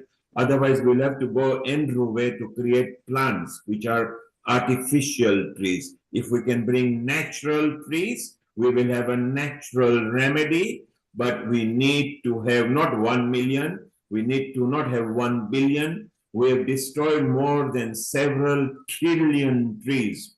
So we still need Andrew's concept, and we need the concept of the trees. And twang twang, how did you feel? You saw yourself dancing on there with your spade. You can unmute yourself. Say hello to everybody, twang twang.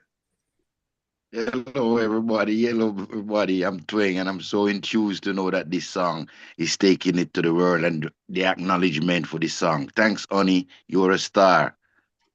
You're my double star. You're a superstar, my dear Twang Twang. I just wanted to say that if our family that we have on Healing Our Earth can this could be one little initiative that we could all make, and paying £1 and just educating others about the environment is the best thing we can do right now. If you're not doing anything else, this could be the minimal thing that you could all do. And I'm sure with Healing Our Earth, family members we have, we can reach this 1 million very quickly as a team, as a family. So not if we can, let us do it. Basically, let's get the ball rolling, because Twang Twang has already had the dream what he's going to do when the millionth is announced. He has got the new move and new steps ready for it. He's going to rap another song for it as well. And it will be a very good idea that we can encourage ideas like this, not just in UK, but not just in Europe. Let's go all over. And Hitendra, while you are there, you love singing because you are from South Saxon. You are very good at mantras and chanting. What did you think of Twang Twang saying, hey, don't mess about with me, plant a tree now? All I can say is, everybody plant a tree now. Everybody plant a tree now. No excuse. So there you are, Twang Twang. You've got Hitendra actually going at it, and he's from a South Saxon, basically spiritual impresario, although he sings Bollywood as well. And it's so nice. And today he is visiting Sharon, our coordinator there in Colorado. And Hitendra comes from North Carolina. And on his way to Thanksgiving, I think, to California, he said, I'm going to stop over at Denver, pick up a car, go off the mountain ride, and it's there. Maybe, Hitendra, while we've got you here, shall we for a minute or just do some chanting? Because I think it's a good time. Could we kneel whilst he's doing some chanting here, Hitendraji? Would you be able to sing this little line one more time with Twang Twang? And can I get everyone here just to do? Okay, why not? That is the best thing we can do together. It's a chorus. Yes, can we get Twang Twang and you to sing it? Yeah. So Hitendra, 1, 2, 3. Hitendra, what you do, everybody plant a tree now, but you do it with chanting, and then in the chanting, bring it, everybody plant a tree now, okay? Okay. No, let's everybody, when they say everybody, your thumbs are going to go, everybody. We're going to press down the seeds, plant and then we're going to grow a big tree. So we're going to say, everybody plant a tree now, okay? So here we go. Let's try it. Go, let's have fun. Twang Twang, Hitendraji, go and sing, and we're all going to join you. 1, 2, 3, 4. Everybody plant a tree now, now, now, now, now. Everybody plant a tree now. Everybody plant a tree now. Now, now, now, now. This is beautiful. This is beautiful. I just want to say, to leave Andrew, he mentioned about the funding. I may have a couple of people who are funding environmental projects. So maybe we can talk about this separate. So maybe I can introduce you to 1 or 2 people who are involved in this area and have the funds as well. So wonderful. Can I quickly say something? Yes, go ahead, Andrew. Okay, so I'm planning to be in England in late January and early February, and then in South Africa on a little trip for, I'm making a film called In Search of the Future. And I'm coming to England for that. I have to raise some funds for that. We raised some funds, and then our bank account got hacked, and it all got stolen. And now we just had a GoFundMe, and all our community of friends came through and gave us some money back. So I think we can do this. So if you're in London or South Africa, those are two places on our schedule, and then back here in probably April or May. I'm sure we will be there. We'll support you all the way, dear Andrew. Okay. Come here, you'll be our guest for the UK. Anything you need, we'll be here as our little Healing Our Earth family. So wonderful. Yes, we will. I have a beloved uncle in Malvern. Does anyone here know Cyril Hilsom? He's known as the Einstein of England. He's 96 years old. One of my reasons is to see him before it's too late. oh, it's lovely. That's lovely. Well, I was just want to say, well done. Will you even come here? Welcome. And I just also, whilst I'm here, want to say a big thank you to, of course, Twang, to Nelly Stepanova from Bulgaria, who's joined us from the International Children's Peace Network, talking about peace and environment. I also want to say a very big thank you to Abasid as well. I can't say the second one. I'm going to say Abasid. But Abasid is brilliant because she's doing a lot of good work in Rotary, and she's brought Rotary on board for this project as well to work with us as a team. So I'm very proud to have her as my colleague. Thank you very much to Doris as well from True Ambassadors. Connect to the communities, literally, like right at the right at the grassroots level. So I just wanted to say you're very I love working with you. So please keep opening up these wonderful doors, and we'll continue working. The rest of my guests who came today with Paras and Balaji, the Commonwealth Peace Park and the Peace Gardens, we are very, very supportive of those projects. So we will be there to support that. So anything to do with environment, we're on board. And anything to do with family, like a Healing Our Earth family coming together, uniting together to do good work, we will be there first on the line. So thank you so much. Thank you, Nilji. Thank you, honey. Well Thank done. you, honey. Thank you. Thank you, honey. Have a good evening. Thank you, everyone, as well, on behalf of Healing Our Earth. You are all wonderful souls. We love you. Remember, Healing Our Earth is even your platform. It is our platform. It is there for all of us to share. If you've got any ideas, any concept you want to bring, go back to your host, whoever has introduced you to the song people is Honey. So just go back to her and she will explore ideas, and Healing Our Earth is there to actually communicate with different people on the earth, spread love, unity, liberty. It doesn't matter which caste you are, which creed you are, which nationality you are, which country you come from, which gender you are. Healing Our Earth is for all of us. So it's so beautiful. Let's just go around the screen for 30-second closing message, and then we will end up with a nice universal mantra. Stefan, your 30-second message on this, the COP post-29. Unmute yourself and your message. So there is only 1 year to save the climate. This means the right decision must be made this year. And the best decision we can make is to plant a tree now and plant millions of trees over the next year. And Stefan, we've got a lot of people from Mauritius tapped into us in our social media. Would you like to say thank you to them in French, please? Merci de votre participation et on compte sur vous. Thank you, Stefan. Merci beaucoup. And Andrew, how do you feel at Healing Our Earth? This is your first appearance. What do you feel like now that you have appeared on Healing Our Earth? What vibes do you feel? I just have to say this is very special, very beautiful. I'm very encouraged. Sharon, thank you so much. It is far too late, but it's also never too late. We have all the time in the universe. Time is an illusion. So, however, it is time to wake up, and a few of us are in fact awake, and those of us who are awake can actually get to work. And we need to find each other and get to work. That's it. And there's some Thank very you. good ideas out there that, if manifested, will make a difference and at least give encouragement to communities to come together around a vision. Thank you. So Andrew's message is very simple. Although it might be late, it's not too late now. Just get on with it. Don't make it too late and then regret. So just get on with it now is what Andrew says.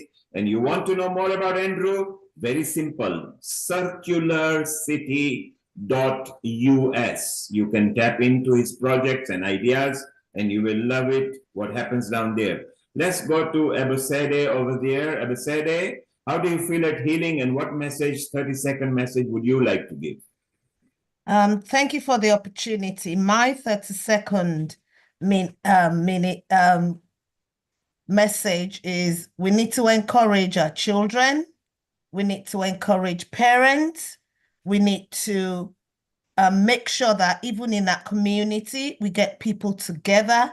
And as Rotary Club, we are pushing forward that will continue to make sure that all Rotary Club in London gets involved in planting trees in London. And we will make sure that each Rotary Club works with a school to educate the children and encourage the children to plant a tree or have a garden in their school. So parents, children, that's what we're all about. Absolutely beautiful. Garden are something that is wonderful. Children, if you are listening, encourage your parents, encourage your grandparents, encourage your school as well. And if you want to know more and you need Rotary's help, then contact Honey or Ebosede over here. Rotary are somebody that they're our partners, so we promote their episodes. We've got so many ambassadors from organ donation to environment to school. So yes, Ebosede, let's go through to children, because if we can educate them now and they can start loving the environment now, maybe we can stop the rot. So that's beautiful. Doris, you are there also doing wonderful work, and you also sponsored the pull-up, as Honey said. We are so proud of you. So Doris, what message would you like to give? Thank you, everyone, and thank you for having me today on this wonderful program. My little message is planting a tree is everyone's responsibility, so we should take it upon ourselves and pass the message around to turn the world green. Thank you. Thank you, Doris. So Doris' message is simple. Don't leave it for others. Take it and make it your own responsibility, because if you can do it, then others will do it. Thank you, Doris. And Nelly Stefanova, what message would you like to give? Hello, everybody. London 2025 is calling.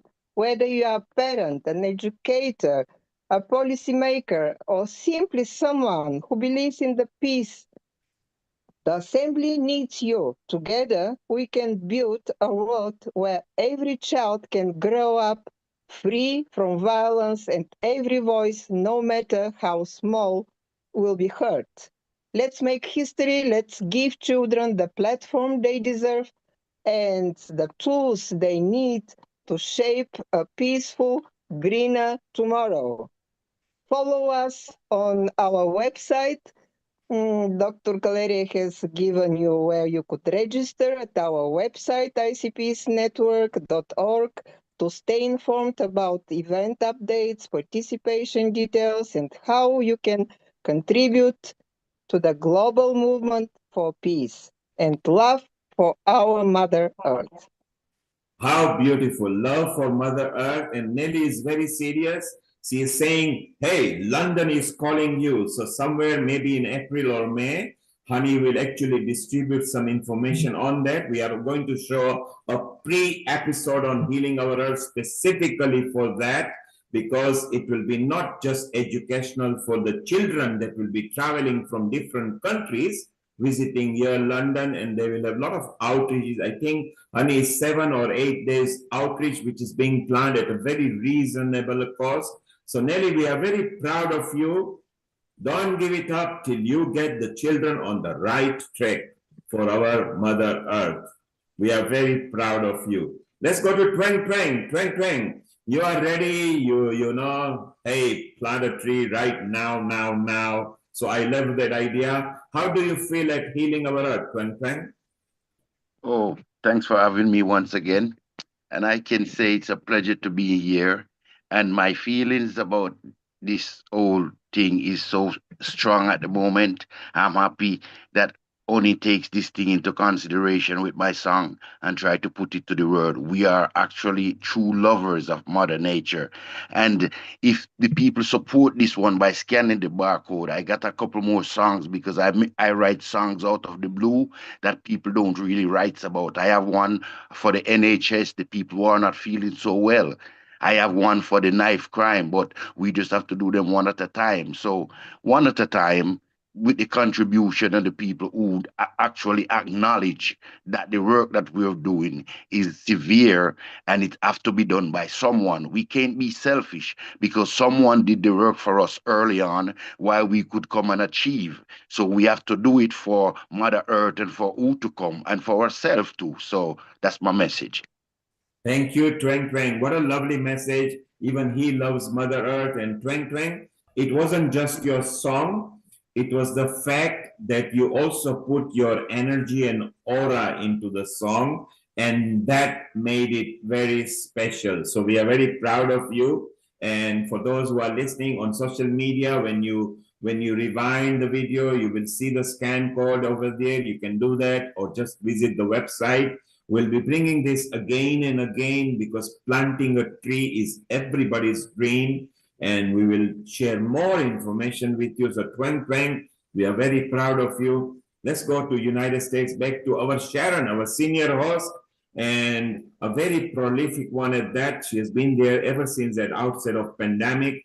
Sharon, you and Hitendra are over there. Maybe we get Hitendra into chanting again just because he's very good at mantra chanting. Maybe Hitendra, over the next minute or two, if you can just chant your favorite mantra, and then we take a message from Sharon, and then Honey can officially close.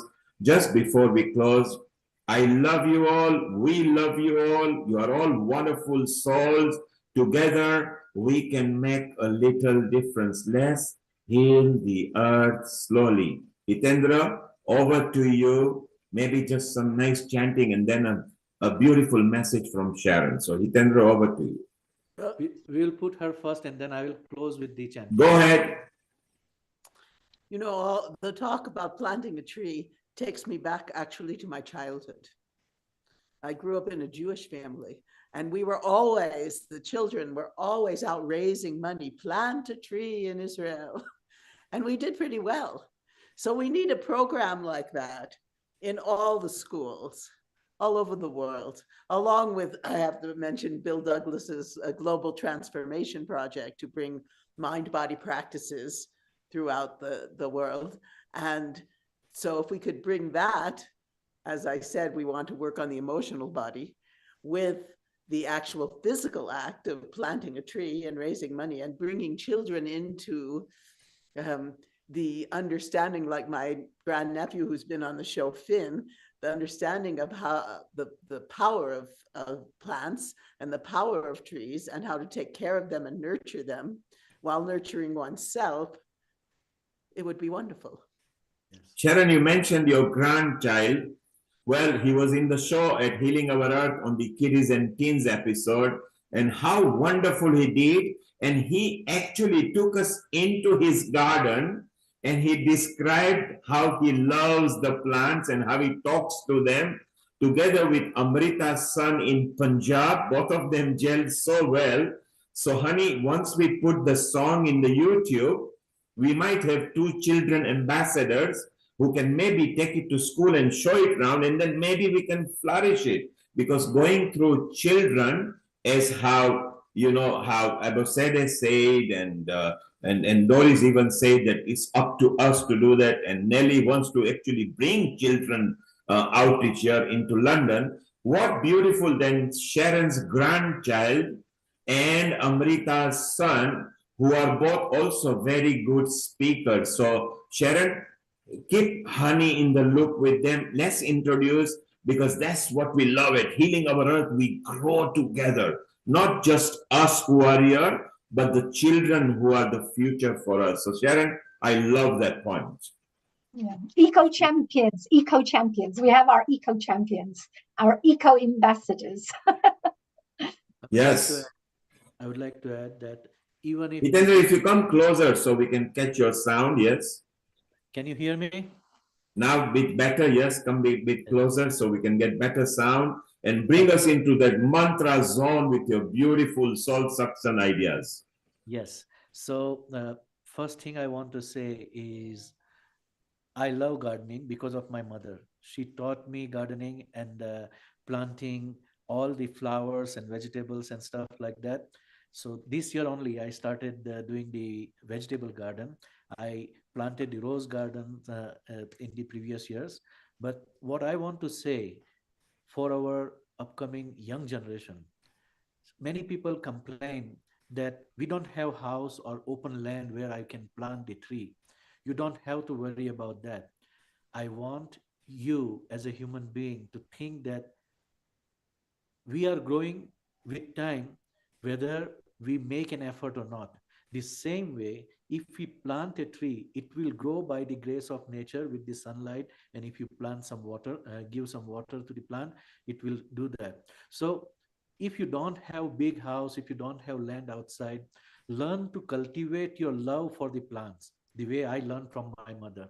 Okay, buy a small plant, keep it in a pot, and learn to water it. You learn to communicate with that plant, you learn to make friendship with that plant, and you will feel some positive energy coming from that plant as a friend, as a god itself. Okay, so that is the power of love, that is the power of planting, and that is the power of nature. If you can join the organizations like Rotary Club and any other non-profit or profit organization who wants to do this, you should certainly go and help them as a volunteer, where you will get the satisfaction that I planted the tree.